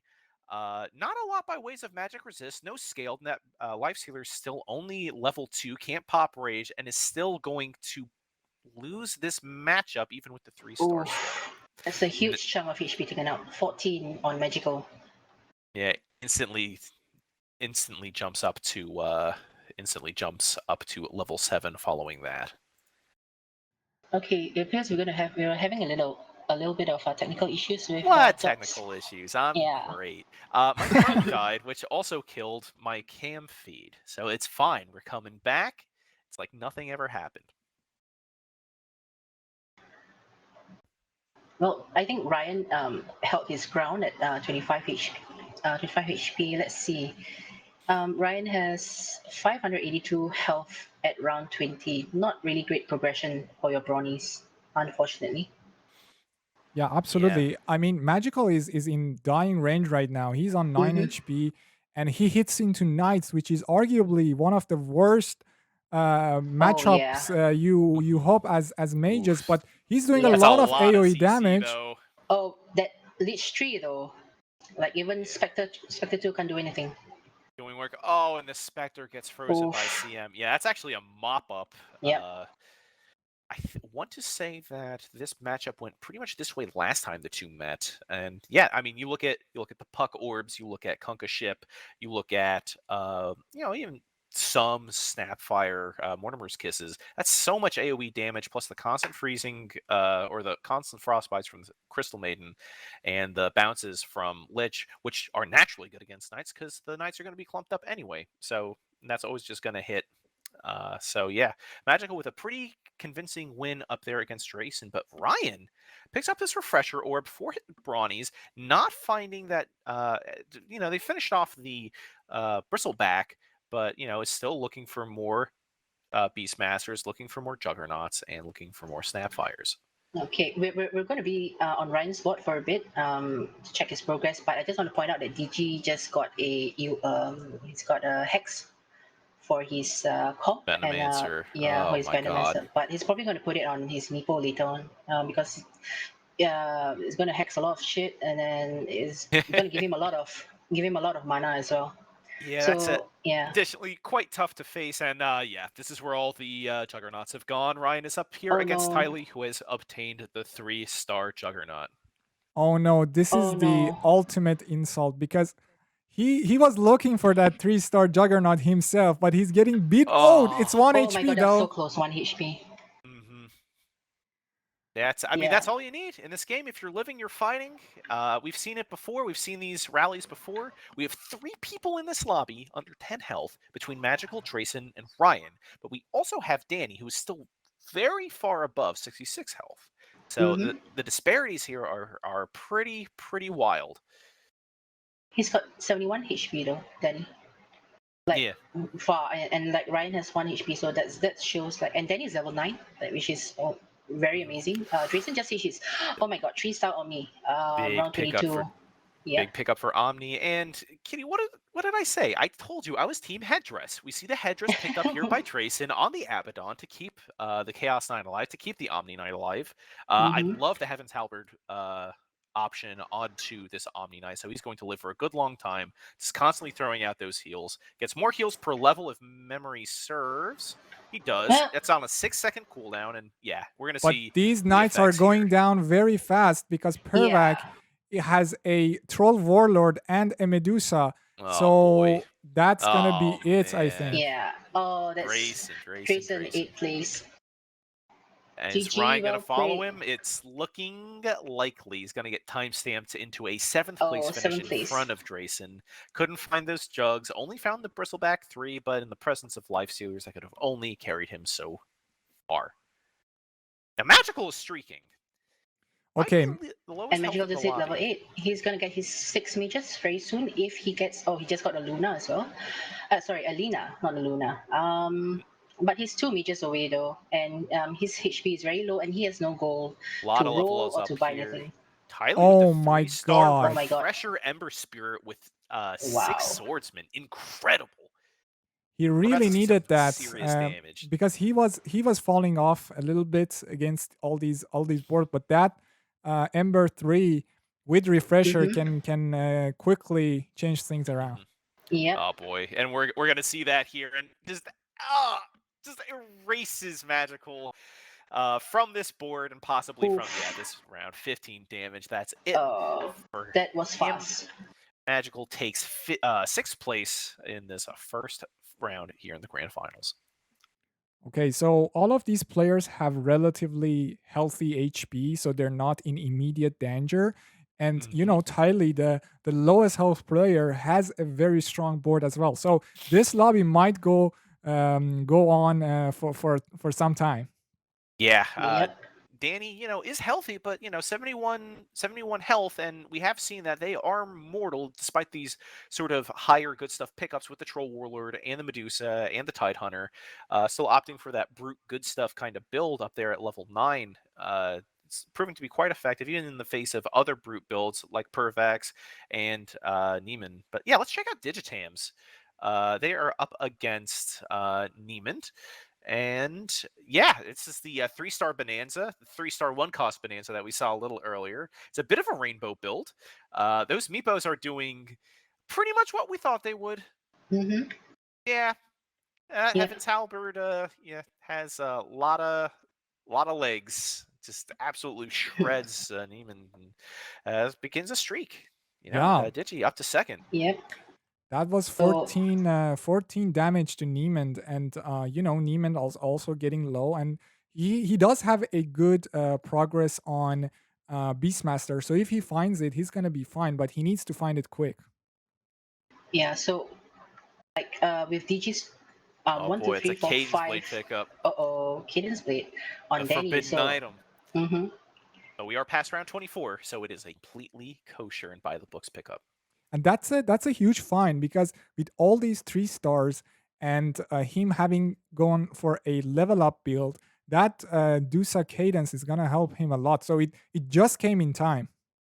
Yeah, Yep. and we were just talking about that Beastmaster to the refresher or picked up, and the 3-star Beastmaster picked up. We're gonna see these axes just shred through these tightly clustered comps. But I think with Tylee's level 7 and his assassins and swordsmen, he might be able to get to the Medusa very quickly, especially if there's no barricades over here. So if Dani fights Tylee, we might see something interesting happen. Especially there's a yoink as well.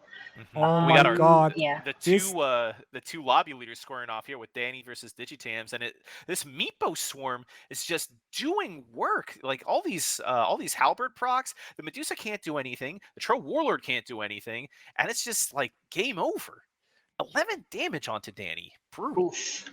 Digi is really in a good spot right now, because yes, this DotA has a cadence, but there was just so many meepos, so many targets, and he couldn't take them all. But look at his bench. He has so many pairs, and when he finds them, then his front line is gonna be tankier, so that his back line can deal enough damage.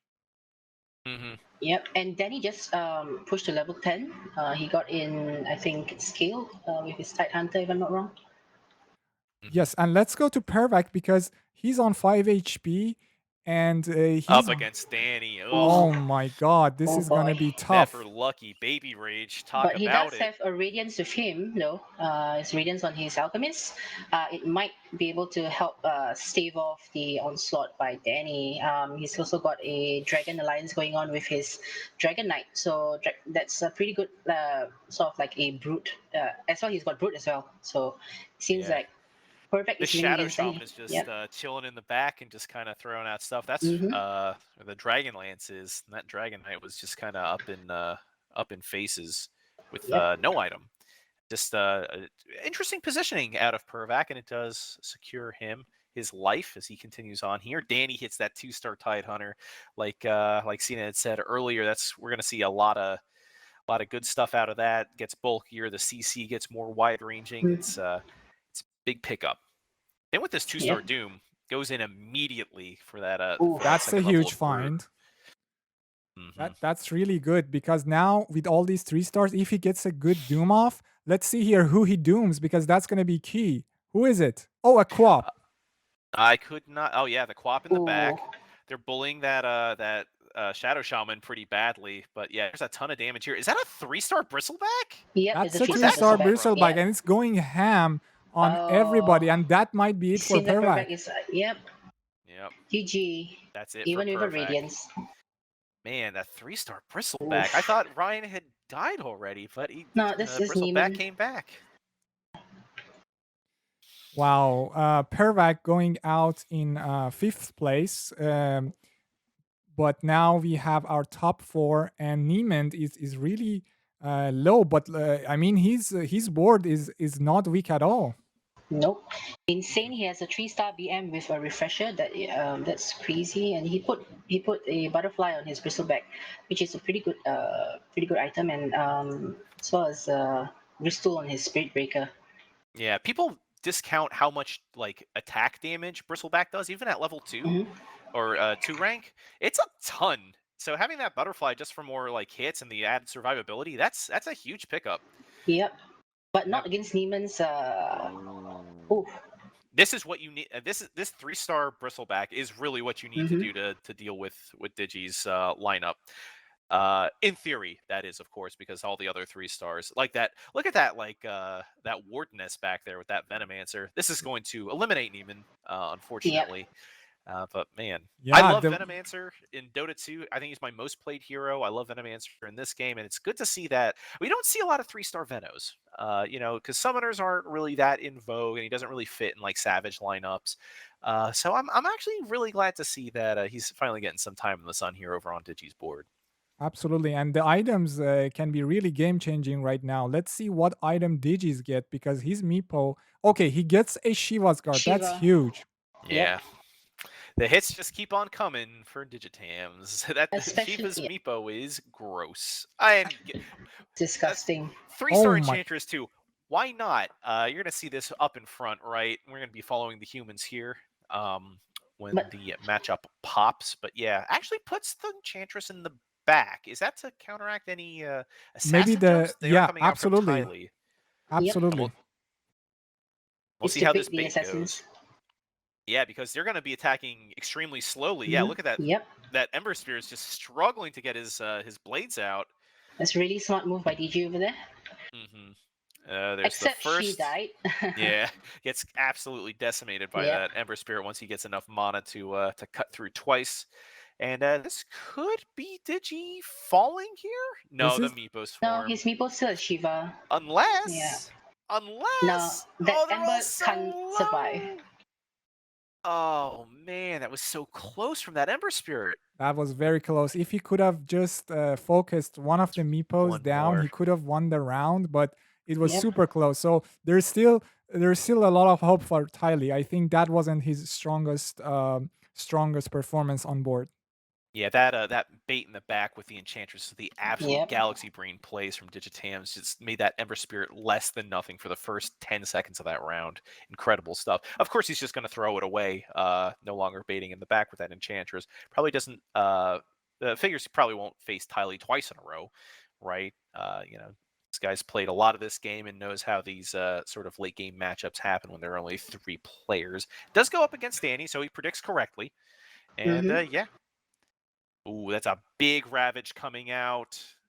The Enchantress does end up falling, so that front line's going to start to crumble a bit. The Meepo Swarm is intact, though the Dragonite But is there's a doing his thing. cadence on Dusa, and she's just dealing with these 3-stars. And remember, we talked Yep. about it with a better front line. His back line has a lot of DPS, so he can deal with them if his front line survives enough. Yeah, not only that, he has the Life Stealer to deal with these high star units too, just to do even more % damage. So Digi might be in a Absolutely. spot if he finds Dani again. And you know what's a nightmare for a build that Digi is going for? It's the Silver Age, because not only it will break the Enchantress and removes him of her 3-star effect, but also the 3-star effect from Dazzle won't work. So the Everything falls apart. Silver Age is just a nightmare for Digi's build right now. Exactly. So Digi's going to go up against Tylee's Ghost. So let's watch Tylee versus Dani over in the human side of things. Another big Ravage hits all these assassins deep in the back.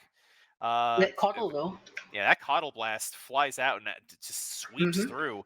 But the Medusa doing a lot of work as well. I heard. I thought I heard a Satanic Pop somewhere. Oh, the. Ooh, Tylee. Yeah, what a bash! Actually takes out that Ember Spirit right before he could get off another Sleight of Fist. Drops down, and now Tylee's in danger of falling out here in third, except slices through Digitams with his Ghost. Wow. So now Digi is now our Okay, most here health we go player. with the matchup RNGs, and it's just another layer of RNG that kind of decides the games and placement man. sometimes. Yeah, that 2-star Troll Warlord. Oh, the troll. Yes, I'll but yo that. look at the DPS chart for Tylee's last round. It's interesting that with all his 3-stars, it's the Keeper of the Light with only 1 star that dealt the most damage. It is quite interesting. Yeah, Yeah, I think it's because of the positioning of the Coddle. Like he touched all the units on the other person's board. Oh, and it is the run back between Digitams and Tylee. These two have been tangoing for a while. They're in the first two, they were in that second lobby together, and they got first and second. So I'm sure Tylee's looking to exact some revenge from that one. Oh my Tylee's god, missed this time, the though. assassins are dead. The Meepos are alive, Oh, and that it seems should like be it Tylee's for gonna be out. Tylee. Yeah. GG, well played, Tylee. Yeah, that's an elimination at the hands of Digitams, and Digi's looking super good going into this first lobby of the finals. Although Dani does beat the Ghost. Could this be the last round? Could this be a victory? It's for really Dani? tough because Dani has a silver edge, and he has a cadence, and he has a Tide Hunter, so he has all the time in the world to get rid of this Enchantress, this Bloodthorn. this Meepo. Radiance. So it's gonna be really difficult for Digi to get rid of Dani, especially with 34 HP. Yeah, and this Radiance pickup on the Tide Hunter is going to be huge because he's a big boy. He's going to be hanging around for a while. That's going to affect all the Meepos. That's going to affect all of the sort of unit spam coming out from Digitams. Meanwhile, Digi picks up the Bloodthorn, which could be a clutch silence on the Medusa during her ult or any other spellcasting unit, like a Quap, like a DK. Let's see how it pans out. Okay, he tried to change his positioning to counteract the Silver Edge, but let's see here. Let's see how it goes. The Meepos are slowly dying, and there's a Troll Warlord too in the back line as well. So that's gonna be a lot of damage in the back line. 380 man. damage. Oh my. Oh, the Venomancer nest is going hard. Seems like it's gonna be the Is it enough? last game for DG. Troll Warlord? No, I these don't know. these wards Oh, won't wow. die. All the Yeah. summons. Man, the zoo coming out from Digitams is too much. Holy. Dani's kind of on the back foot here. It's that you would think a 2-star Troll Warlord with Mask of Madness would be able to seal the deal, but there's so many summons to deal with, and with the poison coming out from those Plague Wards, it is reducing the healing on that Mask of Madness. So the Troll Warlord does lose that sustain. And Yes, it's all about the positioning right now, because that Silver Edge on Dani's board makes all the difference. If he gets a good Silver Edge, for example, on Meepo, he won't get any poofs. So he just has to get a good positioning and he can close it out. Oh, that silence on the Tidehunter goes down without a Ravage. That is Wow.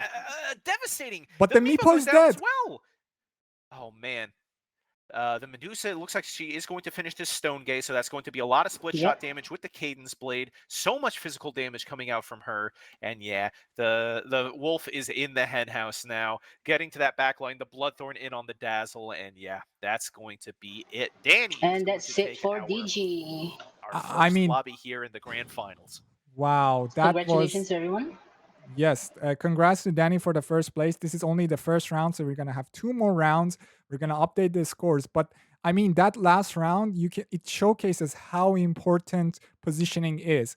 And you know, these 2 players are masters at positioning. They've been studying this game for so long, and they know the exact like how the units move forward. So you could see that it was just mind games at the last minute, but Dani with a clutch positioning at the end pulled it through. Yeah, I mean, we've been talking about the effectiveness of these rolling builds, and Digi couldn't have had a more rolling build. Like he had so many 3-star units in there, some that seemed to not even make any sense. You know, the Venomancer, the Slardar with the Enchantress and the Dazzle. It's like it's sort of frenetic, but it all worked so beautifully. Like if you look at his alliance chart, it's almost like this kind of beautiful rainbow of just like like one thing right after the other with the Scaled and the Knight and the Summoner and things like that. Is that rank 2 Rogue actually in there? Interesting.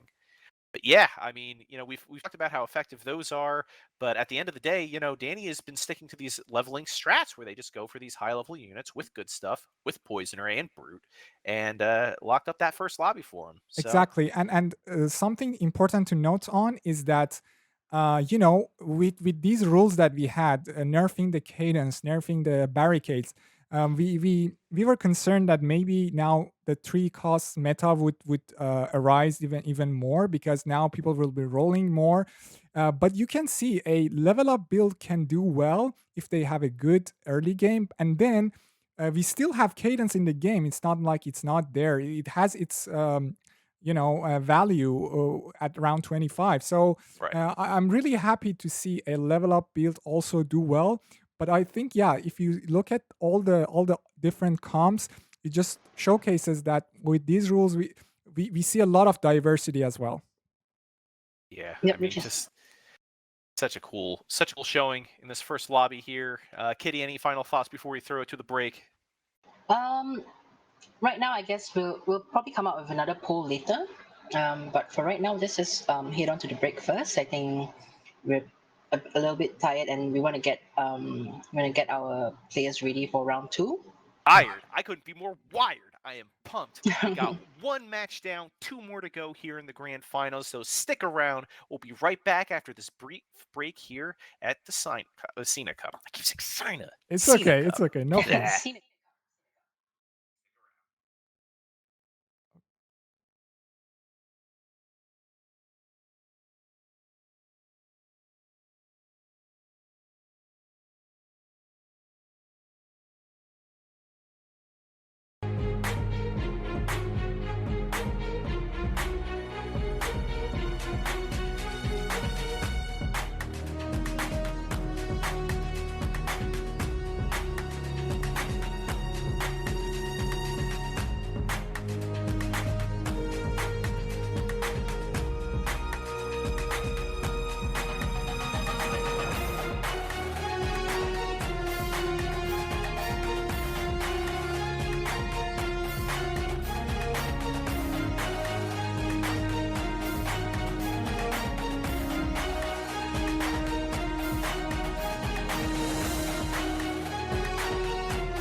All right, welcome back, everyone, to SinaCup First Edition Grand Finals Round 2. We got the leaderboard up. We got the points allotted. I am feeling fired up after that first lobby. That intense showdown between Dani and Digitams for first and second.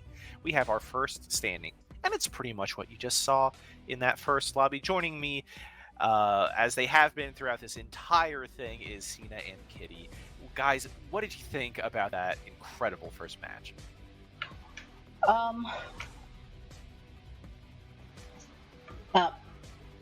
Maybe Sina.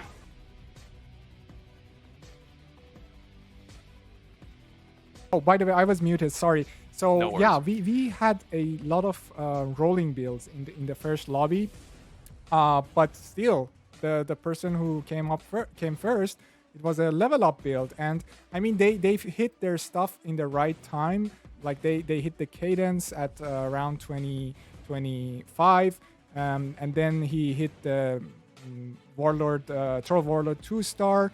So he had lots of things going right for him, but he had time because he had a very good early to mid game and had a lot of HP to work with. Yeah, and as I was mentioning, it's not like for Dani, he's a pretty aggressive leveler as well. So he was like at least 2 levels above the lobby, like at many points of the game. So he did that to maintain his win streak, to push the lobby as well. And even though like the rollers actually got up high, he still could maintain his dominance over them, which is pretty amazing for a level build. And like you mentioned, he hit good units, especially the troll 2, and he also got a cadence as well. Yeah, there was so many tools in that final confrontation, and so many just like surprising kinds of builds coming out there. Like even now, I still Mages, don't really right? know. Yeah, we saw mages. We saw like this rogue build out of Digi that was like heavy rolling for these 1-cost units that managed to scale late with that Meepo, with Hex on Meepo, with Heaven's Halberd on Meepo, with Shiva's Guard on Meepo. Like there was just all this stuff coming out. It's just incredible. We saw level builds, we saw rolling builds. We really just had it all. It's going to be a wild ride. Okay. And it just keeps on rolling because we're going to roll right into the second game here on SinaCup, and it is starting right now. All right, the boards are reset. The health pools are reset. Let's see what we got. And just like that, Digi picks up right where he left off, gets it. That early Rogue Alliance for this first It's round. Meepo again, DG and Meepo. He even has this GIF on his channel called Meepo Arrive, because he's always playing Meepo. And it was created by Zama. Meepo is a fun unit. I mean, if you Yep. for the long timers, you may remember the Proto Meepo, Arc Warden, who would also clone items when he would make a clone. The difference there was that Arc Warden was ranged, and if you killed an Arc Warden clone, all the Arc Wardens didn't die. So it was one of the worst things to fight. It would only happen at 3 stars. And I think Meepo is like kind of strikes the balance of that kind of item cloning mechanic a lot better than that old hero did. Very happy to have Meepo here with us in this current season of DotA Underlords. Okay. Well, we're looking at the top 4 boards right now. Yeah, they're all pretty strong. Especially with DG's Rogue and Queen of Pain. You can never go wrong with a Queen of Pain in the early game. Yeah. Niemand has a very strong Savage, a very tanky Savage frontline for his PA. Tily's got an interesting Troll and Healer alliance going on. Now we're looking to see what if anybody 2-stars anything, and someone just did, actually 2 people just did, Dani and Ryan. Ryan has a 2-star VS, and Dani has a 2-star Slada. He's also got a Corp and a CK, which is really good as well for Dani, for the Demon Alliance. Yeah, Dani, or rather Ryan, is also throwing a Shaman alliance into the mix too. So that's like pretty much a guaranteed win with that early 2-star as well, up against another Shaman player, Given, with Drayson. It looks like a pretty quick dispatch though, going up against these mages and shamans, and yeah, it's an early Nature's Prophet. Don't see a whole bunch of him. Yep. one of the stranger kinds of 3-star bonuses. You don't really see a lot of rolling builds incorporate a Nature's Oh. Prophet, but But a yeah, 3-star NP, severely underrated, because especially if he has a mana item, he's going to keep spawning 3-ends on the enemy side of the board, and they're never going to be able to kill them off. I fought against them before. I've used them before. It's insane. Like, people Yeah. don't really use, but it's kind of hard to get 3-star, which is profit though. Right, and if you have a lot of summoners, or if you have like Savage 2 to really bolster your summons, then that can be particularly noxious. Just like having these little wooden people just chewing apart your back lines with like all this enhanced attack damage, and Ryan just can't get a break. Just keeps going up against these shamans. Yep. This time's up against the shaman with 2-2-stars, with the 2-star bat and the 2-star Magnus. Yeah, it's probably not going to survive this because of the 2-star bat. 2-star bat is really powerful, especially in the early game. The Magnus not so much, but the bat. Oh, although he might. Unless Oh, all unless, these yeah, force unless staff that happens. procs. Yeah, it's such an incredible like little effect when it like somebody chews on the dog.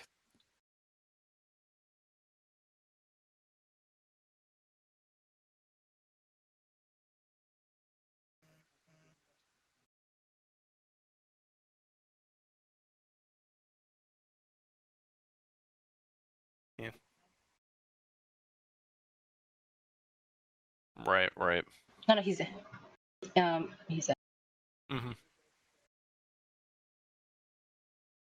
It's really just Digi and Ryan.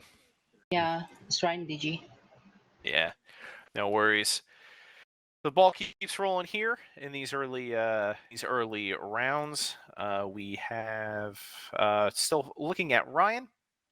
He just can't seem to escape these shamans. I know it's like most of this lobby has shamans, but he seems to have met every single one of them. So he's not able to flex that extra unit as hard as he could.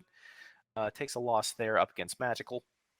Unfortunate stuff. Might look to pivot off of it soon, unless looks like Ryan is buying up a lot of Savage units and a lot of Shamans. So he could be seeing that 4/4/4 that I was talking about earlier, where you get the Savage Summoner Shaman, which is a mouthful to say. I hope he doesn't do it. It's just a lot for me, and it's actually going to opt for that early, really tight foursome of the Ench, Tree, Magnus, and Nature's Prophet, and get that rank 2 Shaman Bird, along with 1 rank of Healer. And Ryan is really known for this build, especially because he plays it on ladder. Even when there is Dusa Cadence, Heartless Hunters, he plays this build adamantly. So he definitely knows his timings with this build, and I'm really excited if he goes for it. But I mean, with his last game's placing, he ended up at 7th place. So he really needs to kind of put the pedal to the metal and go and reach higher placements. Yeah, I always say it's a joke between me and my little brother, who also is an average player, has casted with me on UPL before. And like if you want to get if you're really feeling like a guaranteed 6th place, Savage Summoner is your build. You can win the early game, you can kind of ride a really nice streak, and have everything fall apart by around round 20. Just start getting socked for 20 damage apiece. Ryan's a far better player than I, so I have no doubt that he knows what he's doing, but I wish him the best. Personally, if you think like that, you might want to check out my guide that recently I released, the Shaman Savage guide, which you can find if you scroll down to the bottom screen. You can see the poster for it, but you also can do exclamation guide. But I'm on a point that if you have good timings with this build, it's really strong. It's just that you need to have a good early to mid game in order to kind of snowball and have a good winning streak, and then reach high levels to find the lone droid. Right. Yeah, like one of the ways that Ryan has said that he plays shamans is that he will kind of level really fast to level 8 to try to get his 3 stars and his lone druid. And then if you have the cash to level to 9, you can throw something in, like a summoner, extra summoner. So that's it's tricky on what you want to lean on for that build too, because do you want to, like, if you're in a position where you could have either rank 2 savage or rank 2 shaman, which do you commit to? I guess that just depends on what kind of output you're having with your summons, what kind of front line you have, and it gets into some weird sort of awkward positionings depending on what level you are, but when navigated well, it can be quite effective. Okay. So on that, let's check out Perfect down here. He's not kind of bucking the trend of everybody else in this lobby doing a Savage Summoner, or rather Savage Shaman, and actually opting for an old chestnut. Yes, it's the Heartless Hunter. It's our old friend, Heartless Hunter, which we haven't really seen much of, right? In this tournament, thank goodness. Yeah, I mean, it's kind of ironic because the Heartless Hunters are not contested that much, so you're kind of bound. If you go for it, you can hit them, but he's probably going for the rolling variation. So he's staying on 3 and he's trying to roll because we do have some rollers in this lobby. Tylee and Niemand, namely, and DGs are rolling. So there's gonna be some boards that gonna stay on 4 and keep rolling. So there's value in staying and not leveling up. And one more thing I've noticed that is round 8 is pretty fast. It's pretty close to round 10, and like literally like 6-8 of the lobby is still at 90 HP. That's pretty interesting. Which means like a lot of them have not lost a lot of HP, so they're all doing pretty similar in terms of build strength. In terms of even though like some of them are level 5. Ryan's level 6, so I think he's probably going for his shamans because he's got his wild wing already, and I don't think he's going to be contested much. Maybe Drayson, but I think Drayson's not getting really good progress on shamans, so he's probably going to be curving out later. Yes, exactly. Yeah. That's a very great point. If you look at the HP, it's relatively they're relatively the same because everybody has found some 2-star, some sort of shaman, some sort of frontline. So they're not going to be as like pressured so much. Oh my God. But from now on, we're going to see these leveling builds really pushing hard for levels, and then that's going to be a little bit scary for these rolling comps. Okay, I just saw that Perfect, who's playing the Heartless Hunters, he had barricades, but unfortunately he can't. Sitting there, he thought about it. He thought, I was like, well, I could get banned from the tournament, but is it worth? Yeah, is it worth? Just looking around the scoreboard a bit, I see like Ditchy is committed to this rolling rogue opening. Found that early alchemist, so he is at max rank rogue and has 6 PAs in the back with a rank 2 quap as well. Let's kind check of increase his build. their chances. Yeah, let's stop in with old Digitams, see how that guy is doing. And yet the Meepos are out. The Batrider has died. Beats Tylee again. Yeah, right now he has 4 rogues already, and he has 3 2-stars. Meepo 2-star at level like 10 is a really strong unit. It's just does a lot of damage. It also look at his damage. It's doing 7k. Hello, stop the presses. We got not 1 but 2 Let's Go Crazy Hopkins. Okay. Oh boy. Are we going to look at Ryan, Drayson hand holding over here because they both pick Underlords? Wow. Let's Go Crazy Underlords, and Drayson has a Beastmaster as well. Unfortunately, both of them only have 1 Lycan, so and they're actually exactly the same in terms of their alliances. Absolutely. So, and both of them at the top, But I mean, eventually. I've been streaming for a while, and it's like I'm seeing double. I don't know if I'm going clear-eyed or if this is just a coincidence. No, you're not seeing double. They are like they practically have the same units, and they are going for the same build. So it's going to be really interesting because I don't think they want to now go for 3 stars because they're going to be contesting each other. So we might see them go for leveling variations. Ooh. Okay, Drayson just took a huge chunk of Ryan's HP, 12 damage. Yeah. I mean, one of them can still try to roll, but unfortunately, I don't think it's going to be a really good one. It really depends on who hits their 2-star tier 3 units. Like, for example, your Lycan is just going to be a huge boost. Yeah, and we can see that either Ryan has only 8 gold, but I think he's overflowing his 3-star units like Spectre and everything. He's probably going for that 3, and that 3 is going to be a huge boost as well. But he still has a Tusk. He doesn't have a 2-star Bara for his Shaman build. Yes. Oh God. Yeah, and his Enchant and Magnus are only 1-star. He's also got, but he has a Nature's Prophet with a Void Stone, which is really, really, really interesting, and very important as well because 2-star Nature's Prophet with a Void Stone is going to push out a lot of treants very quickly and overwhelm Absolutely. your enemy board. Yeah, unless it's going against someone like Drazen, which is like not going to do a lot of work. Yeah. Yes. And the BB2 definitely out damages Tusk too, even if he has a Paladin sword with a healer alliance. True. And with round 12 coming up, we have to focus on these rolling builds because look at Digi. Let's go to Digi because he's really close to these 3 stars, and round 12 roll down is coming up. So there is not a world that I see that Digi not hitting this PA3. Oh yeah, I mean Oh, yeah. it's coming. We see 8 of them here on his bench. Mhm. We see 6 bounty hunters. We see 4 quaps. We see 2 alks. Just 1 meepo, or sorry, 4 meepos.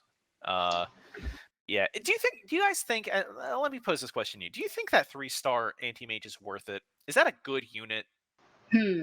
Probably not. I put a Swen 2 over an Anti-Mage 3 probably. Yeah, Right. I would be inclined to agree. Yeah.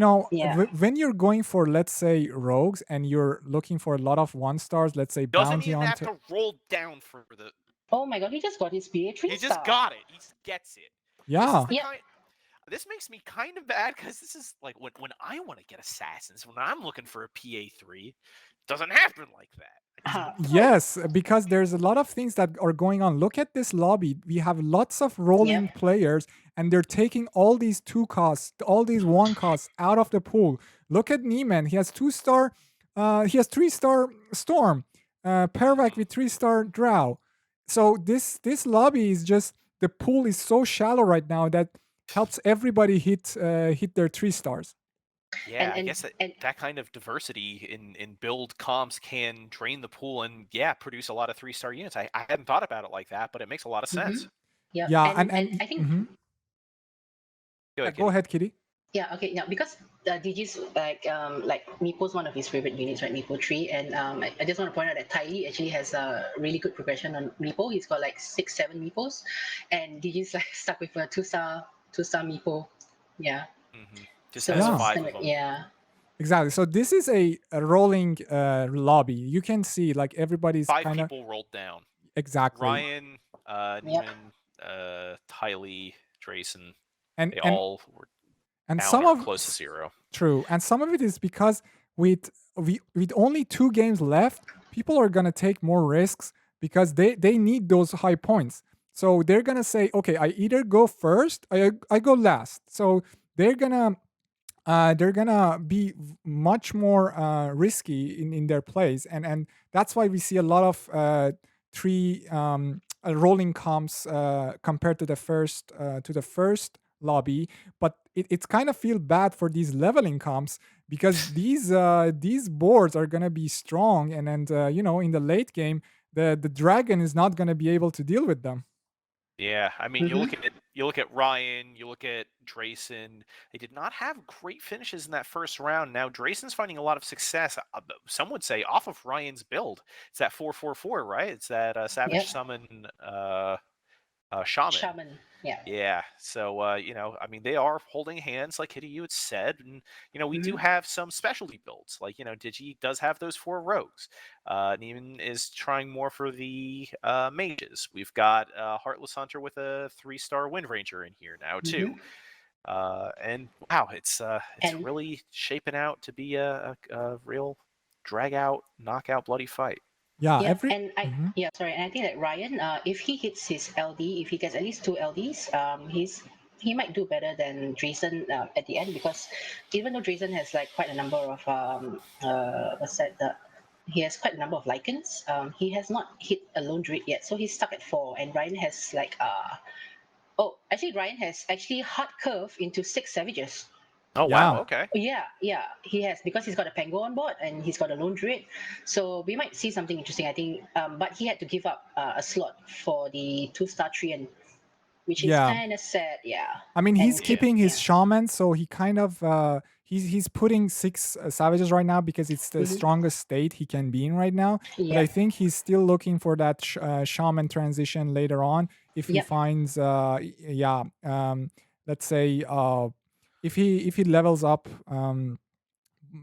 but he has this what is it, the Slark with mom, so that can definitely, okay, he gets a 2-star mom Slark, and Okay. that might Oh my. Uh-huh. convince him to go for 6 savages now. 6 savage, yes, exactly. And Yeah. Slug is very uncontested. Like, he's the only one with 4 slugs, I think. No, 3 slugs. Yeah.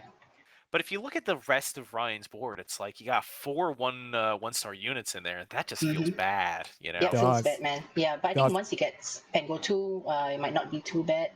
If there is a unit that can carry that kind of comp, though, it can be Slark 2 with Mask of Definitely. Madness, unless he gets 5 stacks of poison, which is what just happened to him, in which case he just kind of flops over like the fish that he is. So and, it dies. something that isn't really synergizing is the let's go crazy, because right now he doesn't have a good front line. He really wish he had, let's say, happy hour right now, because that would be a good front Sure. line for him. But right now he really lacks front line, and let's go crazy. It's just DPS, but doesn't help you with the front line. Yeah, he actually pulls the Slark. Goes back to a more shaman-heavy build here with Ryan. Those 1-star units just weren't really cutting it, and Yeah. Pervac actually coming out here with the 3-star Pudge. Yeah. Okay. Actually, for Ryan, I would actually prefer to take out the Enchantress and put the Slug in. Just like, because it's a 2-star, and like, you don't really need 5 shamans on board. I know he wants to keep the healer lines, but a 1-star enchant is just not great. It's not a great unit in general. I But, agree. yeah. That's a good point. But it's interesting because I think he understands that now he has frontline issues, so he's going for these shamans. But Treant. I mean, these boards. Look at Tylee's board. It's really hard to deal with. Yeah, you got a lot of stuff Yeah. going on. You got the Meepos, you got the 3-star Magnus, which you don't see too often. But man, it's that's new for me. I've not seen a good old fashioned reverse polarity ever since they changed up Druid to Shaman. But Magical, in all of our discussion of all these different boards, has kind of slid very heavily back down into last place when it comes to health, relying on this sort of. I'm not sure what's going on here. It looks just like a vigilant savage build that's not really panning out into anything. I think what happened with Magical was that he had a lot of pairs early on, and that really feels bad when you can't commit to a build and everybody else is finding their 2-stars, they're progressing, but you can't just find those pairs, those upgrades. And what happens is that he just puts something on the board, but I mean, it really feels bad to be in his place right now. Right, Yeah, because you feels bad, man. might have like a suboptimal comp, right, when it comes to your alliance pairings, but it's like, well, I could take out the Bristleback, but he was like my highest damage dealer, and like, am I really just sabotaging myself by removing him? And like, if I just like, is this alliance worth finishing instead of just playing your studs, as it were? But yeah, it's not looking great. That's a No. pretty big hit from Tylee Yeah. here. It's definitely a low roll game for 13 damage. Magical. For Magical, yeah. Yeah. And if he can maybe I mean, if he finds a Doom, maybe 2-star, but I mean, his alliances are not really synergizing well together. So it's just good units on the board, but I mean, it's a Mirana 1-star, it's a Bristleback 1-star, it's a Doom 1-star. It's not gonna be able to deal with all these 3-stars right now. Does jump up to level 8, throws in that Doom. So now we got a little extra something, completes the Brood Alliance, and Demons. Actually jumps up to 9 as well. That's wow. That's the last That's resort. That's the last ditch effort. But I mean, he's putting 1-stars on the board right now. I don't think he's going to survive Jason's. I mean, Especially it's gonna be tough. Definitely not. Not who you want to see. Even and, if Luna too. You look at I mean, you look at Magical's standing here in our finals, and they did not. They had a bottom 4 finish in that first round, and getting last place Oh. here does not put you in very good position. But the BB got doomed, though. floor through this tournament. The Dracen's BB got yeah. doomed, and there's a lot going on the board. There's so many summons, so many units. I have no idea who's winning right now. It's really close, Doc. Very close, yeah. I think it might be Magical. I'm Yeah. not too sure because his Shaman 2 is still alive, and so is his Luna. His Luna is just taking down all the summons like paper, like cutting through butter right now. Yeah, is that that mythical Quelling Blade Luna that we saw a couple rounds ago? But Yeah. can you believe it that Magnus 2-star did 11k damage? Where did that come Oh from? my god! It's all I mean 11K the I guess Oh, it was the Necronomicon, the Necrobook, Brill yeah. Bruisers. Yeah. Man, I miss that option for an Essex. I loved running Brill Bruiser. He was a warrior, so you could benefit from any warrior buffs too. That was Just so have this broken. big thick boy just running around clubbing people is great. Yes, let's go to Ryan because he's also very low. He hasn't found this 3-star Slark, sadly, and you know the round is starting, and it's against Magical, so this could be elimination round. A gutter fight. That's rough. Because the slug is not going to be able to survive against a lot of summons as well. And for Magical's board earlier, I think for the Magnus, how he could do so much damage because of his cleave, his empower. So he did a lot of. I don't think it was because of the Necronomicon, because the Necronomicon would just be targeting single target units, whereas his cleave, and because like the enemy had a lot of units on board because of the summons, so he just cleaved through everything. I think that's going to be it for Ryan. It might be That was a lethal. Might pretty be bad yes, hit. it is. Oh. 15 damage. GG WP. Ryan Only goes out in 2. 8th. I mean, I don't want to say I told you so, but when I'm talking about Savage Summoners not doing super great, I am speaking from, unfortunately, a lot of experience. So, It depends Yes. on the lobby. Magical. I mean, this is also something that you see in a lot of stuff down in the big boss sort of trench. I would say it's you get bottom 2 are Savage Summoners, and then the top one is also Savage Summoners. By the end of the game, the bottom 3 are Savage Summoners. Yeah, I mean, he was kind of stuck between choosing to go 6 Savages with Slark and then go like 6 Shamans. So he was really close to that Slark tree. If he had hit that, I think he could have stabilized, but unfortunately, it didn't happen. It's a huge turning point. You do get the Dark Pack to get rid of a lot of that CC. Unfortunately, to take advantage of that, you can't use Mask of Madness. But yeah, all that damage ramps up, the healing ramps up, and you sort of become an untenable, unstoppable force. But did not pan out this time for Ryan. Like the biggest issue with Ryan's Shamans was that he was majorly contested by Drazen. Magical might be out. This is going to be the end of Magical as well. Oh no, right. Magical. Niemand. And yeah, that does not put GG. Magical in very good standings going into this final round. After this round, of Yeah, course. Magical had a really tough game Yeah. because I could say he low rolled a lot this game, and he was stuck with a lot of pairs, and then he couldn't commit to any build. So that sort of thing happened. But he should hold his head high and just come back next round. But now let's go to Pervac. He's also low. Yeah, well, Pervac's out here still holding the Heartless Hunter line, and did manage to find a 3-star Shadow Demon as well. His 3-star effect, maybe not my favorite, but it definitely does do damage. Oh, baby. Oh my god. This is the turning point. One of my favorite units in this game is Terrorblade 3 stars. If you saw the anime, you know exactly what I'm talking about. This guy can dish it out. The constant demon procking active makes his damage output like unreal. Like just when he metamorphosizes, like as long as he can stay healthy and uncc'd, like he's just melting everybody. Look at the We're damage. looking at like 15k damage, damage, 20k damage 400. rounds. He's got 600 damage, 700 damage right now.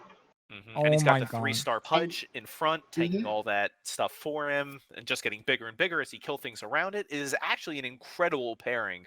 It just so happens to benefit him directly from all these alliances. Absolutely. And Pervac has only 17 HP, but if he can maybe avoid the... I mean, I don't know which board is scary for him. Maybe the mages could be, because she can... Crystal Maiden can freeze the Terrorblade and then get rid of him. So that might be something he doesn't Yeah. want to get into. But right now, this lobby it's closer than you think. Yeah. Yeah, actually, DG might actually bring him down as well, especially with the Meepo tree with the Haven's Halberd. You can just like disable the TB entirely, the Wind Ranger as well. Even though they have break, it depends on like who actually gets set out first. But yeah, with like a lot of Meepos, because with Meepo tree, it's just going to be constantly disarm.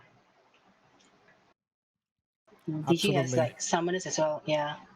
Yeah. And So Pervac, like I don't know. I'm not counting out Pervac. Like that that Terrorblade 3 is just nothing to sneeze at. no, Yeah. and DG's With a demon. DG's Enchantress 3-star was really out of position against, because she's dying last. You really don't want that against Yeah, you any want her board. front and center. So that's going to be a lot of damage to Highly. to Tylee. Yeah, sorry, I Oof. said DG. Yeah. No worries. That gets his health halved there by 12,000 damage from Terrorblade. And another thing about Pervac's build, before we switch over to Tylee, who's unfortunately sunken very low, is Pervac has all those 3-stars and also has 8 copies of Venge and Drow Ranger. Mm-hmm. And that is wild. When you Yep. talk about, I mentioned this earlier on in the show about how the genre kind of self-balances, because as people gravitate towards the good builds, the suboptimal builds become more available and can actually turn into optimal builds. Mhm. We're seeing that here today with this incredible luck from Pervac, just lucking into this like wild Heartless Hunter comp. Yeah, I'm really interested in positioning of Tylee right now, because he chose to backline Enchantress, where she could provide a lot of value in front. But this Meepo is going ham right now, and also there's a Dazzle 3. He found the Dazzle 3-star as well, so he's doing just fine. Oof. Oh, the Meepos all fall. But not before doing 12,000 damage and dealing a big blow. Another 15 damage haymaker to the person in first. Dani, Oof, this Dani. lobby is quickly becoming equalized. It's a peasant's revolt. Yep. Absolutely, and yeah, this is getting down to the wire right now. Pervac and Tylee, they're both low, but they have a very strong board right now, so they can survive for a little bit longer. But let's check out the other board. So we have 2-level comps in the form of Dani and Drayson, and I wonder if they can deal with all these 3-stars. Niemand, the surprise first-star usurper with it off the back of their mages. It's quite a revolution. Absolutely. So let's see how Tylee does against these assassins. Digi, huh? A tale as old as time. It's Tylee versus Digi. Can he? Digi can't No. beat his friend twice in a row to eliminate him, right? That would just be bad manners. Yeah, that would be. I mean, he said he's best friends with Tylee, so it's only like he can't eliminate this guy. Exactly. It can't happen. And there it is. Digi Okay. does fall, lives to fight another day. Tylee does. I didn't realize it was a Meepo fight too. They both Yes, it had was 3-star yeah. Meepos. This is top 10 anime betrayals. Top 3 right here. Yeah. Pervac actually did drop a round to Niemand up against Wow. those mages, and Yeah, probably that's going to look for Vestiture is going to be quite good. BKB is also going to be good. yes. He needs something for this Terrorblade, because there's no barricades. He's gonna walk forward and he's gonna be like vulnerable to all the CCs. And as I mentioned earlier, the mages are really a 3-star nuisance for. Oh baby. Oh my god, that 3-star Lycan. That's gonna be crazy. If he Okay. gets a refresher. Yeah. Nah, he didn't get a refresher. Drayson is he's also got- one off Beastmaster 3. He has high enough health. He Yikes. can hit it. Okay. We got And let's our go little to Pervac. exploding Venge Spirit with that 3-star. Still looking for that Drow Ranger. I think he's sold. No, he Yeah, just he has sold. 2-star Drow Rangers in there. Okay. Just chose to level. Oh wow. Yeah, wow. They do work. And again, if this Terrorblade can stay healthy and just keep slapping, those are a lot of wolves though. And that is a Blade Yeah, Bill Pervac Lycan. is doing fine though. He's doing Yep. very well. So let's go to Dani's versus Tylee, because that's also a very important matchup right now. And Dani seems to be taking it with force, with That's a scary authority. amount of Is damage that coming an out out from for Dani. Tylee? That could be a KO. Oh And my it God, is! Tylee. Oh wow, Tylee. Oh, GG, Tylee. 6. That is not good. A 6th place finish to follow up that 3rd place finish from that first round. Kind of a middling position going to the final round after this one. Nobody wanted to see that, but I think the difference maker was Medusa cadence after Yep. round 25. So if we can Oh, still yeah, see that the right. cadence Good is point. doing work, but I think we're seeing like, I mean, these guys are not, they don't have a lot of HP. They're just 17 HP, so they can just die. It's not like when you can hit it on round 20 and just magically solve all your DPS problems. Oh, and Pervek gets the Oh. absolute worst matchup he can possibly imagine. He goes up against Ooh. the mages. Can Uh-oh. he chew through them before they take out the? Look take out at the that Terror CM. Blade? Look at that CM. He's got to snipe that CM if he has But any the Terror hope Blade's doing a lot of work. Oh, the Brill Bruisers. The Brill Bruisers are stunning the oh no. He's holding really well against the mages though. Oh yeah! Wow. Okay, Okay. Pervek. Okay. I'm actually surprised he didn't put Mask of Madness on the Wind Oh Ranger. God, Dani's eliminated. Oh, Danny! 17 Like, HP. Digi's How- revenge. I Probably mean, the meatballs. Digi just chunked him for 17 HP, and Pervak is surviving on 8. I mean, this guy is a king of comebacks. He survived on 1 HP during the preliminaries, maybe 2 times. So he's been there before. So he's not nervous right now. He might be shaking, but I mean, it's really close. Yeah, 1 HP in a dream is no meme. He might have, and he's got 8 times that. You know, you think about that kind of advantage, and the numbers don't lie. So we have 2 potential eliminations right now, because if Pervak gets eliminated here and Racing gets it, then we have top 2. So let's see how it is. But I mean, this Phantom Assassin is in the back and doing work. Yeah. Oh, I mean, everything hinges on this Terror Blade. If the Terror Blade can survive without getting splatted by like the PA or another assassin, then it's a 1 match. And we see here, like, yep, just 2 shots the Faceless Void, 2 shots the Anno. Wow. Tons of damage onto Pervak Digi. survives. What about Drayson? Drayson is also surviving. This is getting down to the wire. And Drayson, look at that board. He has 3-star Lycan. He has 3-star Beastmaster. And he has the Dragon. This is definite. The one thing he doesn't have is a good item on his Lycan. If he finds a Refresher Shard, he's going to be unstoppable. If he gets that Refresher Shard, it's game. The Blade Mail is not an awful choice because he gets a serious amount of health when he shapeshifts. My only worry is that we have a mage player in this lobby, and mages can really deal well with this type of a board, because they just blast you, and all your wolves, all your summons, they just disappear. But he does have 3 stars, so he's definitely more tanky. For sure, but Niemand just can't find the coddle. I think if Niemand finds that coddle, it is over. Because they can, with all the wolves, or rather with all the magic resist. I'm sorry, I'm watching Digi versus Drayson right now. Who's winning this though? Because Drayson is almost, Drayson might be out. Yeah, oh no! I think Drayson's out. Yep. Oh no! Drayson is out. How about Pervak? Pervak is surviving. Fighting and winning. Can they beat the Crystal Maiden? I think they can. I think they can. Yep. They're doing it. This up. Ooh. Okay. Pervak with a unbelievable comeback. He's on 8 HP and he's a good chance for beating these guys. And you really have to feel for Drayson, because he also had a very strong board. I don't know what happened in that last round. I have to watch it again.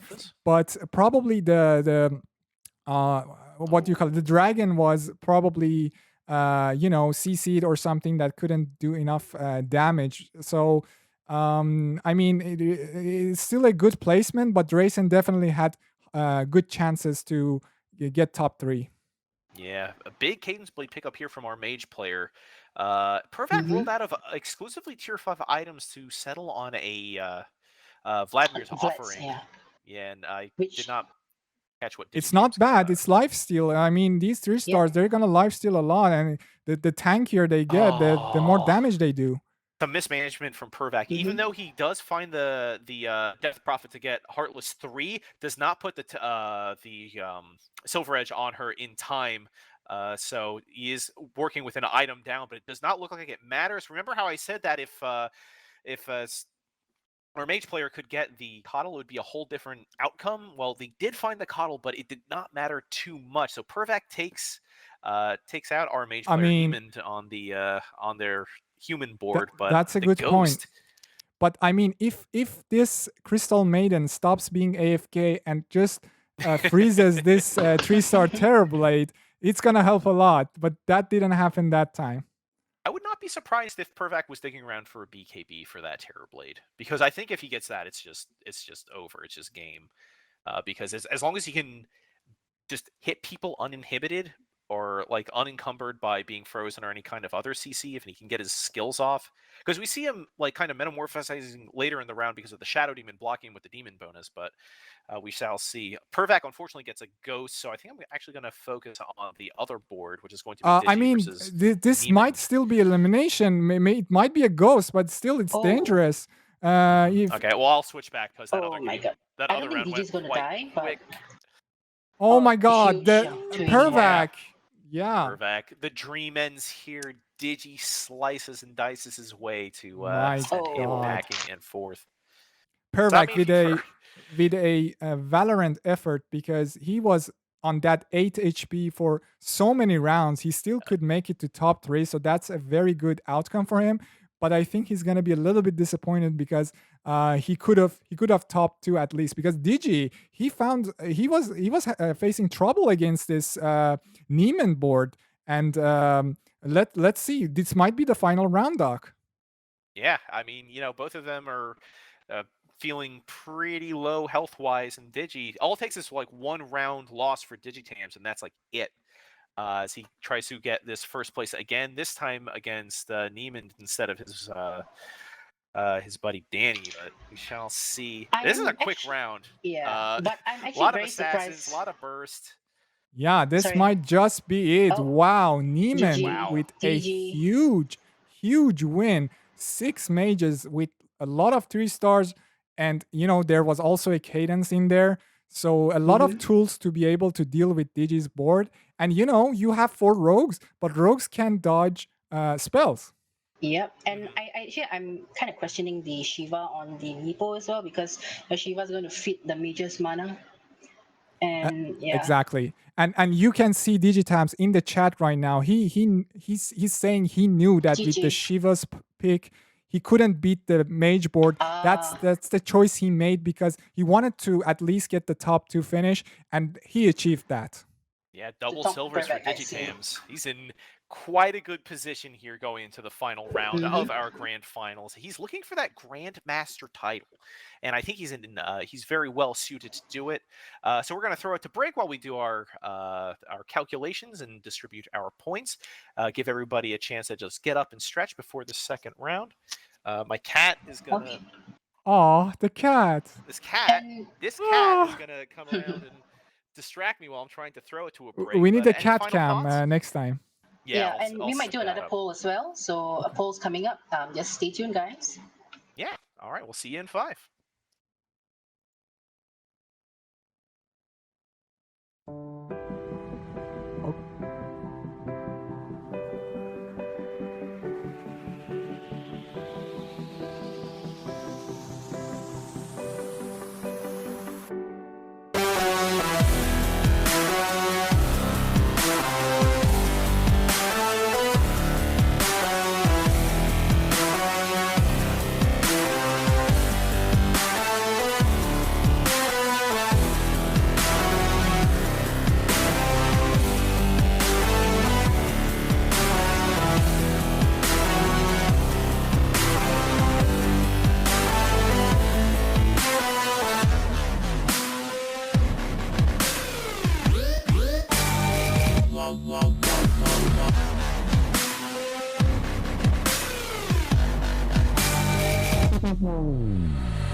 I'm going to burn it all.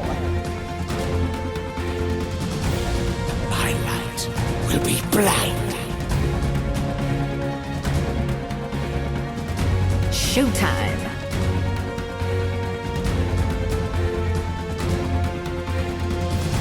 So much meat.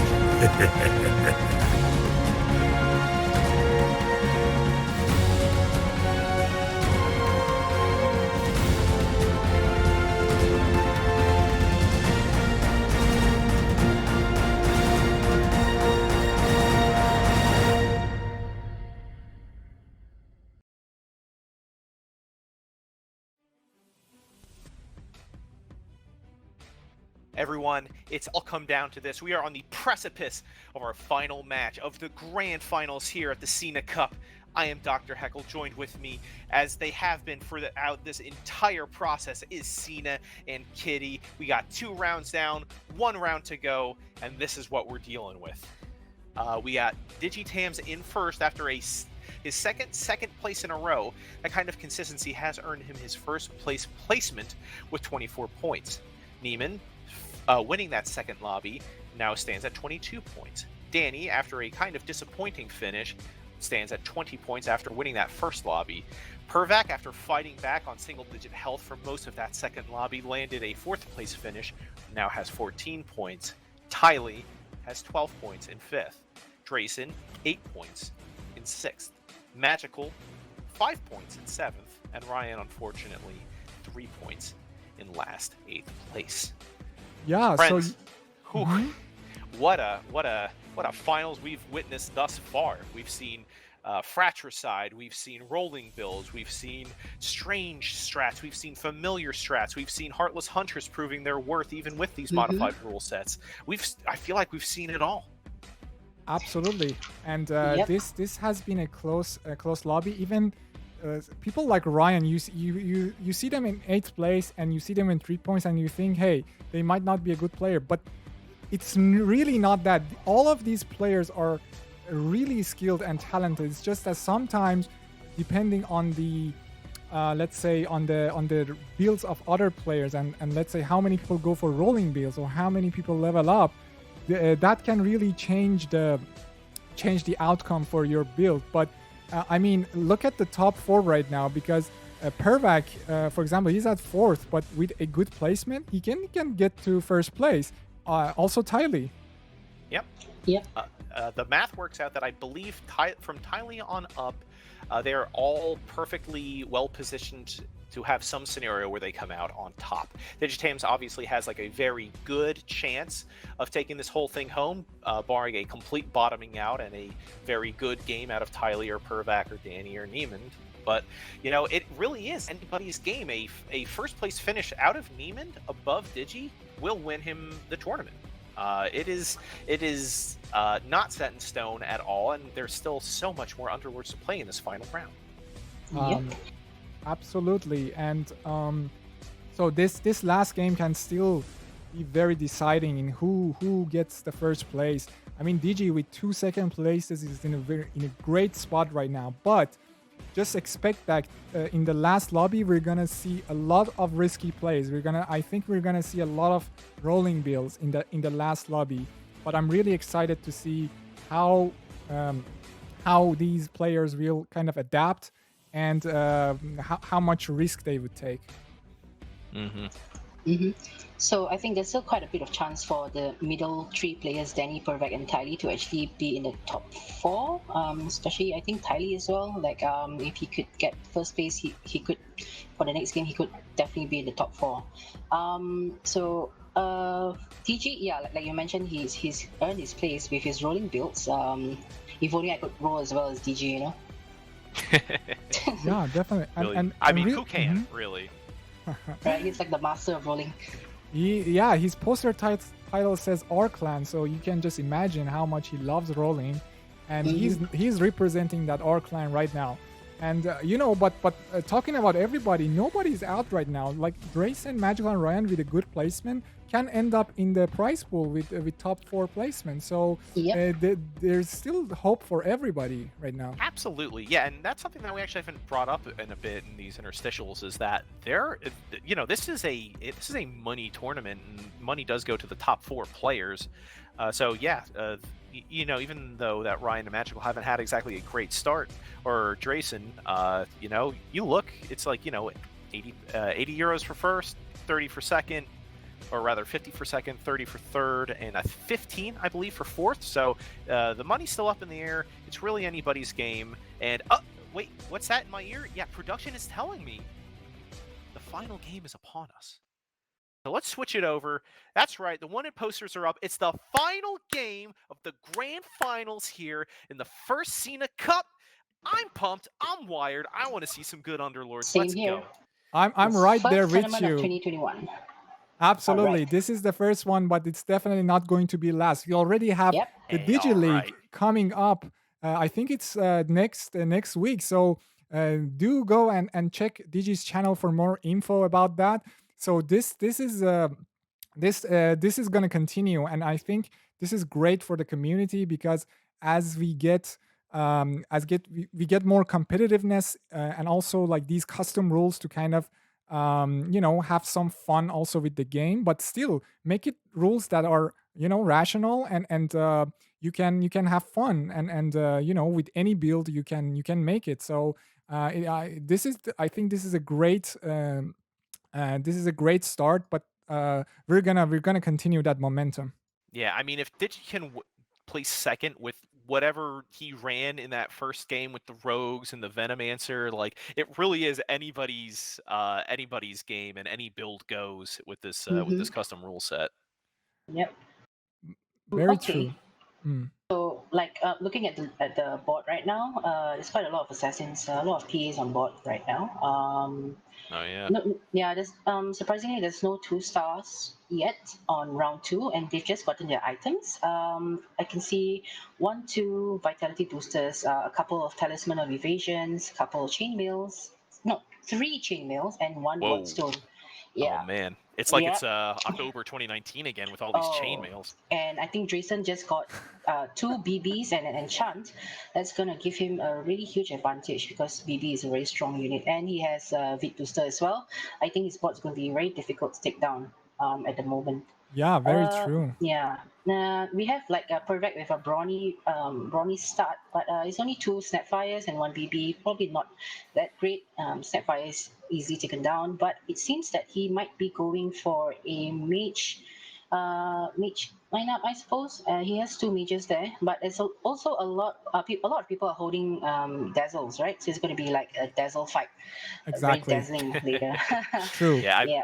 Dazzle's such a highly contested unit, for that 3-star ability, and people are finding that kind of utility even outside of your typical knight builds or troll-centric builds that you usually see Dazzle popping up in. Absolutely. He has 3 alliances, right? And that makes him really valuable, because you can curve into many other builds, and Dazzle really work well with so many builds. So it's really important to hit him. But right now, I think the plan for all these players is just to find 2 stars, because if you end up with a lot of pairs, you can get to that magical situation in the last game where you just have some units on the board, but they don't synergize well. So finding 2 stars right now is the name of the game.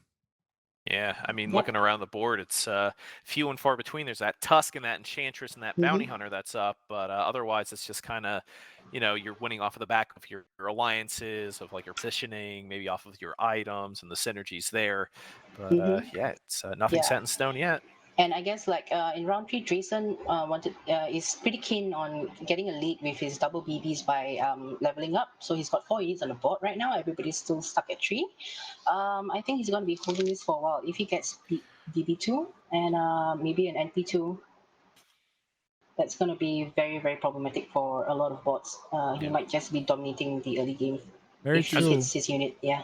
was about to say that usually we see Dani leveling up early, but it looks like that Dani might be angling for some brawny play here. Has the brawny Savage 1 in at level 4, and a completely clear bench. Just nothing going on down there. Not even overflowing or anything like that. I guess they just bought out the bench, but Yeah. yeah.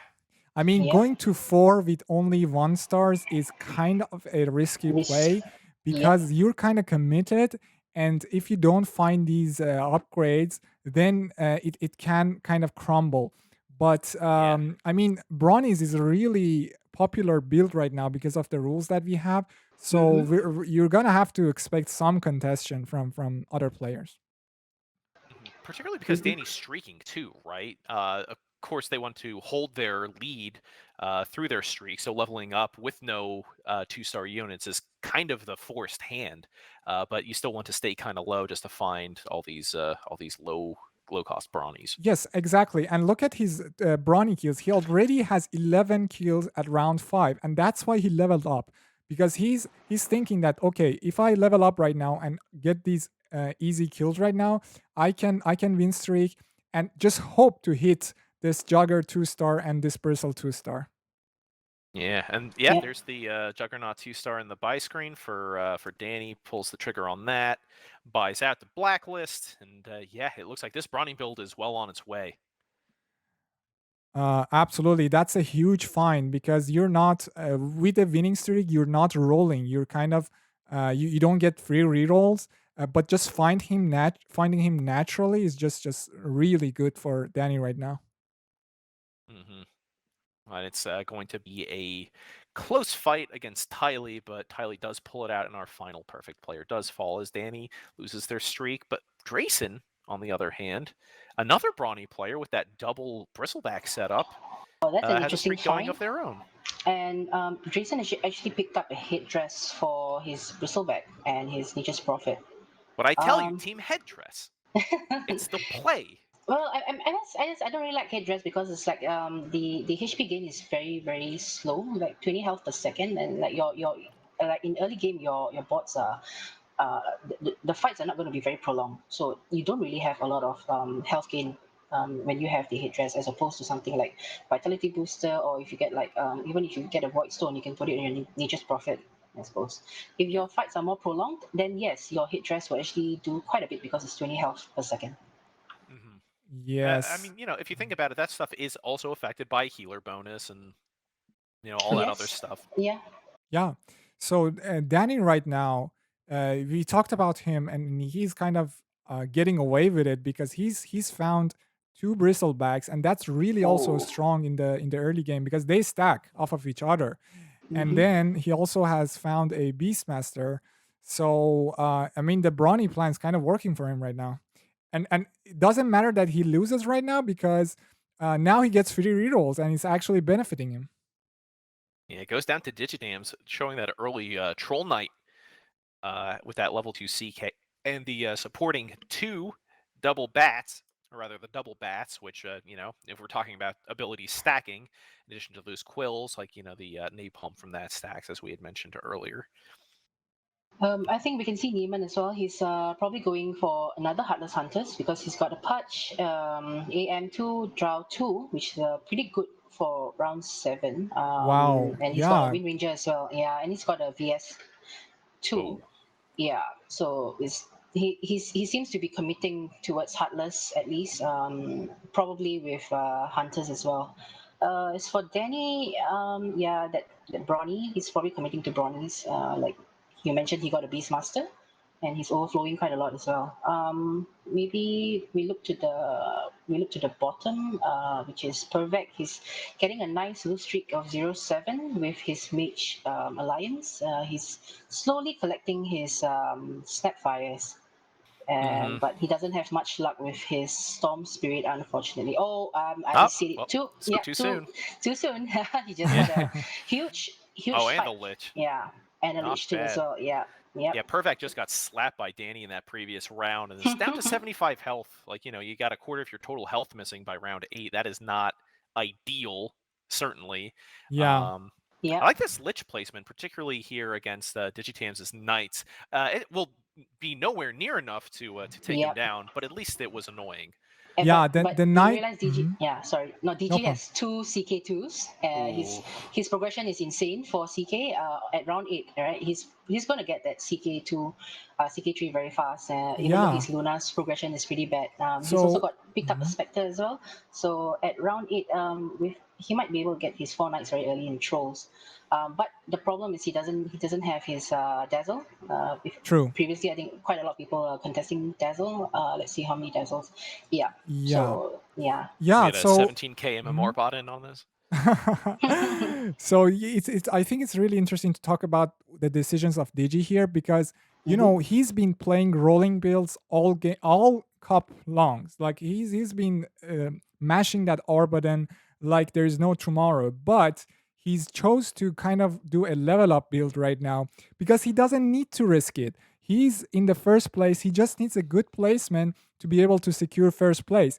And he's also very a big fan of level up knights. So he thinks it's better to go to, let's say, level 6 and level 7 and try to focus on Spectre, Omni Spectre Knight. Omni, yeah. Exactly. Instead of rolling early, trying to find, I don't know, your trolls, your Lunas, because he thinks it's always those 3 costs where they will get you the end game and win you rounds.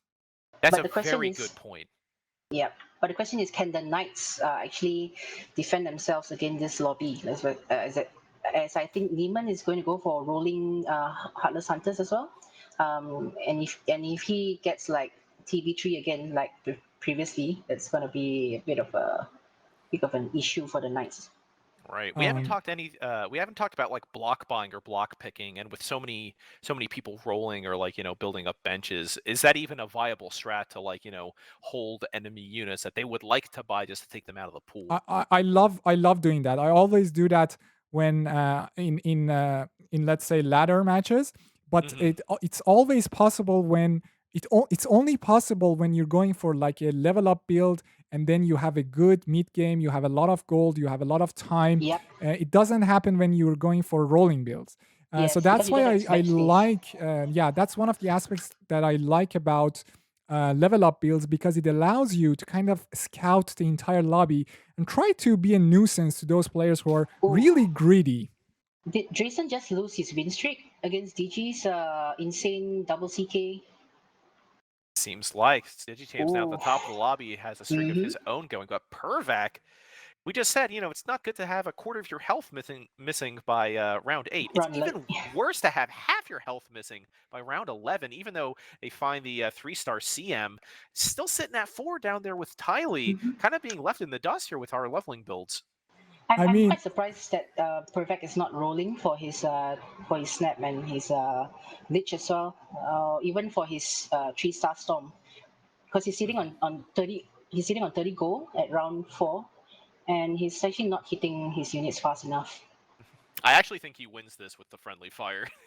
He might, Yeah, and he did. Yeah, what a game. DotA Underlords, everyone. I love it.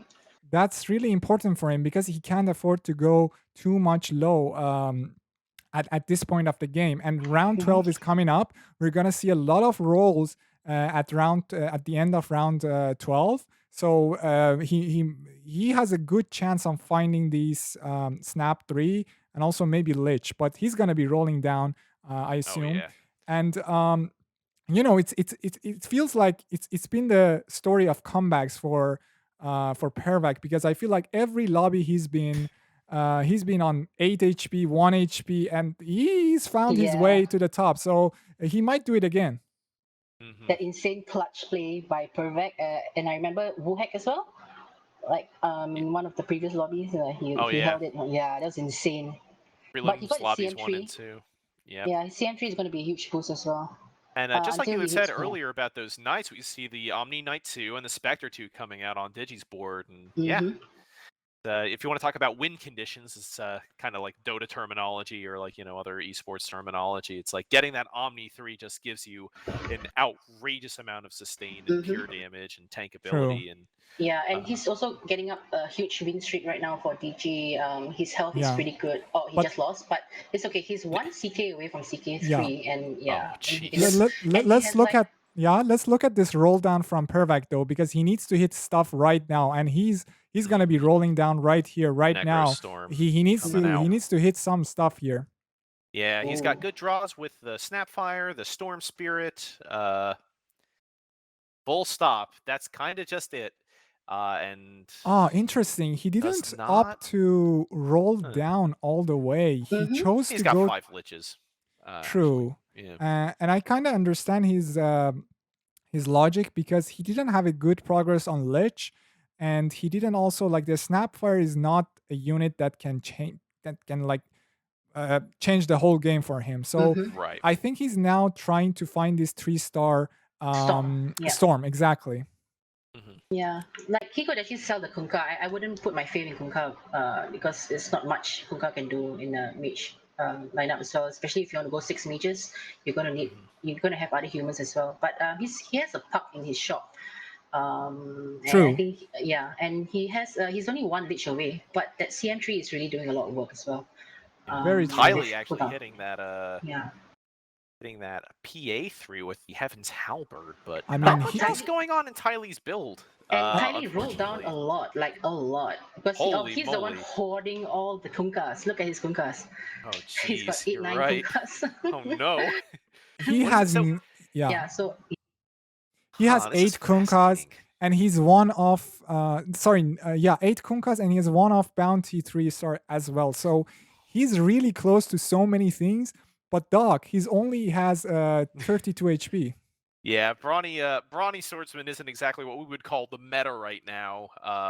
And I wonder if this is more of a function of desperation from his roll down, just snacking up all these all these PAs and all these other swordsmen like Kunkka and the like in the roll down with as like an effect of missing, the juggernauts, the bristlebacks, stuff like that. Yeah. So I think this is going to be one of those kind of half-formed builds that you try to make work, and you're just kind of like you're kind of doing 2 things okay instead of doing one thing really, really well. Yeah. I cannot foresee that really paying off as Digi does find that 9th Chaos Knight. Hachi-machi, that's the game scary thing. Yeah, the game is not making it easy for him, because look at these rolls. He's not finding any bounties. Pervac just got 3-star. Pervac is in a good spot, but Tylee is not. Tylee is on 18 HP, and he didn't find his 3 stars. I mean, it's a really dire situation right now, and it's actually pretty devastating. And he hits into Pervac when he finds all his 3 stars. That's like the worst type of RNG that can happen. Oh wow! It's just like I don't know. Was he bad in a past life or something? Oh my god! That is just some...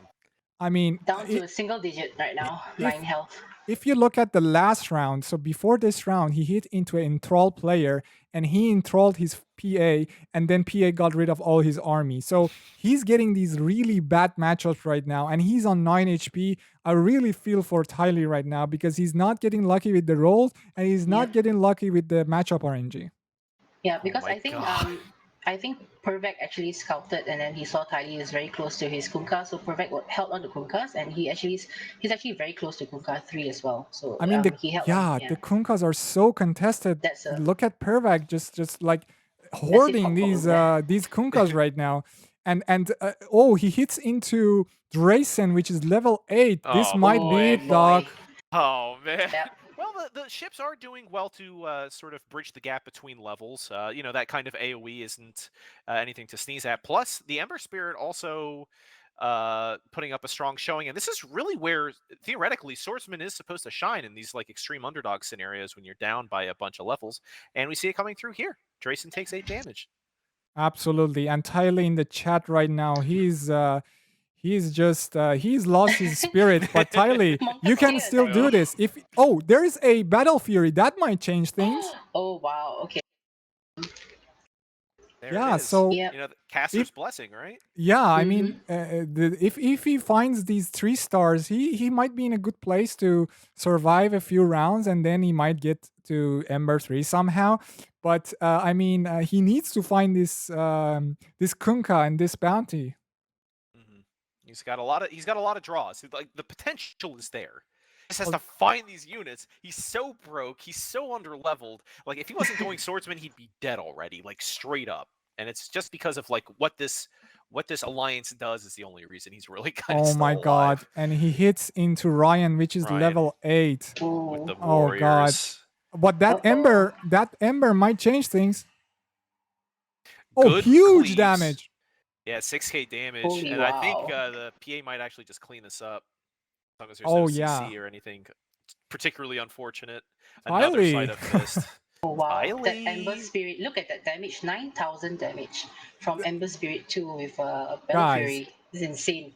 Against Over Guys. half 6 of that's the Battle warriors. Fury. Send your Yep. energy to Tylee right now in the chat. He needs your energy. Do you believe in Tylee? He needs your Ban this support. smiley to help out Tylee. That's what I'm calling for. If you're a real Love that. believer, a true believer.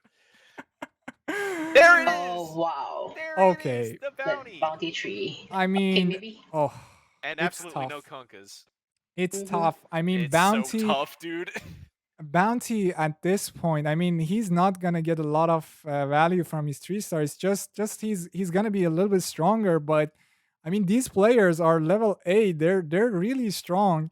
But let's see how he does against Magical.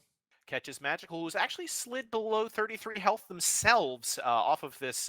Is this like a hunter? Yeah, this is a Heartless Hunter Knight kind of situation. The chat is full of smileys right Oh now. my They're God. supporting this guy. Holy And oh no, wow. Ember got enthralled. Ember. That Oh, might be the no. end. Top 10 Yikes. anime betrayals from Ember's Yep. spirit. Oh, he Oh, survives. he's Health. alive. Holy He's hanging crap. in there. We've seen Mhm. 1 health in a dream. We've seen 8 health in a dream. Can Tylee make it 3 health in a dream? Can he find the Kunka? I believe in Tylee with my entire life. Right now, I think the difference maker was those smiles in the chat, because they really influenced the fight right there. So keep smiling, Absolutely. keep Keep the energy smiling, going guys. for This is Tylee. RNG manipulation. Meanwhile, elsewhere across the board, as Smiley continues the struggle, Dani has found a 3-star Juggernaut, a 3-star Spirit Breaker. Shout out to my boy D-Tan. I know he's watching this and smiling big time. We got 6 warriors up on Ryan. All right. Pervax hitting, their mages, and Digi's continuing to excel with their rolling knight build. And here it Pervax is. into Tylee. Oh god, I don't know. Oh no, the ember got frozen before the Uh-oh. cast. Oh Oh no, Oh dude. no. Oh no. Is this the end for yeah. Tylee? Yeah, That's it the end. is. This might be Tylee's it. in a good GG. run. But That was nail-biting excitement though, Tylee. It, Well Yeah. played. it was Well played. close. when it comes Tylee. to last place eliminations in a final scenario, I couldn't have asked for a more exciting one, to be honest, because that rally was Absolutely. Yep. something else. True. Oh man. Tylee, Thanks for coming out, Tylee. It was wonderful having you.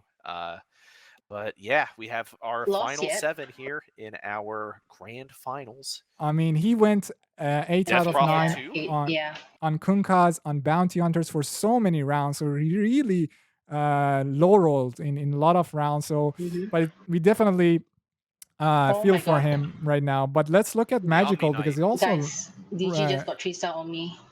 wow, Yeah. Digi's in a great spot right now. But let's see how Magical does, because he's only 10 HP.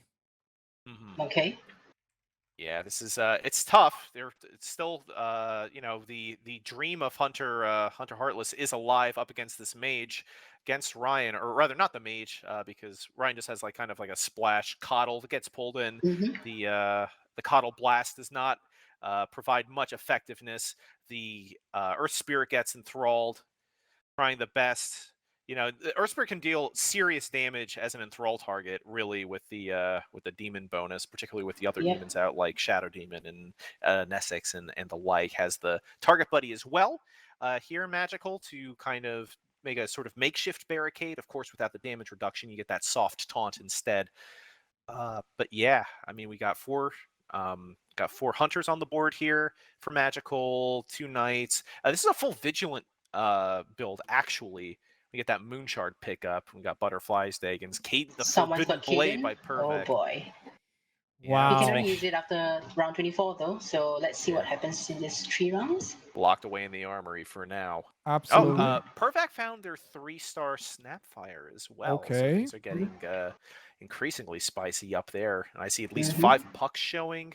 Oh, there's 8 liches on the bench. Oh, no, that's scratch 9 that. leeches. Make that 9. Yes. Wow. Digi is one of Spectre 3 as well. So Digi is actually scary right now. Oh boy, yeah. Speaking of Digitams, Magical pulls the Oh, no. pulls the Your short straw Arclan here. boy. Quite a ravage though from that Tidehunter, but yeah, the 3 I mean- stars are coming in. Spectre's home. Nothing even is think this dying. Brawl is This going this through. Omni is just healing everything up, and he has a refresher as Oh. well. So Magical magical. is out. 19 Yeah, damage from Magical. you really don't want to hit into Digi right now. Nobody wants to do that. Nobody wants and to, yeah. Yeah, Drayson could tell you that straight up. Found Digitam's ghost. actually, it was Magical's ghost. Magical's ghost. So rather, Magical's sorry. really got unlucky because he could have beaten Drayson and survived one more round, but instead he got Digi and got absolutely destroyed. But Yeah. Magical with a great run, I would say. I mean, he really turned up.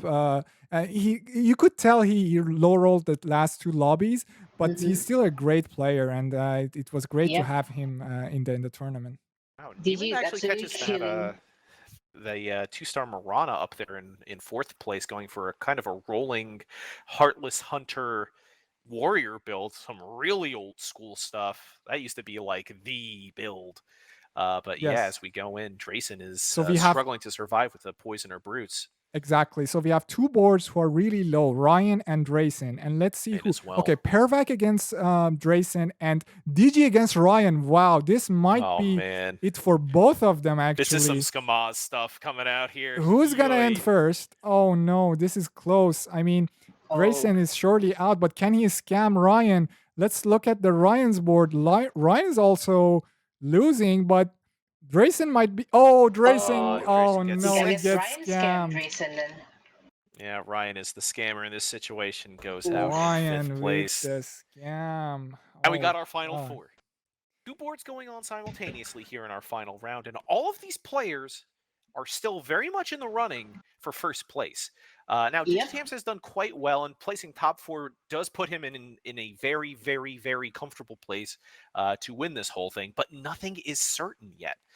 We still see, Dani and Niemand, rather, both placed very high in previous rounds. They were both of our round winners. Digi was the 2nd place placer in both of those rounds. Pervac also had a top 4 finish. Let's check out how Dani does.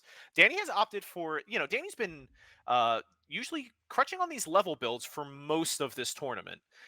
Here we see them going for a rolling brawny build, and is doing quite well against Digi. Definitely putting up a spirited fight with all this just like meat wall going Oh my on. god. How many brawny kills does he have? He has 89. He's really tanky right now, and he's dealing with Digi just fine. 16 damage. Wow. Ooh, mama. That's a That's huge rough. chunk. I mean, Digi is going to find this Spectre 3 no matter what, so he's going to be stronger. But I mean, so will be Dani because he's just going to get more kills and become He more just got his tanky. Spectre 3, yeah. Okay, he Spectre just 3 got it. coming out. Medusa 2 coming out. I know there's Cadence Blades here. Is there? Laying No, in wait. I It don't comes see out. any cadence. Somebody picked up a Cadence Blade. I think it was Oh, right. Pervac, and he, Perfect, yeah. Yeah, but I mean, it doesn't activate until next round. That's going to be huge against our Brawny player. Exactly. And actually kind of huge against our Knight player as well. true. So, yeah, unfortunately, the 3rd and 4th place healths go against each other, while the 1st and 2nd place healths go against each other. And Dani's looking to put an end to the streak of Niemand, and is doing so in spades. One of the big strengths of Brawny, unless, oh no, the enthralled Spirit Breaker. Now Uh-oh. look how much damage he does with these smacks. He can oh no, the He's CC coming out from tanking. Marana too. These stuns are gonna, I think, this make enough? the difference. Might Oh be my because God, the this Mirana Mirana is stuns. Oh my unchecked. God, Deal a lot of damage. bashes! Oh man, Dani gets absolutely scammed Wow. with that RNG Oh off of my his God. own Spirit Breaker. God, disaster stuff. This Man. item round could be huge for. Satanic, dude. So Are you we Nobody get kidding me? BKB. Niemand didn't hit Cadence. He got a diffuser, so definitely a low roll for him. So I don't know how he will kind of survive against all these Oh, brownies, boy. all these knights. my It's God. gonna be ugly. The 3 stars come out.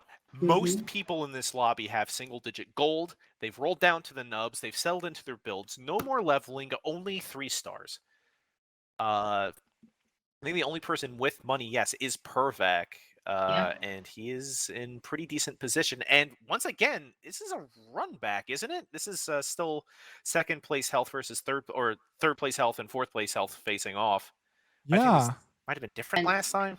Danny's brownies are just getting melted by a mage, like a rolling mage. Yeah, this this. is, Oh no. Amazing. The jug got frozen before. And That's Danny's out. fourth place. Oh my Oh, goodness, man. 18 damage. It's insane. Doesn't Oh, even have Ton of pop tree. damage. Pervak with another comeback. This guy is Mhm. just refuses to go down, and now he has a good chance to win this. I mean, it's gonna be hard against, I guess, Digi, because Digi is really tanky right now, and this Spectre is gonna just destroy his backline. But let's see how it goes. So many 3 stars out for Pervak too. The benches are cleared. The banks are empty. Let's go into our final 3. We have Niemand versus Pervak here. Our second and third place health players. We do have the Cadence Blade out for Pervak as well, so that could definitely help. Will Inesix be able to get off the enthrall? She will. She'll get the Snapfire. Oh. I do. Okay, oh, Pervak is fine. Pervak is Bot doing white. absolutely fine. And now Niemand is trouble because he has only 17 HP and he's gonna hit into Digi very soon. And it's really scary right now, Doc. It's really, really scary. Just a quick note on the enthrall target for that Snapfire. That's really, really unfortunate because of how the silence works with Snapfire's ability. Oh my God. When she's a demon, when she starts casting Mourner's Kisses, she'll get one off, and then because she is silenced, not cast the rest of the stuff. It does proc on the old Scatter Blast shot, but it is not ideal, so to say. And here it is. The Cruel Executioner Digitams goes up against Niemand. Can he hold on? Can he feign? Oh my God, the Fusel Blade is really doing well though, because this Spectre can't Spectre is cast. going down. Oh, Yeah. Oh my God, Oh, this wow. is huge. Omni. Oh my goodness. Stole the Omni 3. This is actually going to be a huge blow against Digi. 26 damage? Holy! Are You guys see that? joking? 26 damage. Oh my God, is 26 gracious. damage. And There's life for Niemand still. it was all because of the Diffusal Blade, because the Spectre never casted in time. He was always Yeah. out of mana, and he got CC'd and CC'd after each other, and then it just didn't work out. But Digi, The level now up from Digi's in Digi. trouble. What is going on right now? Diffusal This is Blade, I mean, super underrated item on Medusa. Like, everybody's focusing on cadence, but when you're against, like, lineups that need a lot of mana, yeah, Diffusal Blade's the go-to. Without BKB, like Spectre just gets hit by the frontlining Tidehunter. The Ravage just puts her in a position. Then she just gets burst down by the Diffusal Okay. Blade. Well, Yep. It's a talk ghost me run through back. this round, because it's really And- important. Digi versus Pervak. Oh, The Yeah. Spectre is going ham in the backline, but is it The enough, Spectre is Doc? dying, It's yeah, not because he has enough. no BKB. Has Digi lost it? It's Oh, a lot no. of, it's a lot of I damage think- coming out the friendly fire. You could get some Oh, plank kills he's here. actually winning, yeah. Oh, that's a 3-star puck. Can Yep. he dodge enough? No, it's 13 Oh. damage onto Oof. Pervak. Niemand is Ouch. proving this proof of concept does win against Digitam's Ghost. Niemand has pretty much all the tools in the proof of concept to take the lobby. And depending mean, on where Digitam's this- lands, It's could be it. absolutely possible, because look, he has also a mech, so he can deal with these with this also mage player, because he has scale, he has a mech. dear. Vesture, double vestures. Double vesture coming The out. vestures are coming out. it's gonna change things, folks. The That Westers. changes things too, though. That level 2 Tidehunter for Niemand. Oh man, we're sub 20 health for our top 3 for everyone. This is coming down to the wire. Absolutely, this is really Monka's situation, and you can see that Pervac. It's just one bad RNG, and then you're out. So let's go on not on the Pervac ghost. The ghost. It's Niemand versus Pervac. Tons of 3 stars over on Pervac's side of the board, but a lot of high-level units over on Niemand's. That Diffusal Blade's coming through. The Menusa ult does run to completion. Everybody gets stunned. Oh, the puck gets enthralled, but is it going to connect? It does. I think the friendly fire does kill. Oh, no. He's still alive. Damage. Niemand's still alive. Oh my god. It's 9 HP. What about Digi? We didn't focus on that. Digi's actually losing to Pervac.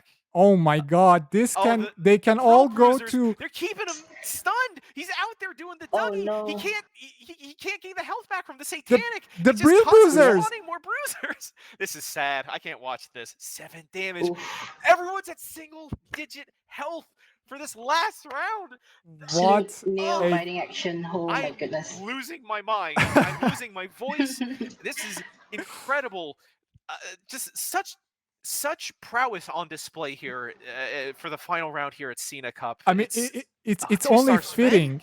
It's only fitting that the final game of the final round of the cup comes down to 3 players with all minus 10 HP, and anybody could take it right now, Doc. Yeah, with a format like this, when you have multiple rounds factoring into the ultimate winner, you can come into situations where it becomes anticlimactic and a winner is known before like anything happens. But it is not the case here. All of these can still take that first place spot. It seems that Niemand might go down. It seems that I mean, everybody could go down because getting absolutely trashed by Niemand. Digi is losing. CK3 got enthralled. The Omni Knight is down. Pervac wins. This is at Digitam's third. This is actually a scenario where Pervac can win the tournament, I'm pretty sure. Digi is out. I can't believe my eyes. Third. How? Digi was in, it might be NA math. GG. Oh my god. I can't believe it. Digi's was in such a good spot. He had all he had so much HP to work with, but somehow the opponent RNG, he ends up third. And these guys survive on 9 and 6 HP, and this might be the final round, Doc. Yeah, this is single digit versus single digit. Pervac has upgraded to 6 mage, while Niemand does have the full brunt of this leveling bill. I can't even speak. I can't even think. And here comes. Yeah, the Kyle does get a bad one off. The puck is throwing out those orbs. But still, it looks like he might hold. There might be enough. Yep. Might be enough chuffed in Pervac's. Yeah. Oh, but that Storm Spirit got enthralled, so that means the Necro Book also got enthralled. Nessus is going to go down, but soon this whole battlefield is going to be full of Brill Bruisers. I guess. Vesture goes down. Is it going to be? Oh no! The CM gets a Brill Bruiser. Oh, can they finish up Brill Bruisers? It doesn't. It's enough. Pervac takes first. Oh my god. That's it. Niemand can't seal the deal after so many comebacks on single health. Pervac does one final one in the final round here in SinaCup, right in the grand finals. This final. Oh my god, Pervac with the win. That's going to be 15 points, and that's going to put him up high in the prize money. But I think this might actually be Niemand's gold medal. Oh my god, we're gonna tally the scores right now. It's really close. I mean, these let's go through it because it's really also important. Let's not go to the break. Let's just tally the scores right now. Yeah, let's go to the leaderboard. Let's bring that up and see how it changes things. And we're gonna go through it one by one. And the live score will update as we put in the score. So keep your eyes on that, but I think it's gonna be really close. Let's see how it pans out. So, Doc, please, could you read from the 8th place forward? Yeah. Can do. Tylee unfortunately did exit this final round in 8th place. Yeah, just a second. Sure. Okay, a little bit of a technical issue, but we should now be good. Okay, Tylee at 8th, yes. Yep. Magical took 7th. Grayson took 6th. The score is not updating, so give me a second. So Yeah, sure. because it's not being updated right now, so give me a Strange. second. But it should be because it's not shutting down. We've got Lord level mathematicians in chat. I'm sure have Yeah, already. Okay, Oh, now there it's it is. working. All right. Okay, so let's go again. So Tylene, who was 7th? 7th was magical. Okay, magical with the 7th, so that's 2 points. If I can do it correctly. Okay, and then Drayson in 6th. Drayson in 6th, that's 3 points. Yes. Ryan in 5th. Yes. Dani in 4th. 7. Yes. Digitams in 3rd. Okay, Digi gets 9 points from the last lobby. Niemand in 2nd. That's 12 points. And Pervac in 1st. Okay, this is the final score, guys. Niemand Whoa. gets the top place with Just only one one point. Wow. point. Oh my god. Goodness And- gracious. So close. Holy Well shit. played. Well played. He and Digi were in top 3, and Digi was so close to even starting, like ending in first place. So that made all the difference. I can't believe how close this was. Yeah, this I gotta say, and Pervac really punched through too to get that bronze as well. After those middling first couple of rounds, that last place or that last round first place finish was just truly inspiring stuff. What a cup. What a absolute finish. I mean, it was only fitting that we had that sort of a finish. But Niemand, despite all odds, he survived. He finished at 2nd, and just 1 point was enough to bring him to the top, Kitty. Yep. I guess that 7,000 hours on DotA Underlords and really paid off. That's what it gets you. So Yep. Congratulations to Niemand for getting first place, Digitams for getting 2nd, Pervac for getting 3rd, and Dani for getting 4th. Those are your top 4 finishers here at SinaCup 1. But thank you to all 16 of our competitors that showed up. And not to mention- Namu. And Namu, And- of course. and all of our viewers as well, all Of course, our 146 of community. you. This would have Yep. not been nearly as hype for the community if we didn't have all of you wonderful people in chat cheering on Tylee with those smileys, even in that last round. Man, it was just such a wonderful experience for all of you. Yeah. So Hey, Niemand. Hello? Congratulations, Niemand. Welcome. Yes. Congratulations once again for placing first in this prestigious tournament in front of all these people. Congratulations. Thanks, So- guys. No problem. So, Niemand, how do you feel right now after that last amazing game? Last game was so close. Very It's- close, yeah. Yeah. I'm still still in that game now. I see.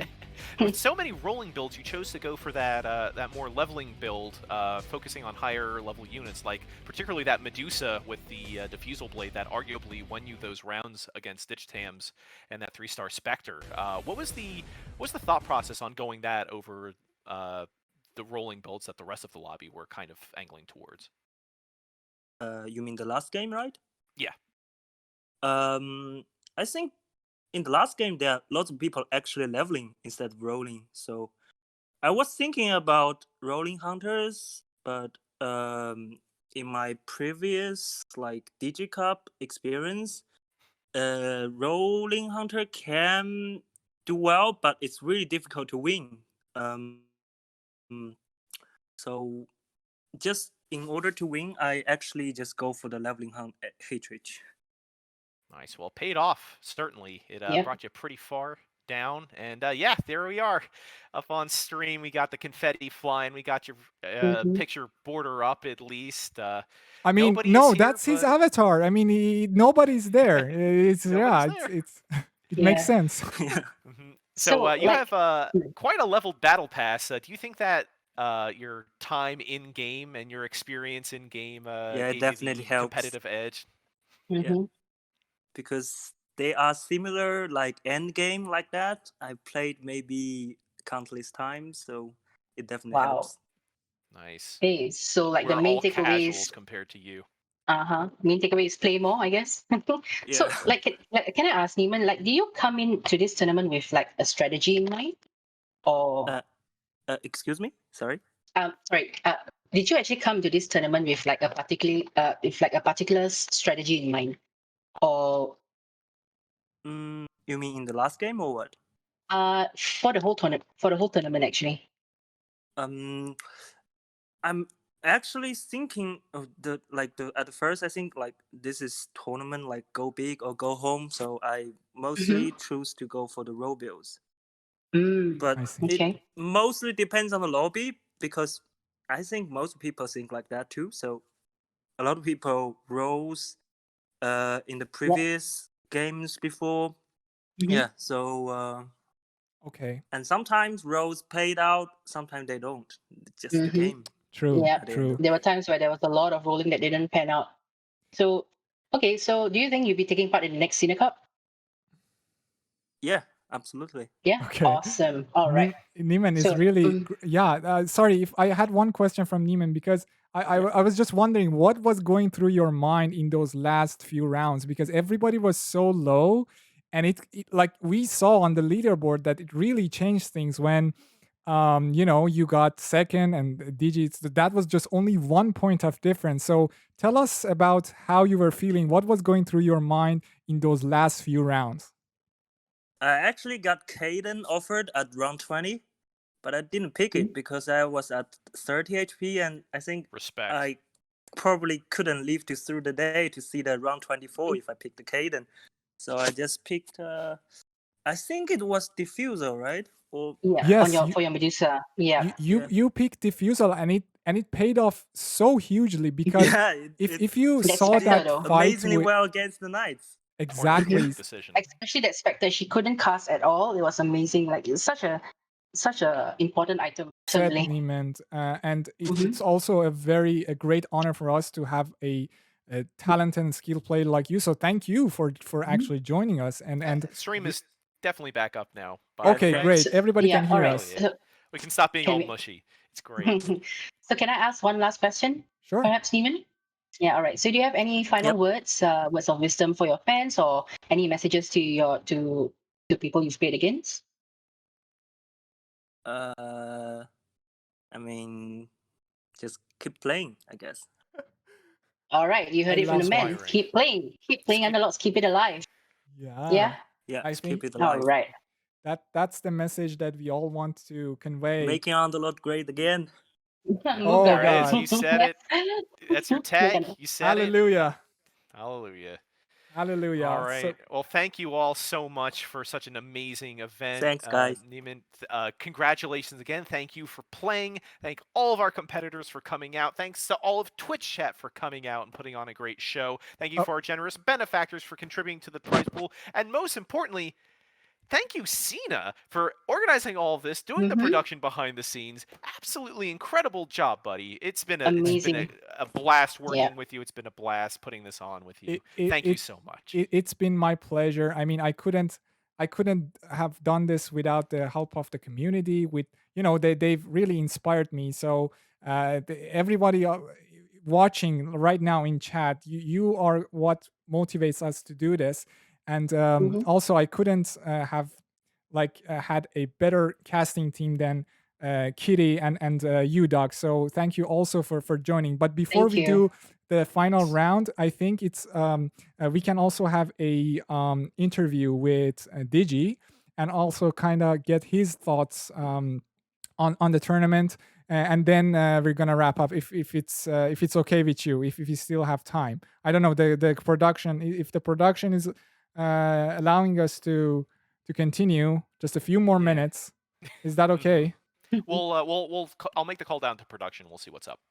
Okay, so yeah, I think we still have a little bit more time. So let's go to let's bring Digis up and get his thoughts. Niemand, again, thank you for joining us. Congrats, and Thank you, guys. Congratulations once again, Niemand. yeah, we hope to see you Thanks. next time. And yeah, take a well deserved rest now, and see you next time, buddy. See you. Bye. See you. There we Let's go. get Digi. I hope he wasn't talking the to man. anybody else. Yeah, Here's Hi, Digi. hello. Mid-conversation. Digi, welcome back to the interview chair. Hello. All right, what I'll a- open up the Whoa. video. If What you a guys finals. want. Yes, just a second. Why is it not working? Is it showing for you guys? We can't see you yet. So it's kind of Webcam? loading. Mm-hmm. For some reason, the webcam is not seemingly working. I don't Interesting. think. I see a guy, we but can it's not DG. Stop, restart, maybe. Yeah. Oh, I think the feed as well. Oh, hey. Hello. Hello. We That can was hear good you. dude, that was sorry. so fucking tense. Yeah, that last game, even though the camera's not... Oh, there he is. It's up. Yeah, there we go. Oh, my God. What were you like in that last game? Top 3 with the championship on the line. Everyone's down to single digits. Titchy, what were you thinking? What were you... Dude. Well, not with that build. I mean, that's a completely separate question. But what was going through your don't worry. mind? Okay, so my board or my view that entire game cycled between 2 players, me and Niemand, because I did the maths beforehand, and it would be very difficult for anyone to outdo us. So all I had to do was keep my lead on Niemand. So the entire time, all I'm doing is watching his board. I see him go for that like level hunter shit. I'm like, shit, all right. I roll down. I get only 3, but I can't seem to hit Spectre. And to add on top of that, I can't hit Niemand. So I'm like, fuck, this game is going to be scary as hell. And I'm like clenched the entire time I'm watching that. I'm like, this, okay. If you guys go back to the pre-finals interview, I told you Niemand was going to be scary. He has 7k hours in this game. He knows what he's doing. He's played DigiCup. Right. He showed it. All right. That's 7K again. Okay. One thing, big respect I gotta give to him, because I knew we were gonna be duking it out. I normally ban myself from playing Roll Knights for anyone who watches my stream. Okay. But for him, I took it out and he still beat me. So. Oh, man. Euros are on the line. Gotta bow down, you know? Yeah, Digi, by the way, congrats on the second place. It was all great. Good. That was great. Great showing. Yeah. And you know, just I was really rooting for you in those last rounds. It was just somehow so tense. The Underlords gods somehow made it that you end up third there and just lose by 1 point. So really heartbreaking but still a great performance. I was thinking about I was wondering because Niemand took a diffusal blade on round 20 where he was offered the cadence, and that diffusal blade really kind of stopped you in your tracks with your Spectre. What do you think about that round that Spectre couldn't cast at all? And then it's not a very meta pick right now, the diffusal blade. I think that one round might have been super significant. I don't know. I think it's hard to like. So for me, my brain sort of autopiloted throughout that game to, oh my fucking god, I can't hit the Spectre and I can't hit Niemand, right? So I don't think I actually put too much thought into that. I think if that game goes late, I always lose to Niemand. That is something like, if you play rolling strats, you need to understand tempo, and you need to understand that like level gaming will in theory just win as the game goes on. Like the win chance just keeps increasing for the level gaming builds. So while that might have been a complete 5-head move by him, I actually did not put that much thought into it. I'll be honest. I see. Okay. Yeah. Awesome. What did you think about the rules? So again, I just want to mention that these rules are really like an offspring of the DigiCup, because you started that trend that no barricades, no spirits, no cadence, but we kind of modified a little bit so that Cadence still sees a little bit of a play because it still has its value at times. So what did you think about the rules? And do you think we need to change anything? Okay, first of all, no, you don't need to change anything. Second of all, one key observation I made before this, and I've like had this argument a lot of the time, and I'm very glad to finally have the proof to back it up with. I have stated several times, good level hunter players do not need cadence and they do not need barricades. They can win the game without it. It doesn't kill the build at all. We saw it here first. True. And another point I want to make, and that's about our lovely guy in third place. One of his community members reached out to me like last week to ask me if I wanted to play Perfect Cup. And while I'm happy about that, and while I had a decently good time, I hated playing the finals. Like every build was like Poison Brood, or honestly, most rounds were just like everyone plays Poison Broods or Level Hunters or whatever. Spirits, Poison Brood, Level Hunters, the trifecta of meta right now, right? And I was just angry the entire fucking time that I was playing that. And this tournament, I've just been sitting here with a smile on my face. So I can't complain. I really can't. That was some good Underlords. I think everyone should be able to realize that was some pretty fucking good Underlords. Yeah, I want to get this one in real quick. I gotta ask what that build was in that first game. This like level like Venomancer, Rogue, Enchantress. Shoutouts Den McGee. Basically, it's like good stuff, one cost roll build, right? And I started doing that a little bit with healers, and then I saw him in his games with me. He started doing similar things with the trolls, but he would then also add like Meepo, Venomancer, and Alchemist rather than like the healer focus. So I went like instead of healers, he went like Poisoner Rogue. And I think it sort of lives up to the same mentality. That's how he explained it to me, and that's why I started playing it, because it's a really interesting playstyle. It's like one cost grunt building can be a thing, right? Like how grunt build would go for all the free cost 3-stars. You can just create this sort of mismatch of one costs that have some overlap and achieve some common goal. Especially in that game, I had Paladin Sword and I had Yoink. Right. And to then go for like Dazzle plus Edge 3-star as well, it sort of made my lineup sustain. So I think it's a really good playstyle, in the sense that it can adapt to all your circumstances. All like, right. If you get AoE or whatever. Yeah, makes a lot of sense. Okay, DG, I know you must be so tired. You just played 6 games Not really. back to back under. I mean, yeah, you're used to it, but still, this amount of pressure, because these are really great players you're playing with, and you know it takes you all your focus. So I can imagine you must be tired. So just final thing, maybe. I know that you're also planning to do some events, maybe some competitive events as well. Could you give us a little bit of teaser? All right. Well, start of next week we'll have registration for DigiLeague. Has the same rule set, so if you like this rule set, it's great. Top 4 advance for the qualifiers, 128 players. We go down to 8 players, making it to finals day for 2 days, so we get 16 players total. Yeah, massive shout out to Sina. I copied some of his stuff to help me get that set up, and another massive shout out to Sina, because this cup was great, and just looking at the positive effects it had on Underlords, I'm very happy watching it. Doc? Sorry? Yeah. Let's just okay, great. Digi, thank you again for joining us. It was great to hear your thoughts. Great performance today. And you know, Cheers. you should keep hold your head high, because you did great today. Oh and, yeah, I fucking killed it, dude. Absolutely, you did. Good, consistent play. And you represented our clan, and you should be proud. All right, DJ, thanks again, and hope to see you next time. Yo, peace out. Thanks. All right. Well, I think that'll just about do it around here.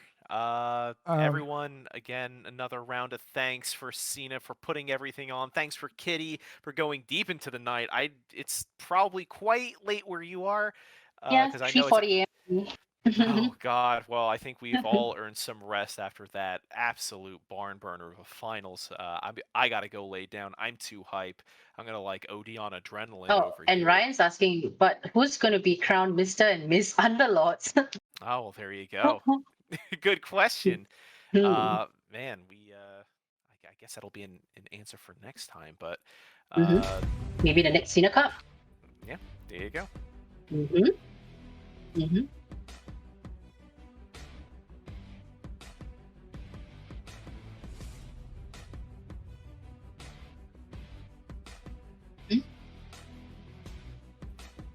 Yep.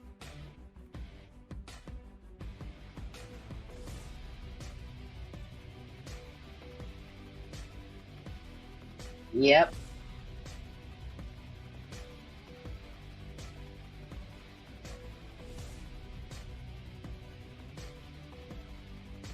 Yeah, I mean that, like you said, that was like his sort of arc through this entire preliminaries and finals, just like making these low health comebacks, including that final one that pushed him over the edge. I think if he gets second there, I think he gets third, or like rather fourth instead of third overall. So just an absolutely wonderful story coming from Pervex. Yeah, I just realized that I was muted. So we're gonna fix that in the production. And speaking of production, I'm really sorry for the errors that our production team, which is pretty much me in the background. I'm like overwhelmed with so many stuff. So I'm really sorry for the, but we're gonna fix that in the post production, and we're gonna send we're gonna make it YouTube, and we're gonna make that work. But I mean, Kitty and Doc, it's been really great to have you. You guys have been. Same here. You've been here all 6 games long. You've been casting. Your voice must be so tired. But I mean, we should really give it up for these two amazing personalities for just helping us without expecting anything in return. So I really appreciate you guys and thank you. Yeah, what can I say? I love this game. I love the community. Likewise. I'm really looking forward to the next SinaCup as well as DG League, which is going on next week. Yeah. So get excited for that. Go join that. I think that just about wraps it up here. Man, what a day. I'm ready to go for 6 more games. I don't know about you guys, but I'll let you all go. Not me. We'll probably send you to Drayson's stream where he's having a bit of an after party, I believe. So we'll send all of you lovely people over there for one last time. I am Dr. Heckle. You can follow me on twitter.com/Dr. Heckle for Dota and Underlords musings and news. Kitty, where can they find you? You can find me on Twitch as well. I know my name is pretty hard to pronounce for most people. It's pronounced Philosophy. So, and it's going to be easier to call me. Just call me Kitty. That's fine. So you can find me twitch.tv/Philosophy. I don't really stream much, but yeah, I occasionally stream on Twitch, but not Underlords at the moment. But I may stream again. Yeah. Sina, where can they find you outside of course, this channel that they're watching right now? I mean, it's been on the screen the entire time. You can find me on Twitter, you can find me on YouTube, and maybe on Discord. So I'm there. I'm gonna be also streaming.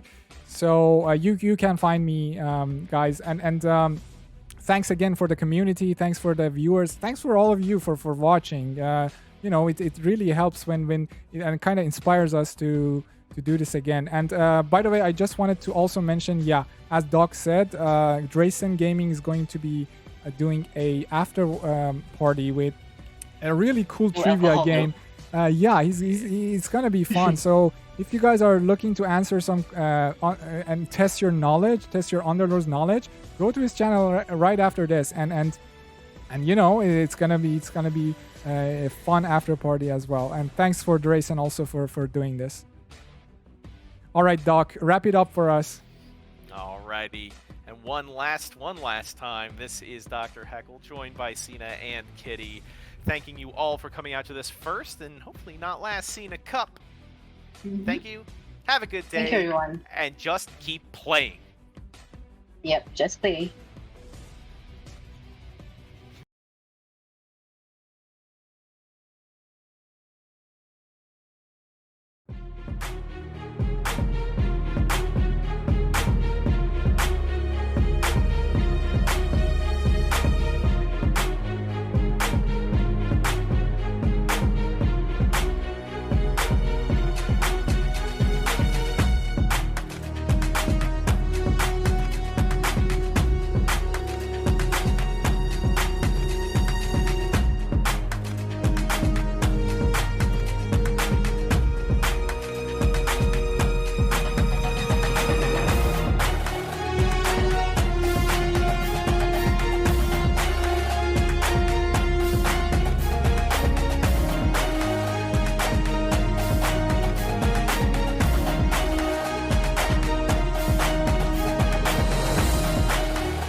You know, I'm more than just a mana battery.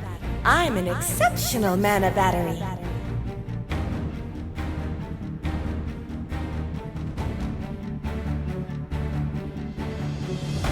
Step lively now. Your admiral is on board.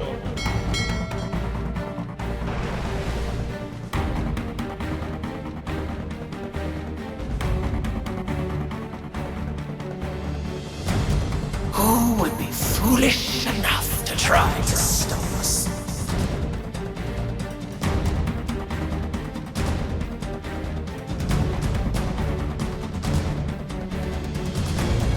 This is our moment.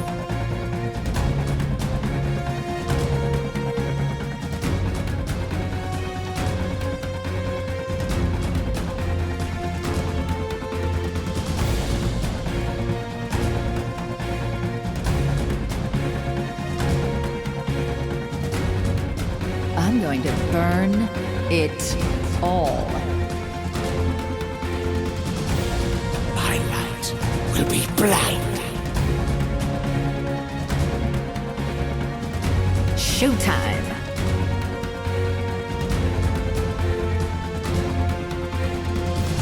So much meat.